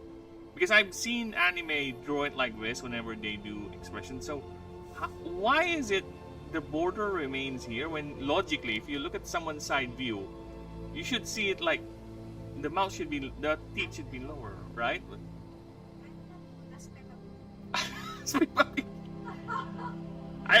I said, I seen it in anime. Not in Peppa. Peppa Pig is weird, okay?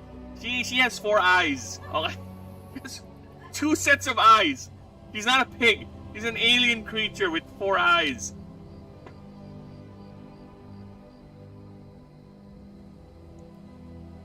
So yeah, I have learned the hard way. Now, if I need to draw a creature like this, I can just do the anime style and just have the mouth like that. Because, trust me, if you there are designs where I was like, oh my god, the head, it looks weird when I open its mouth.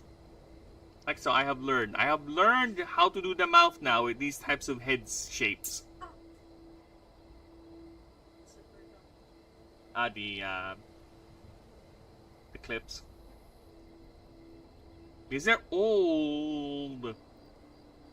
How many 100 years of those things you've been keeping them? They have existed long before the time of you and me. It was just you. It was during the time of just you.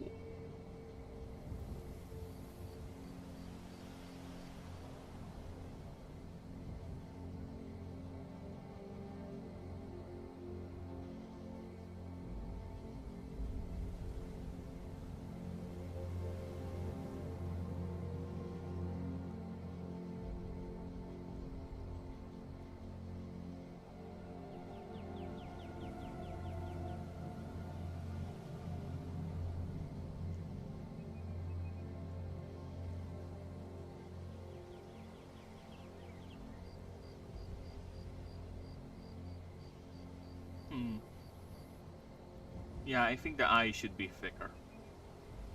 You're right. The eye should be thicker. And more gravitas to it when it's like that.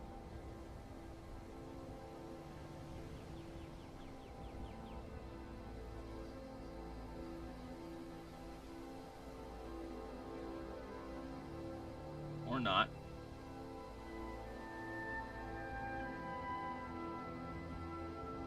Or not.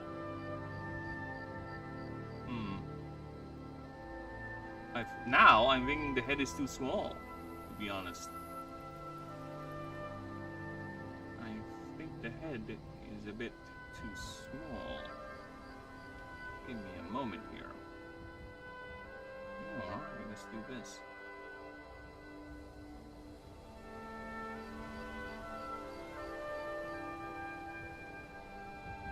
Alright, let's do that.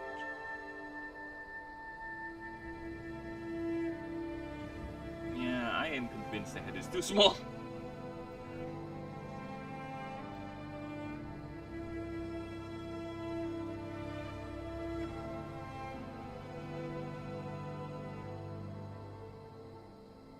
I think indeed the head is too small. Indeed the head is too small.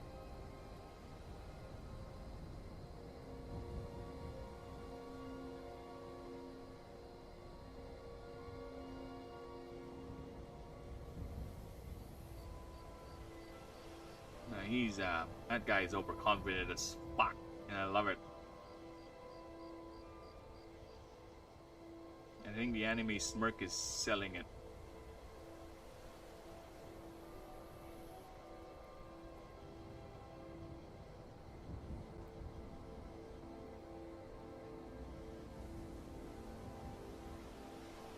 Dude.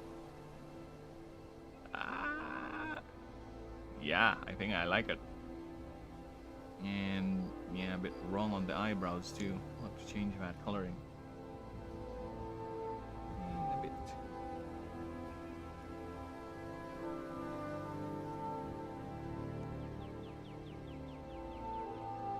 There you go. Now I have to make sure the fill tool doesn't overpower it, like this. Because the fill tool is a bitch.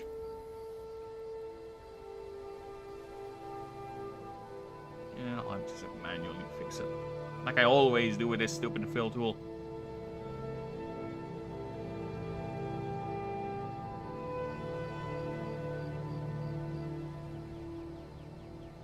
Did I keep the smirk?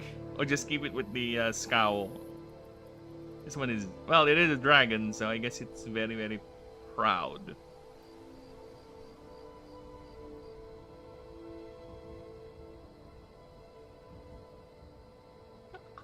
It's so proud of its skill.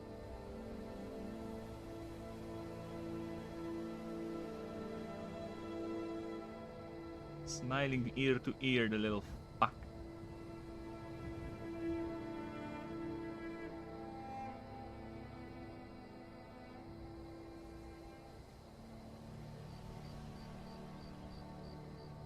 Hey, what color is it?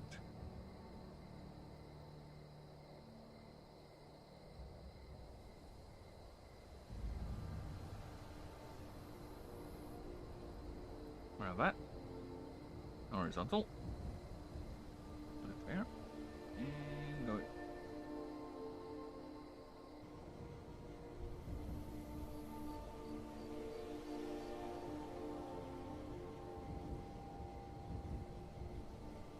Now, alright. I'll worry about its armor later. Oh, yeah, later.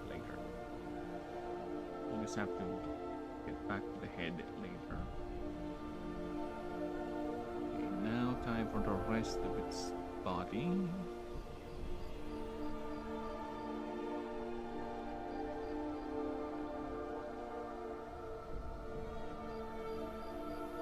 Yeah, we'll draw the rest of its body first.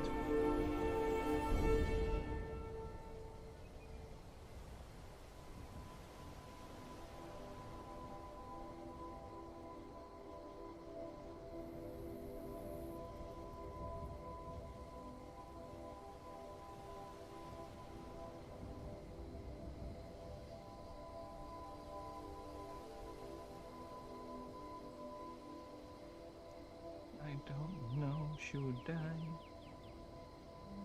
move it up? Move it up, move it up, move it up, let's go.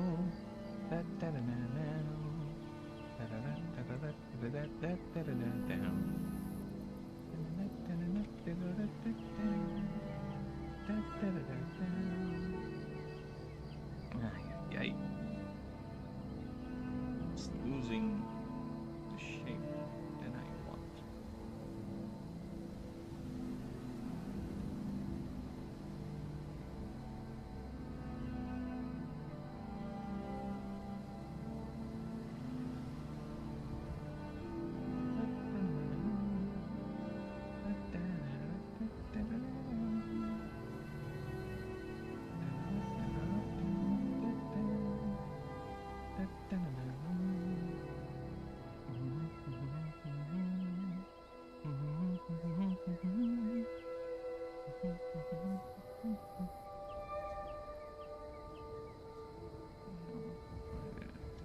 board. I think it has fat. Yep, it has it. Very nice.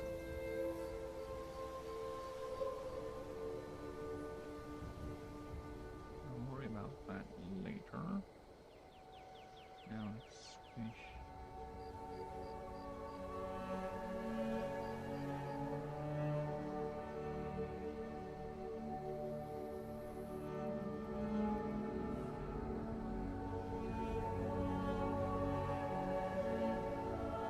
Ah! I'm getting hungers. The hungering lab. Huh? Okay, I'll be right back. I'm gonna do a little bit of breakfast. Give me a moment, people. In the meantime, enjoy the song. Chill out. Relax.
Probably.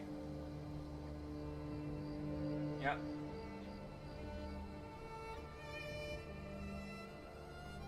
Giddy up, giddy up, giddy up, let's go! Da da da da da. Alright, too early for Christmas, but you know what? Christmas is always there. It can never be too early for Christmas.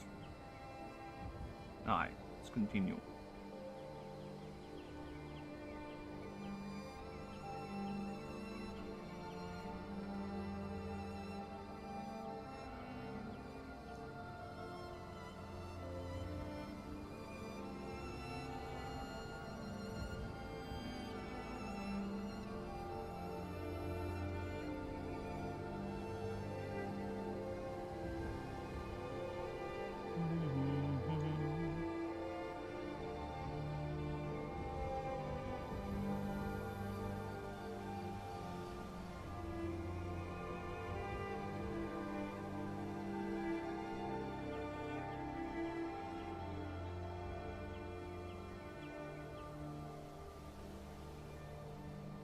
Okay. But the thing is, a lot of these we won't be able to see. I kind of don't like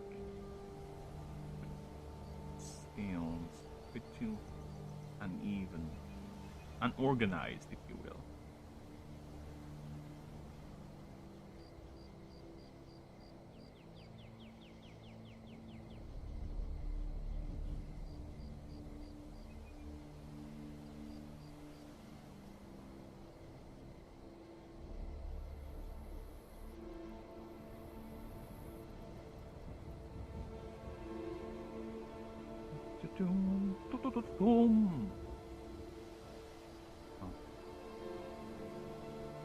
Okay, now let's see here. Oh my god. Detail! The detail! Fine.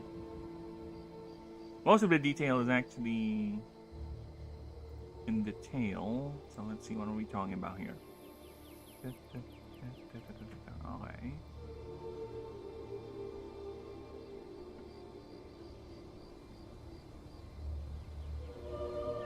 We'll start from here.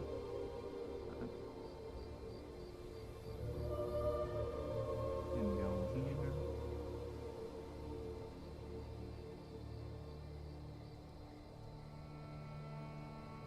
I'm talking about 1, 2, 3, 4, 5, 6, 7, 8. Okay, 8. This is not gonna make 8, I think.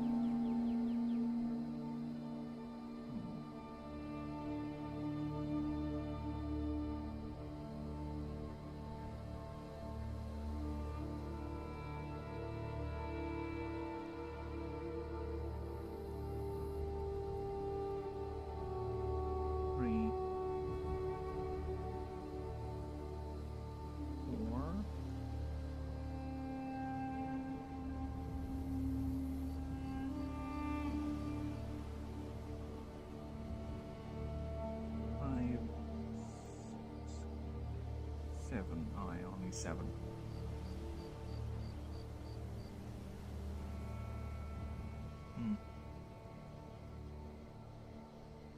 Because this is already the tail.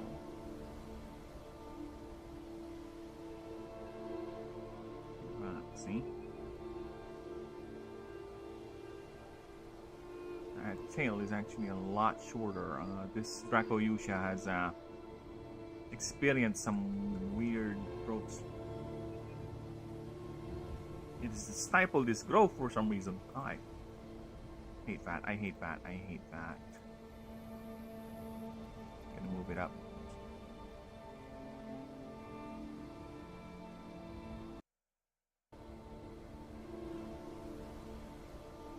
Like this. And I might just do this.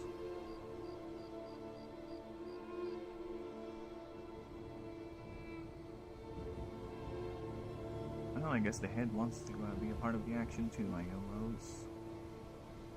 suppose so.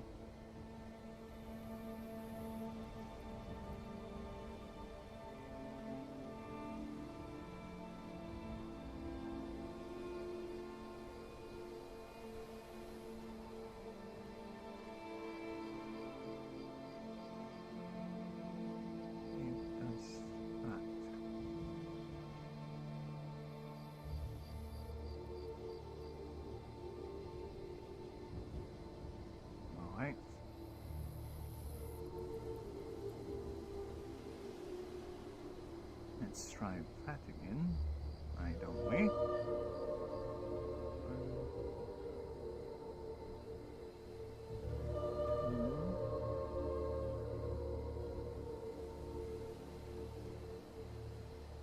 Three.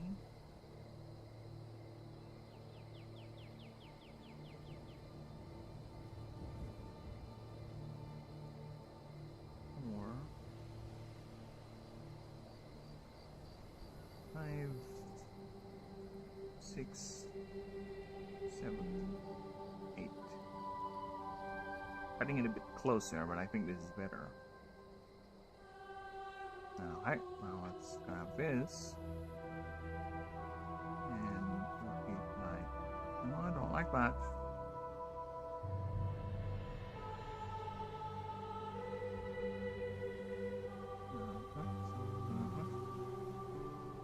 Oh, I don't like that. Oh, I don't like that.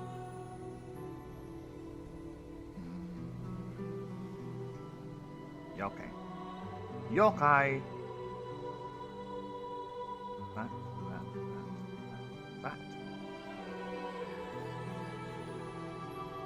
That is white. Very good. Right over there and go. Oh, I saw that. I'm about to make the same mistake I did with Umifin. I was about to make a slight mistake. There is a thing here at the tip.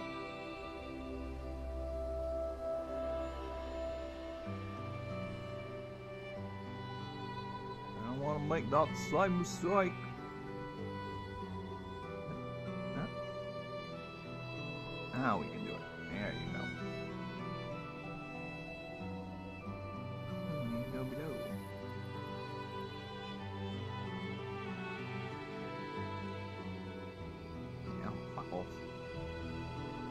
Fuck off! Stop it! I swear to Christ, the fill tool. There you go. Naked as the day was born.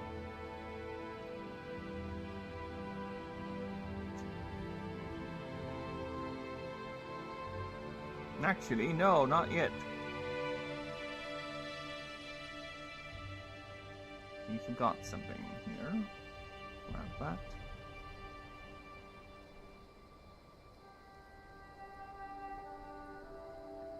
Someone's munching loudly. Someone noticed I said someone's munching loudly.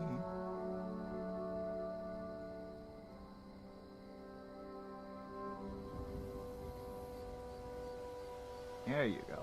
Okay, now I can safely say naked as the day was born. I can put in a lot of detail in it, but it's gonna be hidden by the armor anyway, so no point. Nice, how are we gonna do this? Armor first. We're gonna go back to the head. I'm gonna finish the armor there. Put in its headdress. Actually, can I just... No. I kind of want to redo everything. But let's see.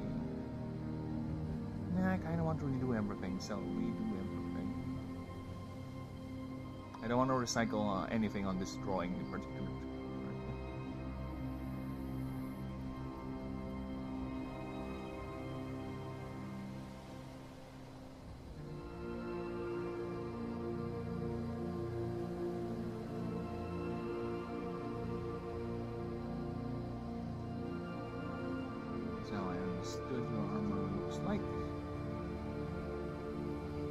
Is correct?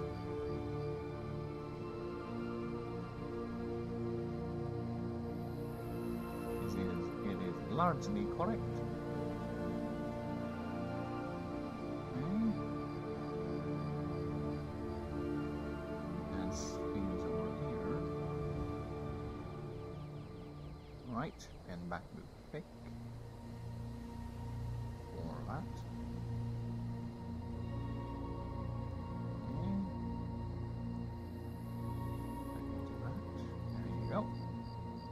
Now let's give it some Ashen. Okay. Oh, fuck off.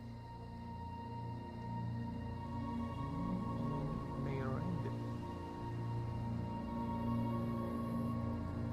So far, so good.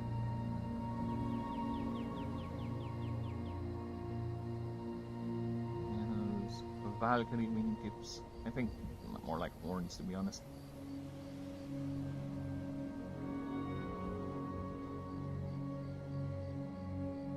Always a treat drawing this one.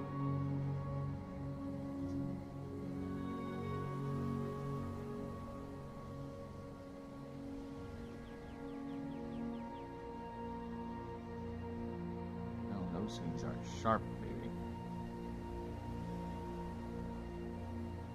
There you go. Sharp as sharp can get.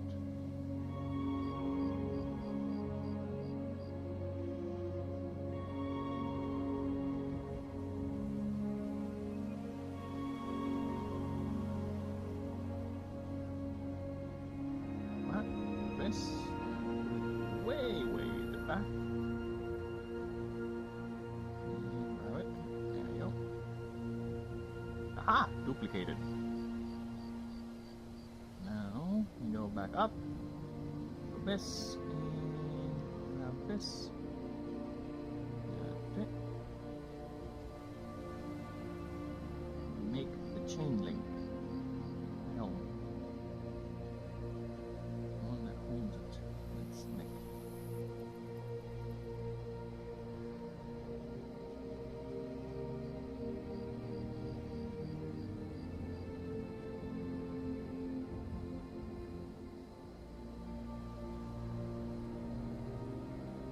Okay.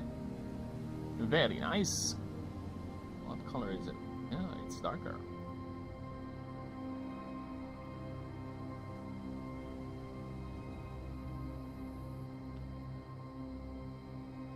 Nice. Okay. Oh, we're not yet done. We still have one more thing to do.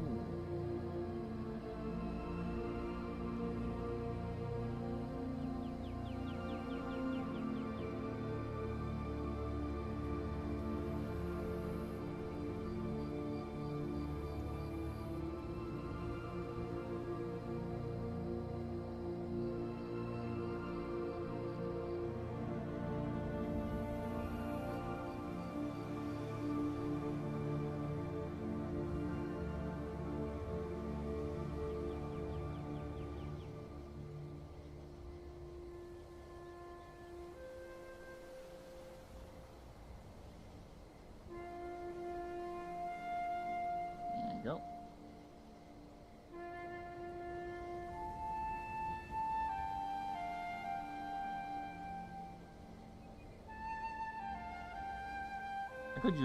I could draw it using the hairbrush, but I don't know. It will stand out. That's my main problem with it if I do it like that.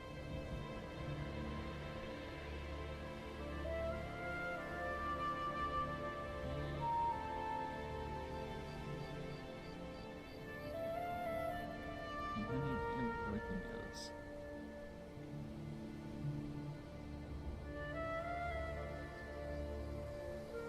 Okay, so that's the head. Now, time for lay armor.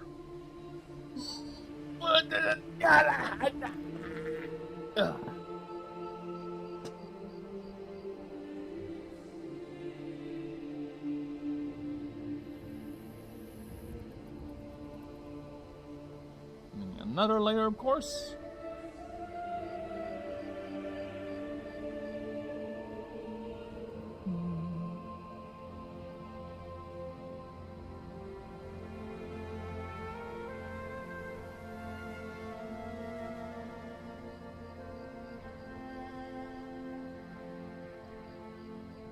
The expression is killing me, I'm sorry. The expression is killing me.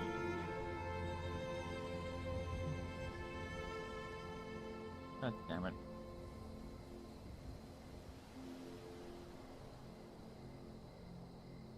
Ah, okay, so we're gonna do this.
I really think they're singing hallelujah. I really think.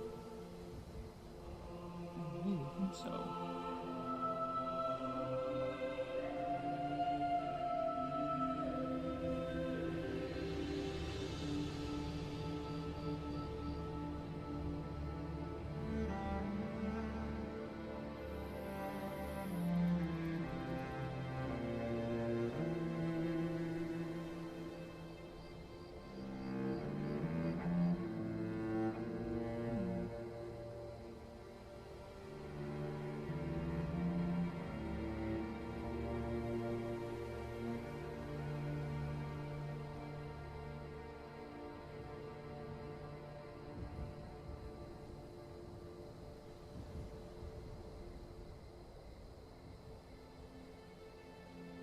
Alright, let's see how this looks like.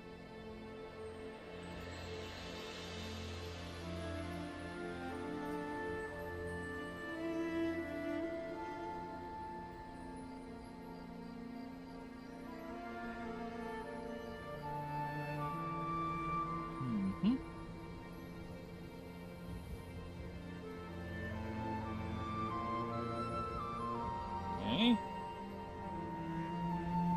One more thing.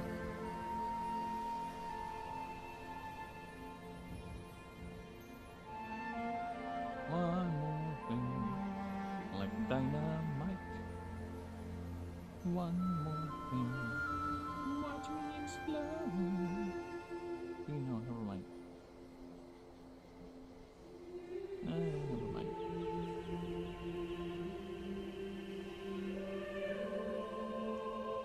This is it.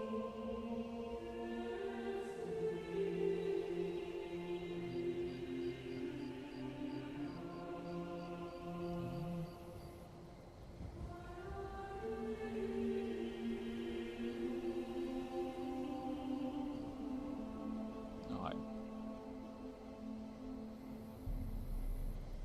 That.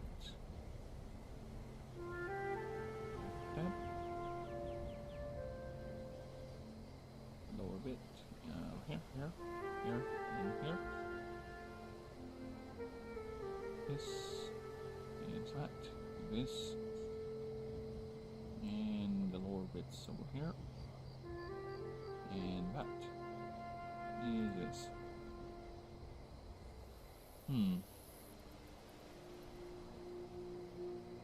How does it look like?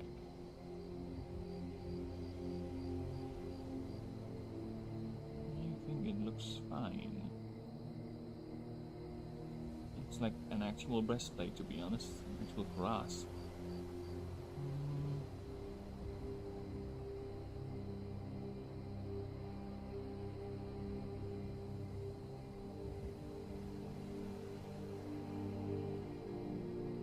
Yeah, because look at this side, see? So, this is my reference here. So that's why I need to redraw it, because this does not match this side.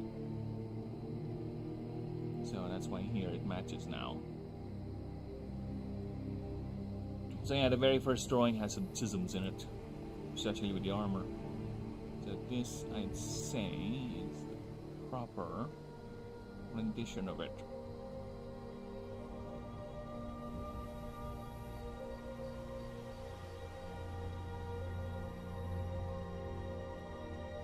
Okay.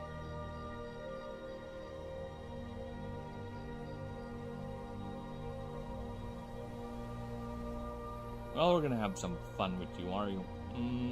Now, question is, next is the arms. Because it does have extra poopy arms. Just below the torso.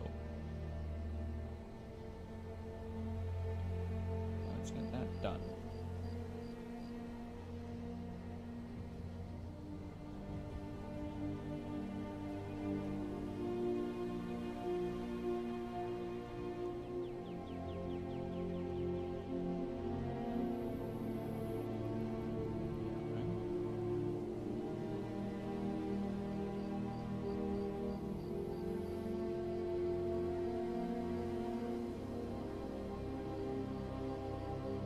Big arms.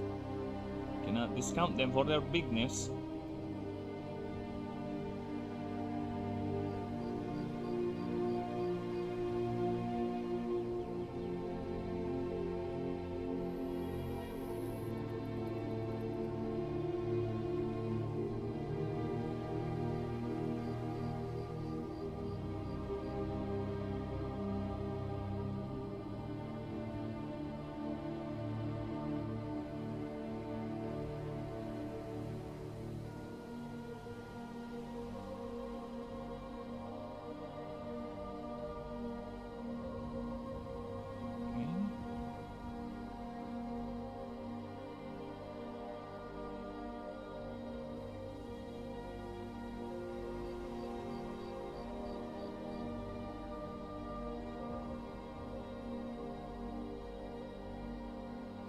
Yep, it's correct.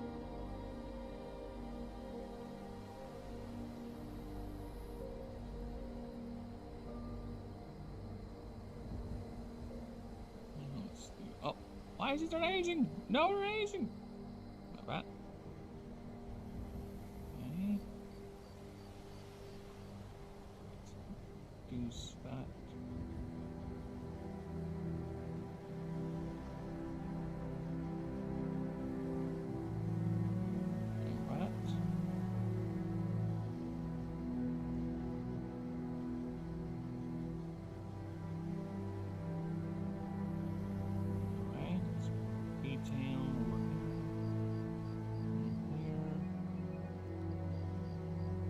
Copy paste that bastard because it's simple as color differentiation. You'll see what I mean in a bit. Oh, fuck off.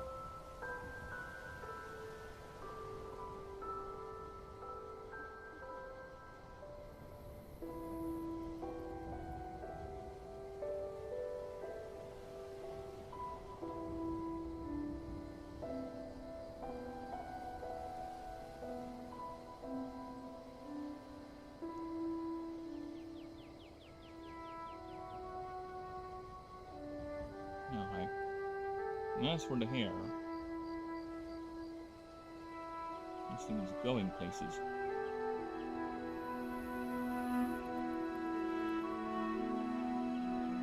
There's a long braid, is this it?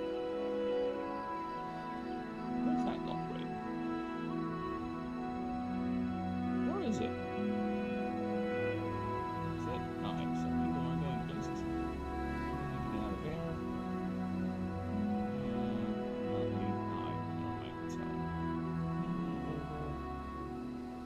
Back of everything else. Okay.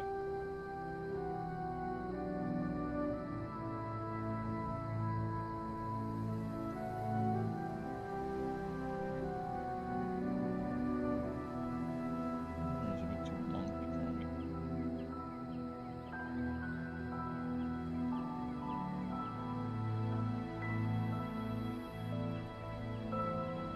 Okay.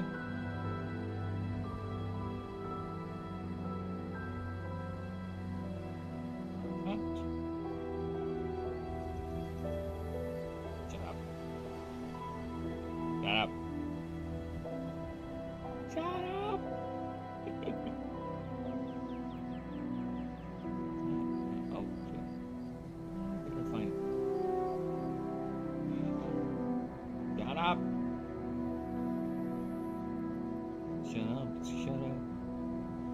Okay, so blue is here, green. Okay.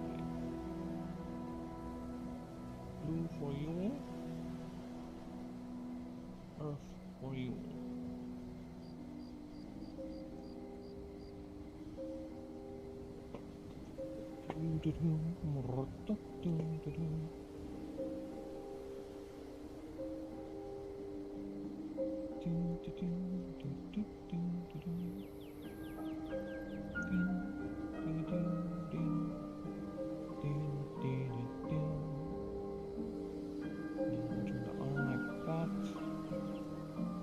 Next up is the other arm. Now I am still not sure if I'm gonna draw him lifting up the blade or not, but for now I'm gonna draw him like that.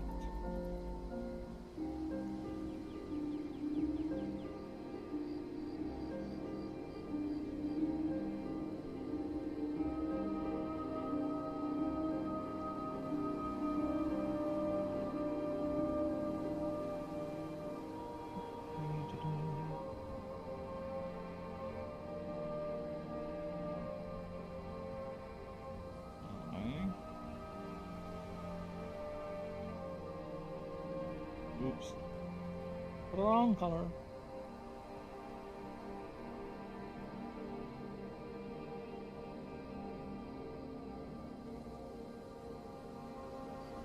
I'm gonna go like that.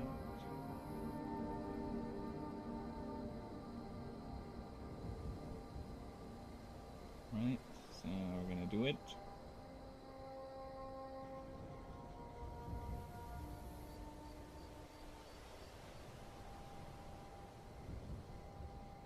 Yep, that's how we're gonna do it. This is how I do it.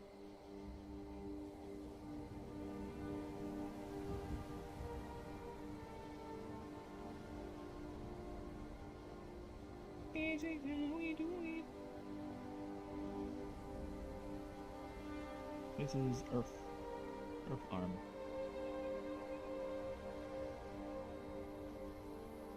Okay. And is it a bit too fat? I think the arm itself is a bit too fat. There you go. Okay. Now I'm gonna do the other side first. Alright, so we're gonna do that.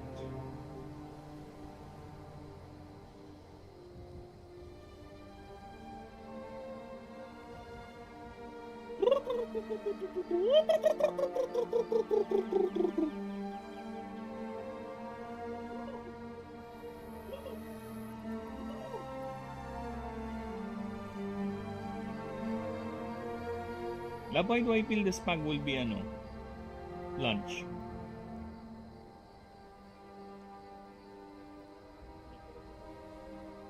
Oh, so it's almost done now.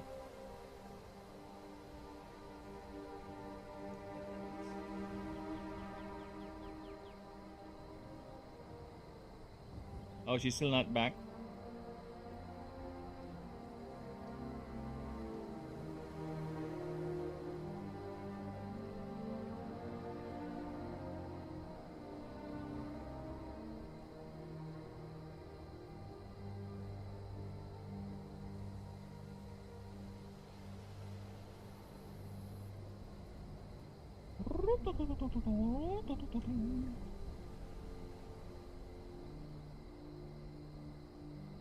This is lay water arm. There you go. He does have tattoo. He does have these. So we'll show them. We'll shout well. How do they look like again? So they're like this. There you go. Easy peasy. Lemon squeezy.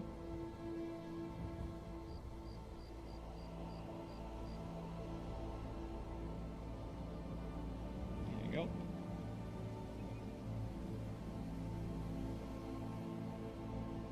Nice. So back at the same armor.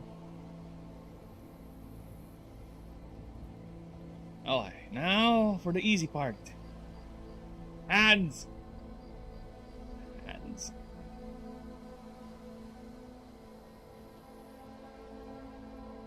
Those massive fingers. Oh no.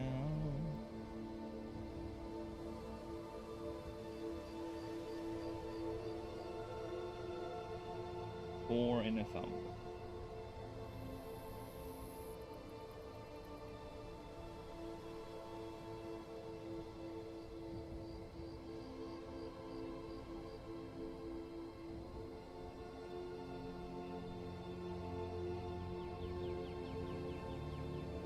I think that's fine actually.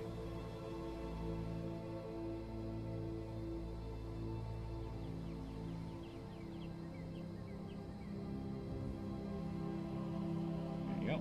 That under.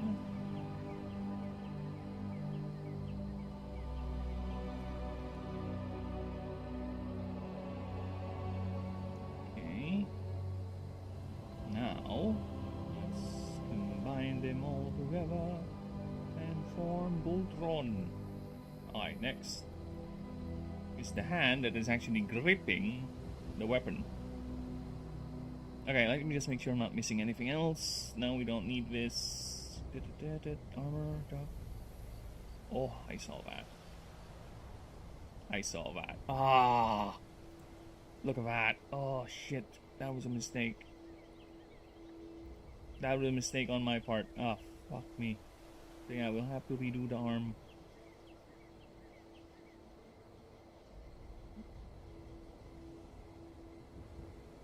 Yeah, we'll have to redo the arm here. Fuck! It's fine, it's fine, it's fine, it's fine! It is part of the process. We make mistakes, we have discrepancies, we are here to correct. So, where's the other arm? Is that like a... Yep, it's a proper line. Okay.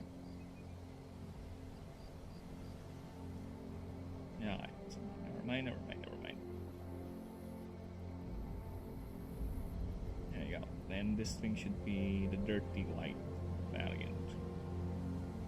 Same as this.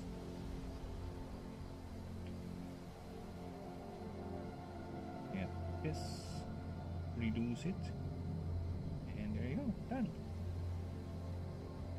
Alright, now we can go ahead and do the hand. The actual hand gripping the weapon.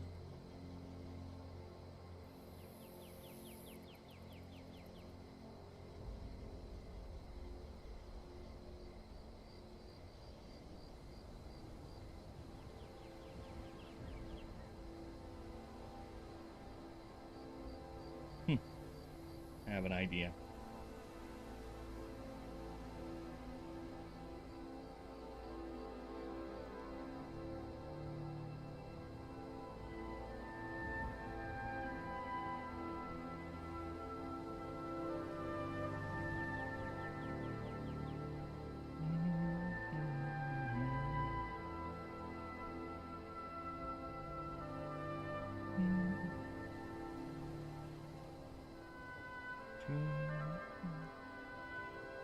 No idea how many times I've heard this song, this particular soundtrack, when I'm just walking around in Skyrim.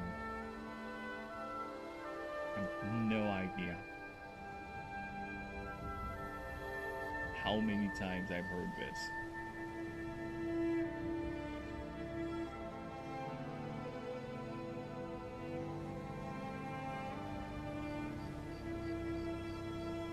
Well, we're fucked. Alright. Oh, Taco Yusha, why are you so big?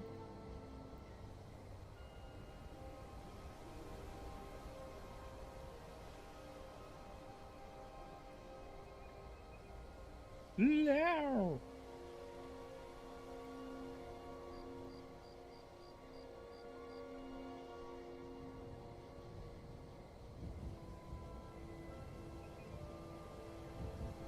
Dude, he's so fucking big.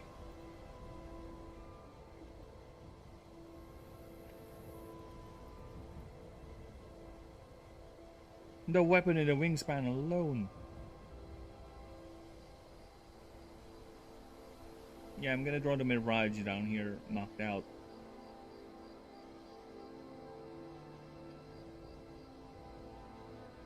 Flying up to the,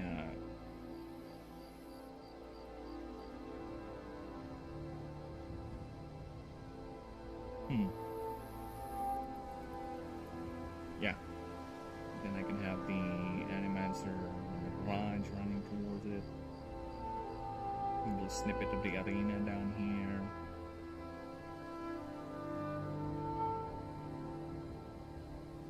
The throng of people. Just cut it. Okay. We got it. We got it.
it's wielding it. Ah! Nice. So let's continue. Why you gotta be so massive? Compensating for something. Well, I guess it is compensating for something.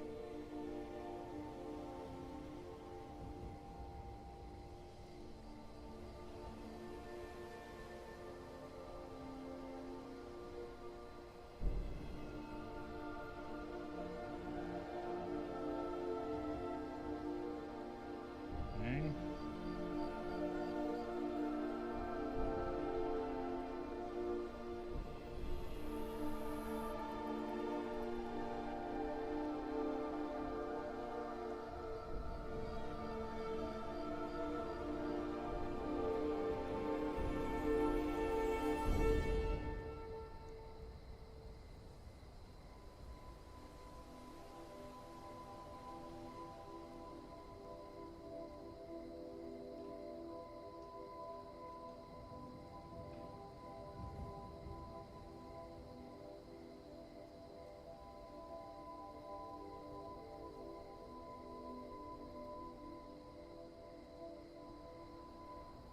The Sharpie pointy stick.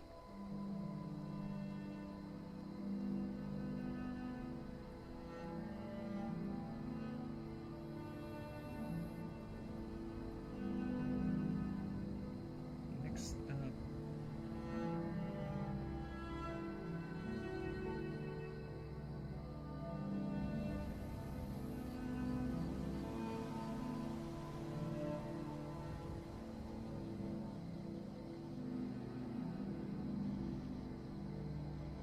That's it, right? That's it. It's running in parallel. There you go. Grab that. Put it there, put it there.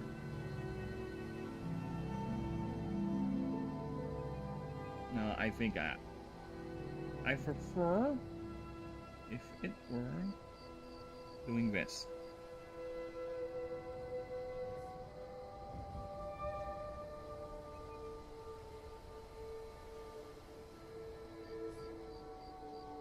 You'll see what I've seen.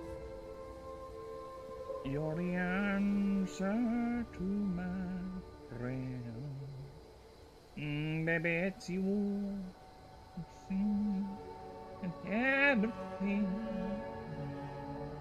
Anything. La la dee doo. That angel trust me. Here.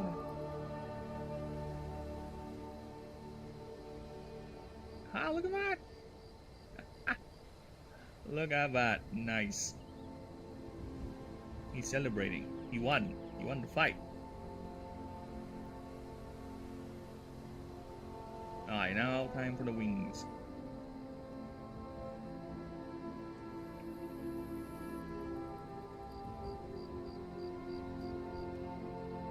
Fight to win, fight to fight.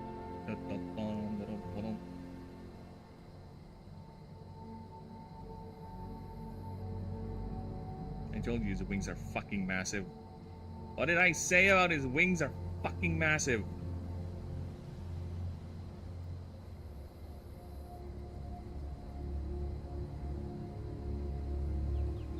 Sir, why do you have such massive fuck off wings?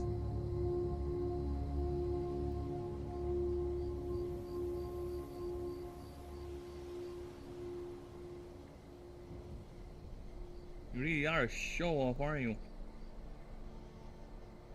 Like, win the fight.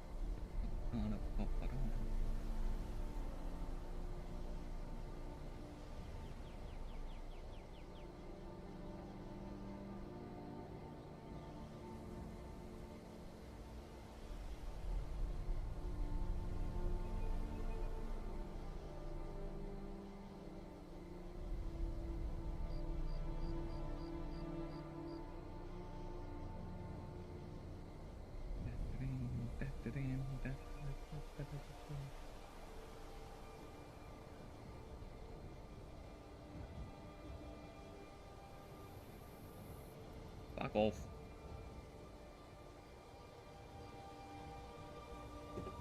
Yes, lab?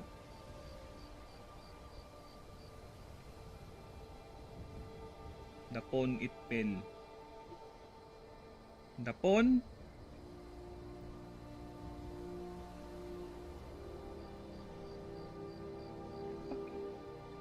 Bastard is just too big. We cannot contain him, sir.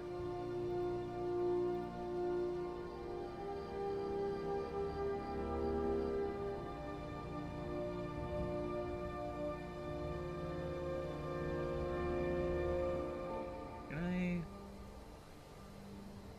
fix your dimensions or something?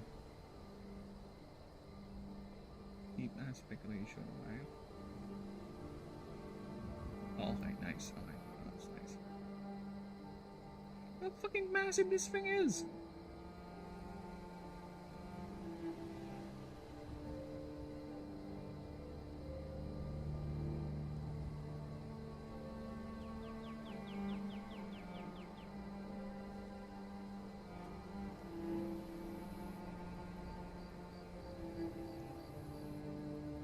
It's so proud of its victory.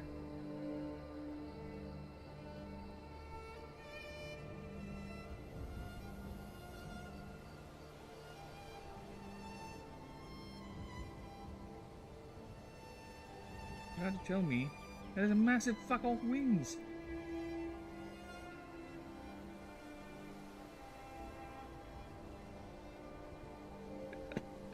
It's so fucking big.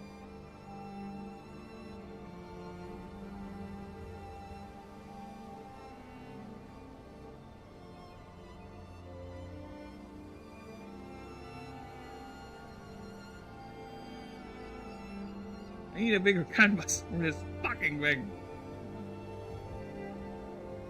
Oh shit. Aspect ratio, bitch.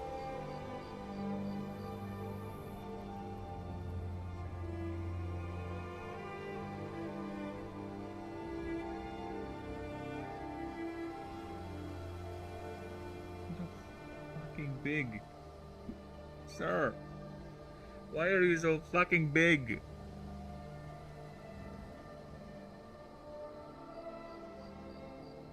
I have to do something about it. How am I gonna do this? Yeah, I need a bigger. When I say bigger, I mean, I think this is the time where I should have just gone for a bigger. Yeah, a bigger canvas for the fucking wing.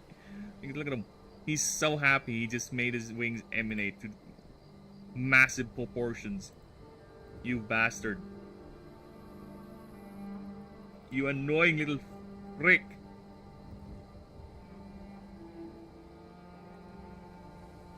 Alright. Let me just think here. How am I gonna do this? I think the idea for the drawing is the initial idea for the drawing is simple. I'm gonna draw Dracoyusha with his weapon raised up high, celebrating as there is a body of a massive Midraj here. Just to give you an idea of the initial concept. There is a Midraj here, like that. Right, there's a Midraj here, where he's like that, and he's lifting it up. That's the initial idea. But god damn, his wings are so big. And I can't change it because look at that. That's how his wings is. That's how his wings are. I can reduce it a bit, of course. That is no problem. We can do that. It's just that the idea is the creature is celebrating. It's dominating, right? So it's domination. So I can reduce it a bit. No problem there. So we can reduce it a bit like that. Right? There you go. So that one's more reduced. And in fact, I kind of want to do it not completely flat like this. There you go. Little angle to it. So it's magical wings made of, I'm not even done yet. I still need to put detail on the blasted thing.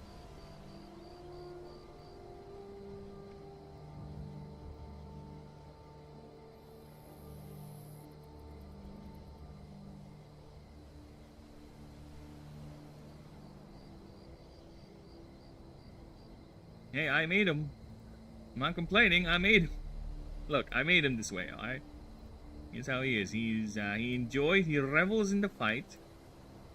He is still a dragon, alright? And dragons exist to dominate. And he is dominated. So, as I was saying, the initial idea is for that to be down here, right? Now, I'm thinking, maybe I just change this to an arena setting where the Mihraj is actually over here. Like below, right? Like below him. He's knocked out here. And he's flying up. He's flying up celebrating. That's why. That's why he's like that. So the Mihraj is here, knocked out, or dead. Doesn't matter. So he's down here. Yeah, there you go. I'm Mihraj, I'm dead. Yeah, there you go. He's thinking dead. Then there's a little shot here, like a circle. Right, I can put like a light there, so it's like an arena setting, like he's in an arena. Right, I can do that, and I can just draw a little camera drone here, then here. So yeah, that is now the idea. It turned from him lifting up the Mihraj into an actual combat arena, and that's the concept we're going for.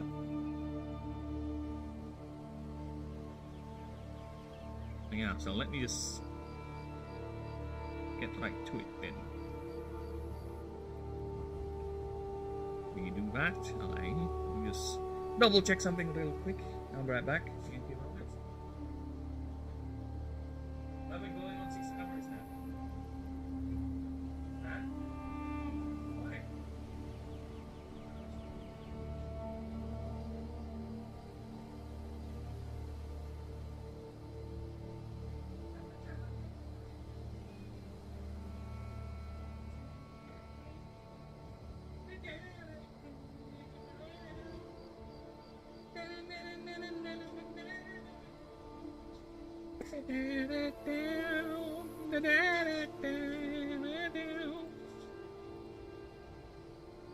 Yeah, that is what we're doing. That is the idea of our illustration here.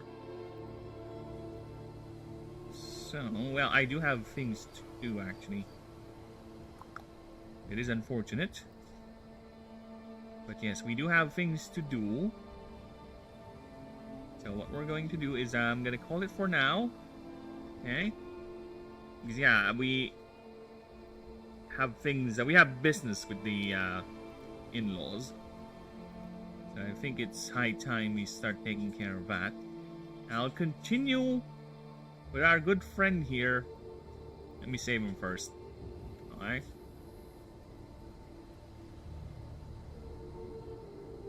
Narkovusha.